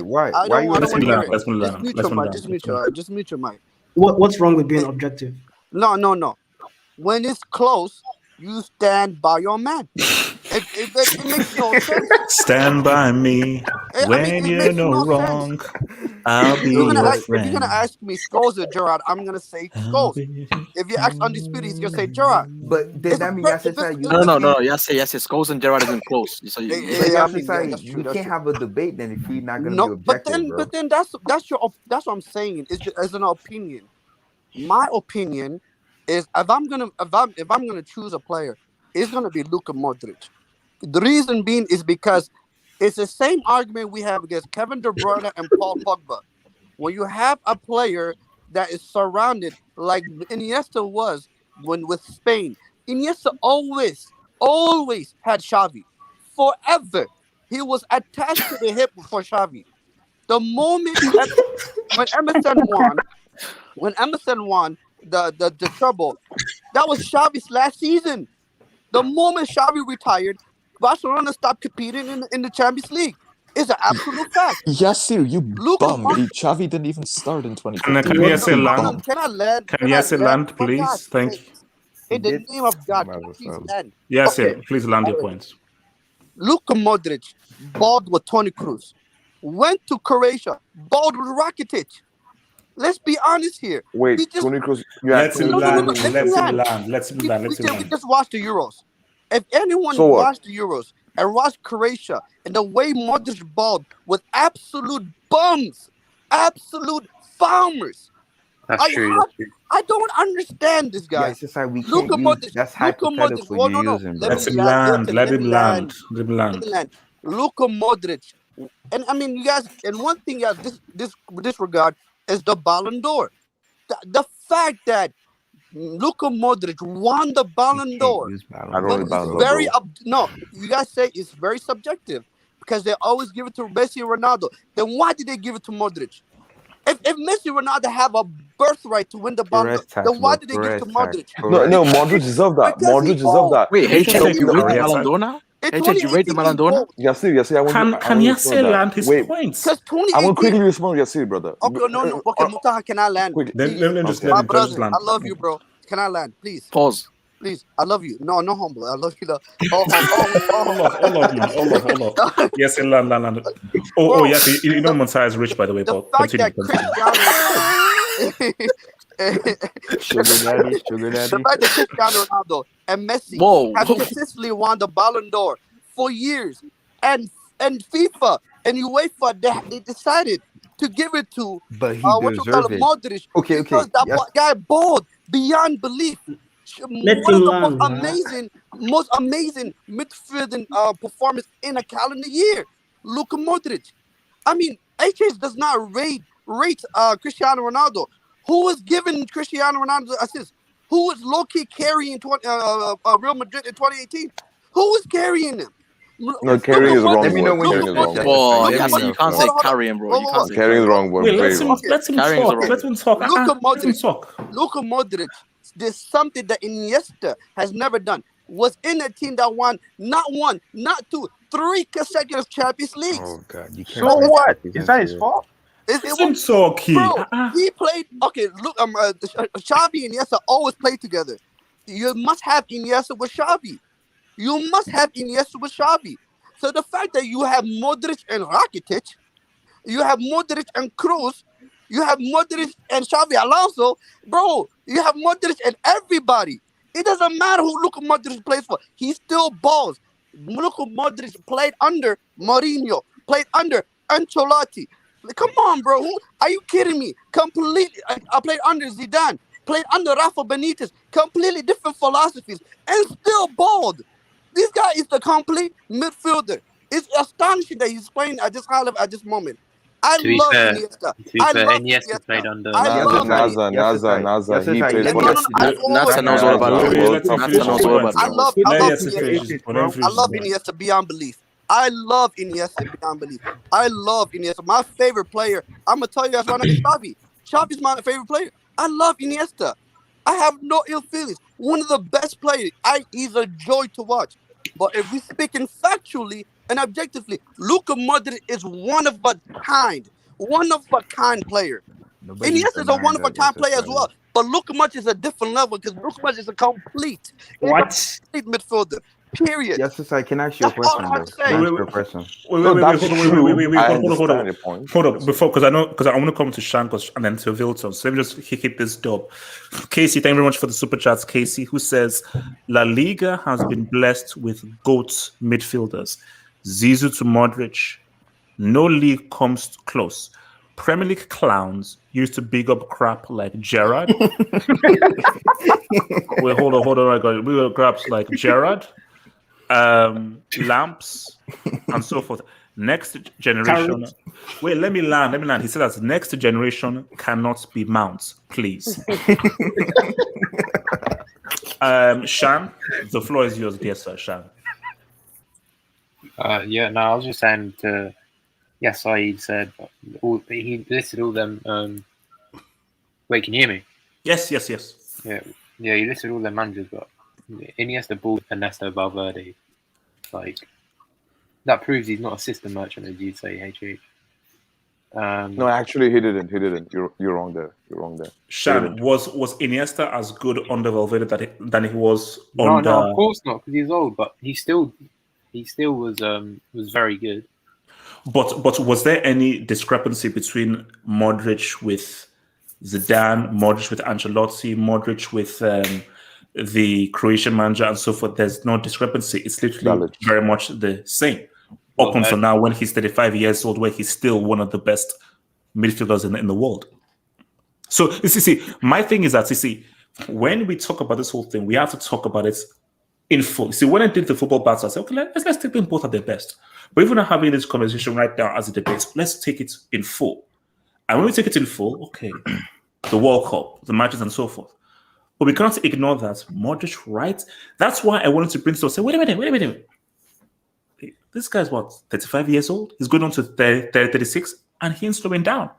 Shane, I see no decline. I see no freaking decline. Wait, what's that called again? What's that called again? It's called consistency, isn't it? That's what it's not called. consistency. It's called longevity. Shane, the Valverde what? argument Nah, this guy. Wilton, talk over him. Shane, the Valverde argument wasn't good because the next season, Barca got to the semi and they lost to Liverpool, and Iniesta left the season before. So they got to the semi with Coutinho, no, not Coutinho, Rakitic, whoever was there. I don't remember the midfield. But back to back to the whole Ballon d'Or thing. The reason why you can't use the Ballon d'Or in 2010, are you telling me that like Messi should have won the Ballon d'Or over Iniesta, bro, in 2010? Yes, I'm talking to you in 2010. No. Do you think? Okay, no, I don't. You can't use the Ballon d'Or as an argument, but bro. You didn't understand my point. My point is, do you know how difficult? Like you guys are talking about, is Snyder should have won it 2010. You know how difficult it is not to give the Ballon d'Or to Messi and Ronaldo. The fact that Modric won it is no. They couldn't give it to Messi. 2018 Messi was never gonna win it. He was not even. 2018 they couldn't give it to no one else. They could have given it to Ronaldo. No. You see. One second. You see, let's stick to the subject, right? With Ballon d'Or. What I believe with regards to Ballon d'Or is that award is full of bullshit, crap. I don't think there's objectivity when it comes to Ballon d'Or. I'm being very honest. So I don't think so. Using Ballon d'Or against so-and-so players is the right argument. In my opinion. In your view, screw the Ballon d'Or. Let's say this is you. You are the main individuator. You're the main determiner. I'm giving him Modric 2018. Yeah, I'm giving 2018 to him. Yeah, okay, no, I know what you mean. I know, definitely, I know what you mean. Okay, he was deserving candidate, but it's not. No, but Iniesta, in my opinion, deserved 2010, or let's say Snyder. So yeah, so it's okay, not. Okay, let me hold you on that. Yeah, you said 2010, Iniesta, Snyder. Now, I'll keep it real with you. I've had more so Snyder than Iniesta. But the thing is that, but we can say 2018. I don't think there is any doubt that Modric was the undisputed best player in 2018. So the thing is that is another notch, another tick from Modric. You know what? That's Modric. Modric at the time. Modric at the time was the undisputed best player in the world. I wouldn't say undisputed, because most people were saying Ronaldo also should have won it. No. After World Cup, after the World Cup, that's when Modric's stock went up. Yeah. But if there were no World Cup, Ronaldo would have won it for sure. But there was a World Cup. One more thing. We can't just freaking ignore the World Cup. No, it existed. Same thing in 2010. That World Cup greatly helped Iniesta's case. But Snyder's resume was treble and World Cup final, which is better than. Because where did Barca finish? Oh, semis. So you go to CL semis, and then you obviously won the World Cup. But a treble and a World Cup final, that's a better resume than CL semis and World Cup final.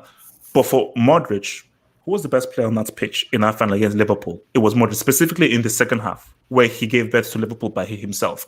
And we all know what he did in the World Cup, second only to Hazard at the World Cup. So that's the whole thing. Wait, if we go by Ballon d'Or, sorry. If we go by Ballon d'Or, right, we obviously know Messi and Ronaldo have won the most. Do you know who's won the third most?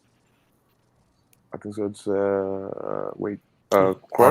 Cruyff and Platini and no, not R9 and Van Basten. Who the hell said R9? Bro, who's Platini? Onana has two, right? I've never seen this guy play. No. Don't disrespect No, and Zidane has as many as Matthias Sammer.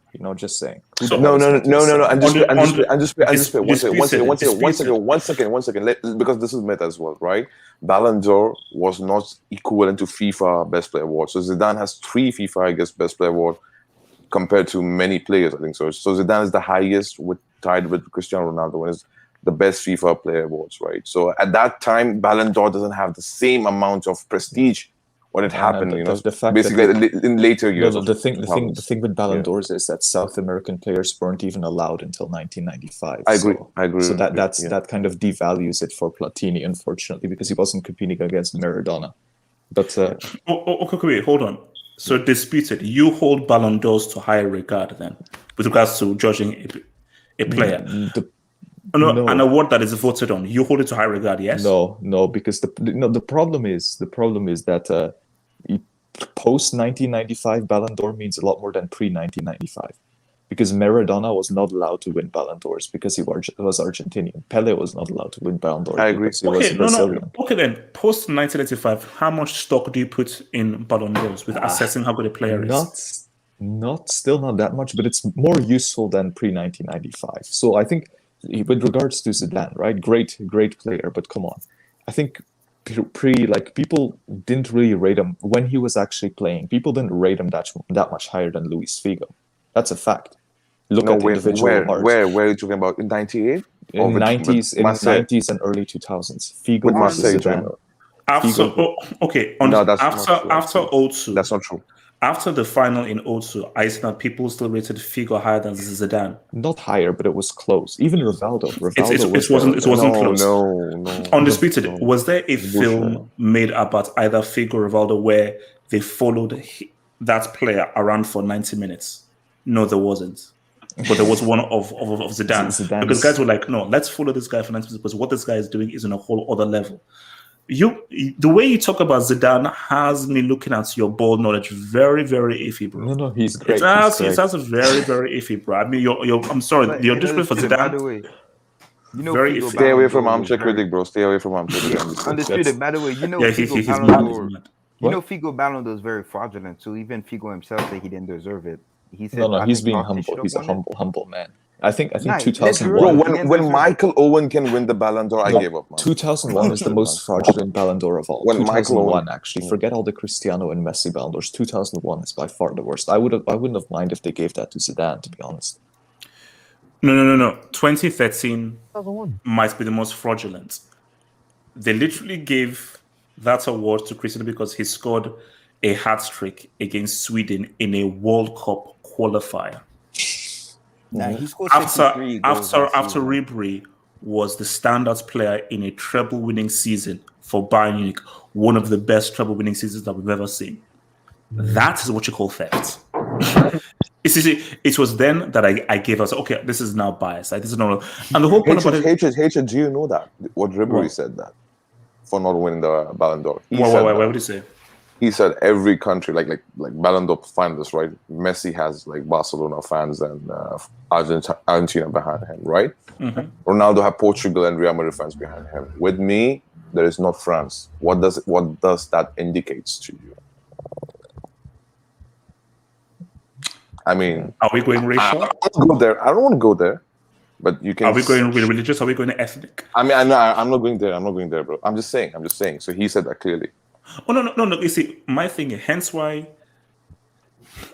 you winning something tangible always means something more. You see, that's why. Look, for me, of course, I'm happy that someone like a Modric broke the whole duopoly because I'm happy for him. So I'm happy that he got that individual award. But I think what means something more is that Champions League. Ask Lam, ask Mola, ask Neuer. Would you rather have won the Ballon d'Or that Messi won? Or have the World Cup medal? They'll be like, Messi himself said it, remember? The Ballon d'Or is cute. I like this World Cup medal a lot more. Remember what Messi said? I'll trade in my 5 Ballon d'Or. Of course he would. No, but no. thing, But Vilton, those clowns on Twitter, those morons on Twitter are like, these idiots use Ballon d'Ors as some kind of an argument. Oh, he's going to win the 7th Ballon d'Or. This just proves you stupid freaking idiots, man. Here's the thing, though. Here's the thing, guys. Let's just sit and just think about it. What is, like you said, if the Ballon d'Or is biased, then Messi and Ronaldo should win it every single year, and they have won it every. Yeah, but they year. won, bro. No, they won it every single year except for one. Except for one where Modric couldn't be undenied. He could not be denied. There was no argument against that. They could make an argument against Iniesta. They could make an argument against Snyder. They could make an argument against Ribéry. Modric, they couldn't. They could not. Because at that just shows you that what Modric did in 2018 was something unbelievable. Because where is Croatia? Can someone tell me where it is? I don't know. What is Croatia? No. But I think so. The point that Yasser is making again, has there generally, and you need to be objective here, and I'm asking you clowns in the live chat as well. Has there ever been a point where Iniesta has been a standout individual performer? Because my argument is, I don't want to see Iniesta unless I see Xavi. They come as a package. So you know how you buy like those toys, where it's like batteries not included. If you buy the Iniesta toy, it comes with Xavi. They come as a package. Can I say something? They come as a freaking package. So I don't want to see Iniesta by himself unless I see Xavi, because they come as a freaking package. One second. Like let's delve deep into the season, okay? Or let's go for the calendar year, right? Okay. 2012. Messi, amazing, 91 goals and all those things, right? Calendar year. Most of them are tap-ins. Let's be honest, and penalties, like 60, I guess. There was some stats, right, with Messi. But if you see the campaign of 2012 with Iniesta, don't you think so? Iniesta should be regarded very highly in that campaign. I mean that season could be the season for him. So Ballon d'Or. And it's Ballon d'Or, but 2012 is, you have to look at the Champions League where they lost to Chelsea in the semis. Exactly, and look at Messi's performance and look at Iniesta's performance in that against Chelsea 2012 semi-final. Iniesta was better. Also. Exactly. And look at Messi missed penalty. Messi missed like tunnels. And don't forget the Euro. Look how amazing. No, but see, here's the thing. So 2012. So Messi won in 2012. Yeah. Guys, no, guys. Let's be real. 91 goals. But 60 tap-ins, bro. 60 tap-ins. Something like that. Why didn't Gerd Muller win it when he scored 85 goals in the calendar year then? Gerd Muller? I think 80. He scored 85. They give it to Beckenbauer was considered the best Beckenbauer player. won the Euro. But wait, sorry. But to Man's point, my point is, as well as Iniesta played, remember, this is for the calendar year. If you've broken a record that stood for what, 20, 30 years, you can't ignore that. But it's just, you didn't answer my question. How are people even arguing that Messi should have won? When Gerd Muller set that record, they gave no. My thing is, hold on. Sorry, Monta. Sorry. What the fuck?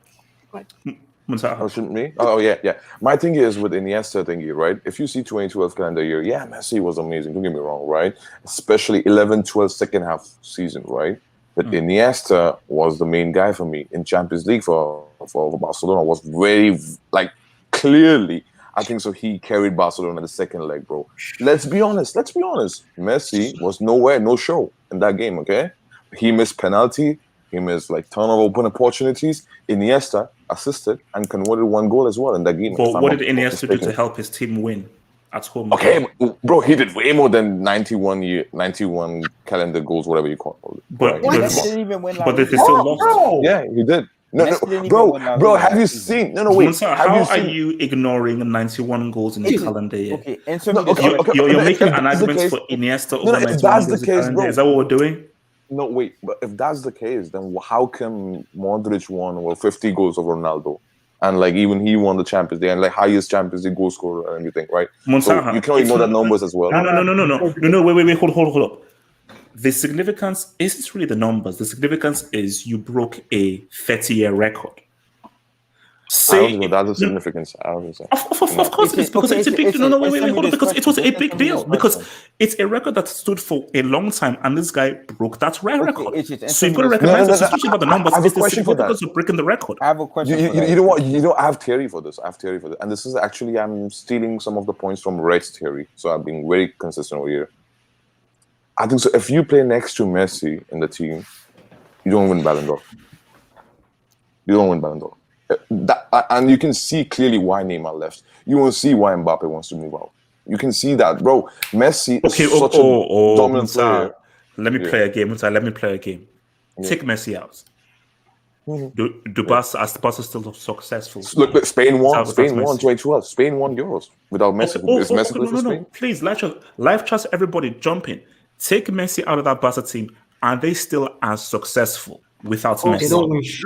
No, I'm talking about season, brother. We're talking about season. Of course not. He's talking about the season. We're not talking about the bro. We're talking about the season. In terms of this question, in 1972, when Gerd Müller set the record for 85 goals, he didn't win the Ballon d'Or. Why didn't he win it? They gave it to Beckenbauer because he won the Euro and he was the best defender at the Euro. Why couldn't they do the same with Iniesta? He was clearly the best player at the Euro in 2012. They could have given it to him, but again, like Montar been saying, it's all biased, bro. They give it to Messi because he's more marketable. That's all it is. Because why didn't? It's a fact. Wilson. That midfield consisted of Xavi. People overlook Xavi. Xavi was a fantastic in 2012.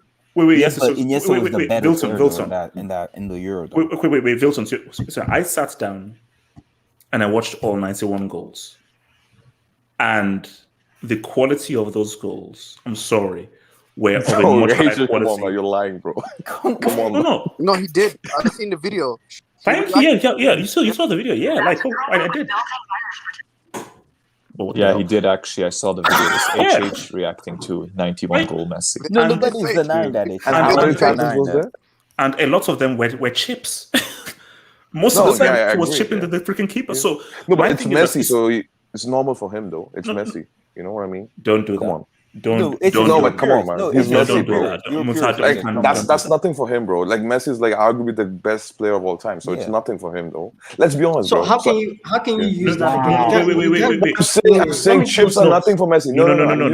I'm using chips. Okay, let me talk. It's nothing for Messi. Wait, hold on. So wait, I'll come to you, Zed. My answer to Wilton is, okay, why didn't they give it to Gerd Müller? The quality of Gerd Müller's goals were just not simply anywhere near the level of quality. Beckenbauer, a defender, bro. Because probably he was. Because my thing is, if you're comparing pretty much basic kinds of goals to a guy who did extremely well for his role, it is what it is. It's like if the Ballon d'Or went to Van Dijk in 2019, you won't argue. And I'm sorry, say what you will. World Cup has extra weighting. Give Cannavaro the freaking Ballon d'Or then, because he was crucial in the most. Was Cannavaro the best player in the World Cup, by the way? Yes, he was. Yes, he was. It was Zidane. It was Zidane. No. You're both wrong. It was Pirlo. Objectively, no. Wait. See, it's 2 games, bro. You see, Momota, you can either go for Zidane or Cannavaro, but you know why I would give it to Cannavaro is you have to look at you got to look at the whole piece. Zidane, from look, you know how much I rep Zidane for 06. At the end of the day, that red card affects your case. It affects your case. But that has nothing to do with the best players, let's say, metric, isn't it? Individually, best player. Okay, I know that's disciplinary. Okay, it's bad, right? I get that.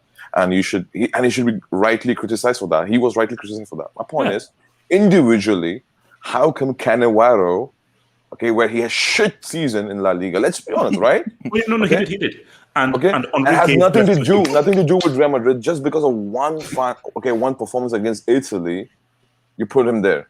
Come on, man. Look at Zidane against Spain, against Portugal. Wait. Against Spain, Portugal, Brazil, and even he scored in the World Cup like one of the most memorable penalty I think so we have seen. Let's be honest, right? Panenka in the World Cup final. Let's be honest. I mean, how come Cannavaro deserves more than Zidane? Zidane wasn't even the best. And clearly, Zidane won the best FIFA best player FIFA World Cup. Guys, hold on. I want to share some facts about 2006 World Cup. First of all, Zidane, actually, I'll say some facts about Zidane in general. 14 Lies, chances by the way. Lies, created. by the way. 14 chances created in 1998 World Cup. 12 chances created in 2006 World Cup. Do you know how many Pirlo created in 2006 alone? 24. 24 chances. Pirlo is the only player in the history of football to be man of the match in both a semi-final and the final of the same World Cup. Maradona and Pele didn't even do that, let alone Zidane. Okay? No, wait. So if chance. by the way, and if you want to talk about Let's land. If you want to talk about Zidane's 2006 World Cup as a whole, he didn't do anything in the group stage, by the way. 0 goals, 0 assists, 2 yellow cards. And Pirlo was amazing from game 1 to game 7. And so, as far as I'm concerned, wait, who did Italy face in the round of 16 quarterfinals? It's not even that too. Australia and Ukraine. But the thing is, okay, it says everything now. You know what? Maybe Zidane would have had an easier route to the final if he didn't. If he actually showed up in the that's bullshit. No, Vilton, let me land, man. Vilton. If Zidane actually showed up in the group stage and finished top of the group stage instead of Switzerland, which was a much weaker team than France, he would have actually had an easy route to the final. So don't give me that excuse about easy routes. Do you know that France struggled to qualify for the World Cup 2006? I know. Don't you know that shit? And when they have veterans playing. They have veterans playing. Who did they pull out of retirement? No. Just who did they pull out of retirement to help them qualify for the World Cup? Thank you very much. Sorry, like when in 2010, when Pirlo was injured, did you know Italy finished below New Zealand? Pirlo finished below. Italy finished below New Zealand when Pirlo was injured. Okay, so I can make that same argument. Even in 2002, when Zidane was injured, what happened to France? You can't say 2006, bro. No, I'm saying no. What I'm saying to you is that when Zidane was injured for France as well in 2002, France wasn't going to make out of the group stage. Where was Zidane for his club, by the way, in 2006? Because You can't bring up 2006 for Pirlo because the Ballon d'Or is for the entire year. The entire year, Pirlo wasn't outstanding till the World Cup, bro. Oh, no. But what about Zidane then? What about Vilton? What about Zidane? It's funny you'd bring that up because Zidane was much worse than Pirlo by that point at his club. And Zidane didn't even play the last 5 months. Substantiate. From August to December, Zidane didn't even play football. So how the hell can you give the Ballon d'Or to a guy who doesn't even play football? Actually, that season he retired though. Exactly. So you can't give the Ballon d'Or to someone. No. He retired at the end of the season. You know what I mean? Undisputed is right. Steven Gerrard is one of the most overrated players I've ever witnessed. I agree, man. Wait. Hold on. Wait. Let me just I swear, I'm just read this down. No, but honestly, Steven Gerrard is legend in his Hold on. So from Roy SB, thank you for the dub, SB. SB says, in 2019, a journalist voted Jesus, Trent Alexander-Arnold, Aubameyang, Griezmann, Lewandowski, and Ter Stegen. No Messi, no VVD in this BRICS top 5 for that season. You see, this is the issue of Ballon d'Or. Hence why I don't. It's basically Ballon d'Or for me is similar to like the Oscars. It's like when Crash won Best Picture, or when Kim Basinger won for LA Confidential. I was like, no, they were not. They don't deserve it. But once you now bring voting into it, you will always bring bias into it.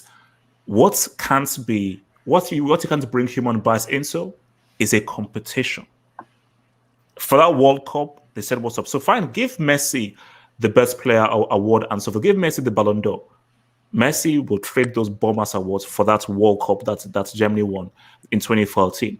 So it's like, when you say journalists pull out this complete utter, who in their right mind would vote Trent Alexander-Arnold as the best player for anything? That's when you're moronic. Can I ask a football analysis question? Aubameyang? Real quick about go for it, bro. Go for it. Wait. Hold on. I said Filton. I did say Filton. By the way, undisputed. You know that season, Pirlo wasn't even top 8, top 7. I think on the Ballon d'Or vote. I don't know where you coming up. Pirlo should have won. No, because Ballon d'Or's screwed. Screwed. But back to the whole red card thing. It's just you are right about the whole red card. I do think that Zidane doesn't get a red card. He wins the Ballon d'Or. It's the same thing in the 2019 Copa America because Jesus got the red card in the final. They give the best player of the tournament to Dani Alves. So it's kind of screw away from the voting. But again, Ballon d'Or is such a wait. What you said? Messi was deserving in 2019 Copa America best player. Did you saw how? No. Lautaro Martinez. No, you didn't hear what I said. I'm saying the best player, right? they give it to Dani Alves, but Jesus was gonna win it till he got that red card. Are we Oh, done with Jesus. 2020? Yeah, but Jesus. No, you know what? You know what? Was he that I good in the Copa disagree. America? I disagree. Actually, Daniel was I thought deserved Dani that Alves was the watch. best player. Him and Yeah, Coutinho no, was he balling. deserved that. Because Jesus had like 5 goals and like No, but 2 then assists. Coutinho was No, also but balling too. Danny was amazing for me. He was. But I Danny do and think Coutinho if he said doesn't what's get a up, red though. card, I think he wins the best player. I No, think but Dani Alves throughout the tournament, bro, for he Brazil and was Copa amazing. America, amazing, bro. Hey, Chesney, can I Let's ask be you a honest. question? Yeah, bro? yes, go for it. Yes. Since you self-proclaim as the best football analyst Yes. and yada yada. Not self-proclaimed. It's true. Okay, so I need a question that needed to be answered. Yes, sir. Why is Antoinette Griezmann rated so highly in people's eyes? I don't see it. World I Cup, don't scoring get a it. World Cup final, scoring a It World Cup makes no final. sense to me. He Can you completed the please sport, explain bro. this to me? And Vilta, mute your mic. Bro, he won France the second ever World Cup in their I'll mute history. it for you. I'll mute it for you. So, Wilson, he didn't ask you. He asked moi. Yes. Thank you for that question. Basically, it's very simple. You can do a lot with great PR, and perception is what it is. Perception. So you can make yourself be perceived as actually greater than you actually are.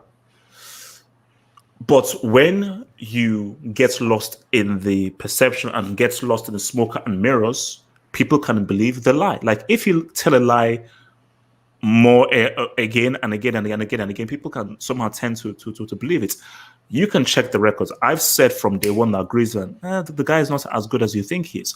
But I want to just attach, a Europa League win, a World Cup win, he has this trophy and stuff like that. What? You know what Yase? It's similar to what guys are doing with Jorginho.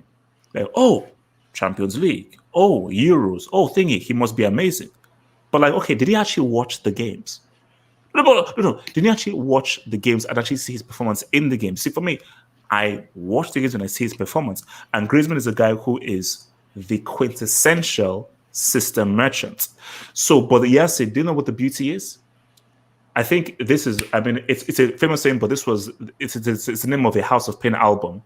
The truth crushed to earth shall rise again. The truth shall always come to the surface. And what happened is Griezmann, you dug your own hole. See, if Griezmann had remained at Atletico, he could still be living this lie. And people could still be buying that lie. But by him going to Barcelona, you completely exposed yourself. So now I disagree. I totally disagree with you. Wait. Let me land. So by going to Barcelona, you've exposed yourself because now you've now gone to a different system that requires more of you as a player, which you simply don't have because you simply don't have that much ability as a footballer. So Barcelona has now exposed your extremely limited ability of a talented footballer because for France and for Atletico Madrid, you could just play a very specific role that required very limited capabilities and limited abilities of you. Okay. But at Barca, their exposure has begun. Because Pogba at United isn't the same Pogba that we see on Juve in France. It's the same thing with Griezmann. Have you seen about Griezmann, right? Wilton, did you see Pogba's performance today against Southampton? No. You made a comment about Pogba. Did you see his performance in the first game and the second game? Respect 5 assists. 5 assists. No, I'm not denying that. I'm not Why denying 5 Pogba assists? is a good player. I'm not denying Is it that. 4 or 5? Five. For United fans, Five always assists. say, Amazing. let's be real though, Waiska. United fans always say Pogba, this isn't the $100 million player that we bought for. He's 2 games, 5 assists. I'm just saying. He's so inconsistent. What was that? 5 assists. 5 assists. I don't know why you're being biased right here. But as for Griezmann, right? Say what you want to say about Griezmann. Griezmann, when it comes to tournament for France, this guy is never that ass. Like 2014, he was okay. 2016, he blew up in the Euro. 2018, he had a really good World Cup. What did he do in the final in 2016? What in the final? He choked. But he still can't deny he didn't have a good Euro though. Are you telling me Griezmann wasn't one of those best? Who missed the penalty in the Champions League 2016 final? Bro, I'm not saying Griezmann is a great player. I'm just saying when it comes. Okay, wait, but he redeemed himself in the penalty shootout. That's what I'm saying. When it comes for France, like you can't say this guy is trash for France because every single tournament I've watched Griezmann, he's never been a bad. Wilson, no. But Wilson, what's the conversation? Whoever said he was trash? Nobody ever said he's trash. Everyone says he's overrated, and he's not as good as people think he is. That's where Yase was coming from. No, don't you rate that? They don't rate Wait. One at a time. Wilton and then undisputed. Wilton. Yeah. Do you not rate Pogba then, since he's not living up to the expectation that we think he was going to do at United? My response to that is that this is from what United fans have said. This is what Red Devil told me as a United fan. He said that for and Wisegate can maybe verify this, for the last parts of last season and this season is the first time that they've now actually played Pogba in a more advanced position. And ever since we played in a much more advanced position where you don't play him in a role that isn't suited to me, i.e. the minefield of the central midfield, he can now focus where he's very good, which is in the last third. And the proof is in the pudding. Can she the say last the same two thing games. about Griezmann, though? Can she say the same thing about Griezmann? Maybe because Messi was there, that's why he couldn't do it. Now Messi, that's the point. He has a chance. Wilson, we've seen him in the last. No. Let me interject. Wilson, and in the 2 games, he's been useless. Allow me, brother, please. Sorry. You talk about the dud, right? You talk about dud. Let me talk. In 2016, Atletico was the underdog against MSN's Barcelona, who scored 2 goals to let them through. Atletico Madrid was the underdog against Pep's Bayern, who scored 2 goals to get them through. So of course, he missed the penalty against Real Madrid in the final, but Atletico never reaches that final without Griezmann because they were underdogs against Barca and they were underdogs against Bayern. I want to hear Monta's point. Monta, say your point. No, undisputed. One second. Okay, Monta. Let you go. Undisputed, let me interject on you.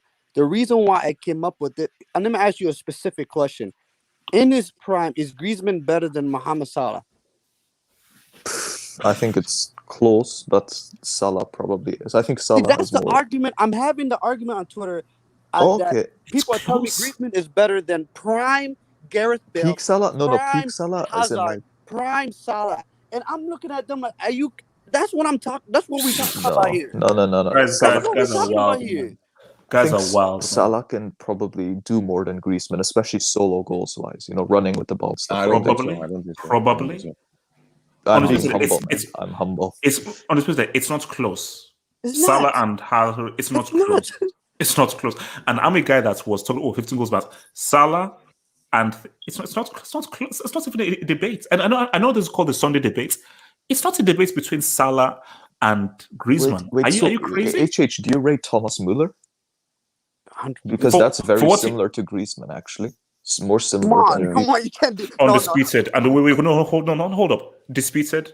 I have way more respect for Müller than I do for Griezmann because I can give you multiple big games that Müller has said was up in, and ask any Bayern fan.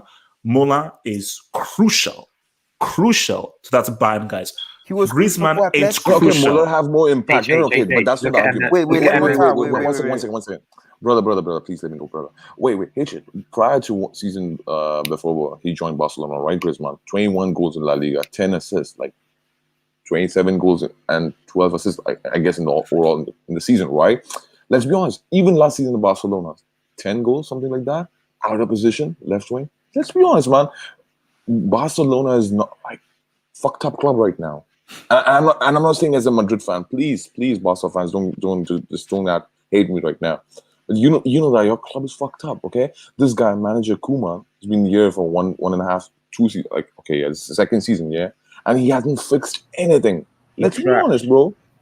I mean, you cannot simply put everything on Griezmann. Last 2 seasons, he's been playing out of position on the bench just because Messi plays number 10. And I understand why he's on bench. Yeah, I understand that. Yeah, but you cannot simply blame Griezmann for that, bro. His role is the role which he gives you goals, effective, work rate, which is world class in that role. I don't know why. Yeah, hold on. Can I say something? Wait, guys. Go ahead, brother. Argument is not. Is he not a good player? Is he not a great player? The argument I'm having on Twitter, and I'm asking you, Muntaha, is Griezmann better than prime Gareth Bale? No, obviously. That's not. That's the argument. That's it. We're not saying he's a bad player. We're not saying he's a bad player. Wait, hold up. Yes, whoever on Twitter is having that argument with you, I think he needs to block them. Block them or mute them. No. Okay, what is Gareth Bale prime season? Wait, hold up. I want to get some other guys in here. So Barry, have your say because I want to get some other guys. Barry, talk. The thing is, we criticize Griezmann so much because I don't know if you guys remember, but I think 3 years ago he said that he's in the same table as Messi and Ronaldo. And the thing is, I don't know if there's any Barca fans in there, but I remember a game 2 years ago against Betis. Messi and Suarez were there. Griezmann was the playmaker and the main dude in the team for that day, and he scored. And he was the best player on the field, you know. So when Messi left, we were like, okay, Griezmann's gonna step up and take the role of Messi. He's not gonna be Messi. He's nowhere near Messi, but he's gonna take the role of Messi and lead the team. And he's been doo-doo. It's 22 games though. Yeah, but do you think it's gonna get better? Even last season, he's been doo-doo. No, but we are assuming right now. Right now, we assume based on 2 games, though. No, already I can tell that's why it's going to be the main man. It's not an assumption. It's no we know what's going to happen. No, bro, but the set of data is very short, bro. He's a side no chick. signs from him that he's gonna get better. Guys, what are we talking? How is he a side chick? Was he a side chick on Atletico Of course, he's a Madrid? side chick. On Yes. Atletico Madrid? How is he a side chick? He was the side chick to Costa. No. Yeah, No, that's that's not true. He's always been a That's side not chick. true, He's man. always been a Bro, side chick. Bro, come on now. Bro, without Griezmann has never been the main man for any team. Wait, it's Maybe without doesn't mean he's the Griezmann, main they man don't for get any to the team. Champions League final, bro. What are you talking about, bro? Yeah, Without but Griezmann, France doesn't win the World he Cup missed the either, penalty. too. He Without missed the Griezmann, France penalty. doesn't win the World Cup. So what are you talking about? He's a side chick. Like 2016, the guy France doesn't win the World Cup without Griezmann. What? They don't. They simply don't. Based on what? Montai here's a diehard French fan. He will even tell you that they don't win the World Cup without Based on Griezmann. what? Against Belgium. No, I won't say that. I won't say that. That's slightly extreme, though. But still, in my opinion, but in my opinion, I think so. Still, Griezmann like deserves his credit, big credit for France as well. And let's side be chick. honest. For France, side chick in what sense? To who? In what sense? You know, who's the main man in 2016? France.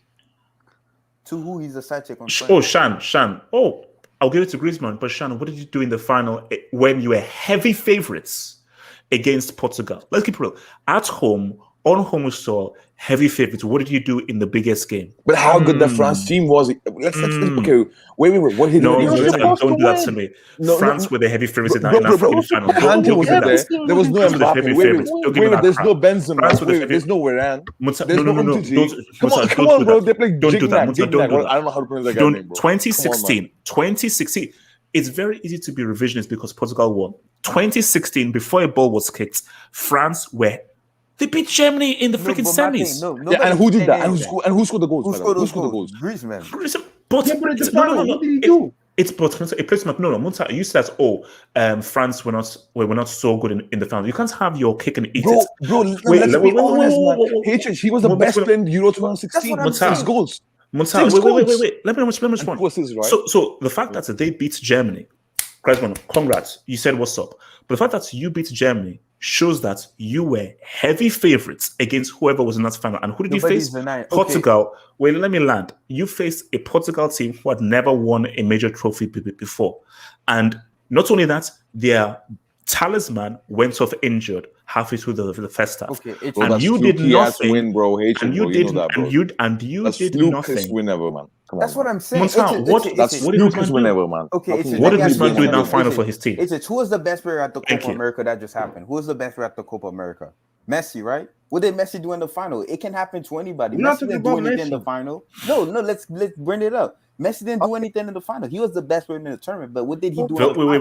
Messi didn't do anything. Now, what did Messi do in the final? That's wild. Wilton. There's a difference between he didn't play that well and he didn't do anything. So what he didn't do anything, bro. Come on, man. He didn't do anything, bro. Come on, man. Even Sean will say that. Even Sean would have nicked that. Even Sean said it himself too. He said De Paul and Di Maria. No, but Wilton. It's the same thing with Griezmann. He just had a bad game. Don't compare the Wilton, are you honestly comparing Griezmann's 60 performance to Messi's? We comparing the situation. We're not comparing the players. Messi was the best player in the tournament, but he played bad in the final. He won it. Griezmann was the best player in the tournament. He played bad in the final. He didn't win it. It could have been vice versa. It could have been. But we're talking about careers. Messi because my thing is that we are building a case over multiple games and finals where Griezmann is known as a side chick. Messi, wait. Griezmann never known a side chick for Atletico, by the way. Yeah, where was your side chick on Atletico? When? Like you keep on saying it. When? Like But 2016, he was the main star. Because when you talk to me about Atletico and say who is the star of Atletico, they don't have a star. It's no, you know who their star is? It's Simeone. That's their star. You're a side chick to Simeone. You're a side chick to Simeone. You see, because wait. Because Griezmann's issue was you got too big for your boots because you felt that you were such a big, massive star because you won the World Cup. You're too big for Atletico. You go to Barcelona with fanfare and you flop hard in your face. Oh, but it's because of Messi. Messi's not gonna. You know what to say? Oh, it's only 2 games. This Wilson. But do you see something? We will. No, Barry, wait. We will revisit this. No, the reason I'm in December, and let's see whether you guys still say the same thing. You're a Barca fan. Let's be real. Last season, Griezmann was bad, right? But what happened once we hit 2021? He started scoring goals, right? Didn't he? But why? Just half of the why season. Are you defending Griezmann? I'm being objective. I'm trying to be objective. No, you're defending La Liga. That's what it is. You're trying to get. No. Hold on. Wait. Hold on. So from your boy Tashimiswa Pasapandoya, who says daily reminder that CCL means Chelsea's Champions League. YSK, are you listening? YSK, are you listening? CCL means Chelsea's Champions League. Why is HH moving his mouth but like not saying anything? I don't. No, man. But guys, look, man. I need to go to bed, man. Guys, it's been before you go to bed, I want to criticize one of your takes as well. And I cannot digest, man. This take, I cannot digest. You know what? This one is unbearable. Hey, Montaha. Wait, let's land. Let the guy Musa talk. Because I was hearing, some of your hangouts because I downloaded, on flight, when I'm hearing, when I'm like listening to your thingy, what's saying. Your rich. Yeah, No, all banter aside. With your script and so forth, and your models and everything, man. But continue. Bro, so when I was listening to that, you said Verratti is better footballer or player than Paul Pogba. What? In 2021. No, he didn't. Seriously? You said that, bro. And I was like, he did it. Are you serious? First I think so that was slip of tongue, So I can do one better, bro. I can do one better. Bro, I can do it better. He said he's better than Modric as well. No, oh my God. Forget about that. But in my opinion, bro, Pogba is head and shoulder above your Lerati, your loser, man. Bro, there's no fucking way. Did you saw technical ability of Pogba, man? Do you saw technical ability of Pogba, man? You saw today, even against today's, yesterday's game, bro. You can see that. No. I don't want to take that shit, bro. No, I think I think I may have said that before these Euros.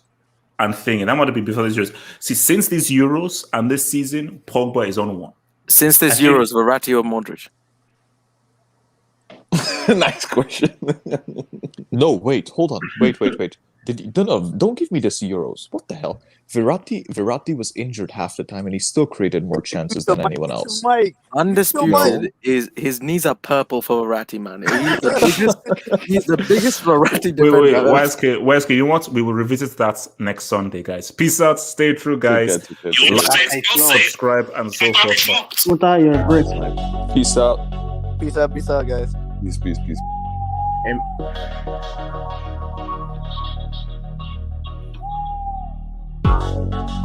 In brick.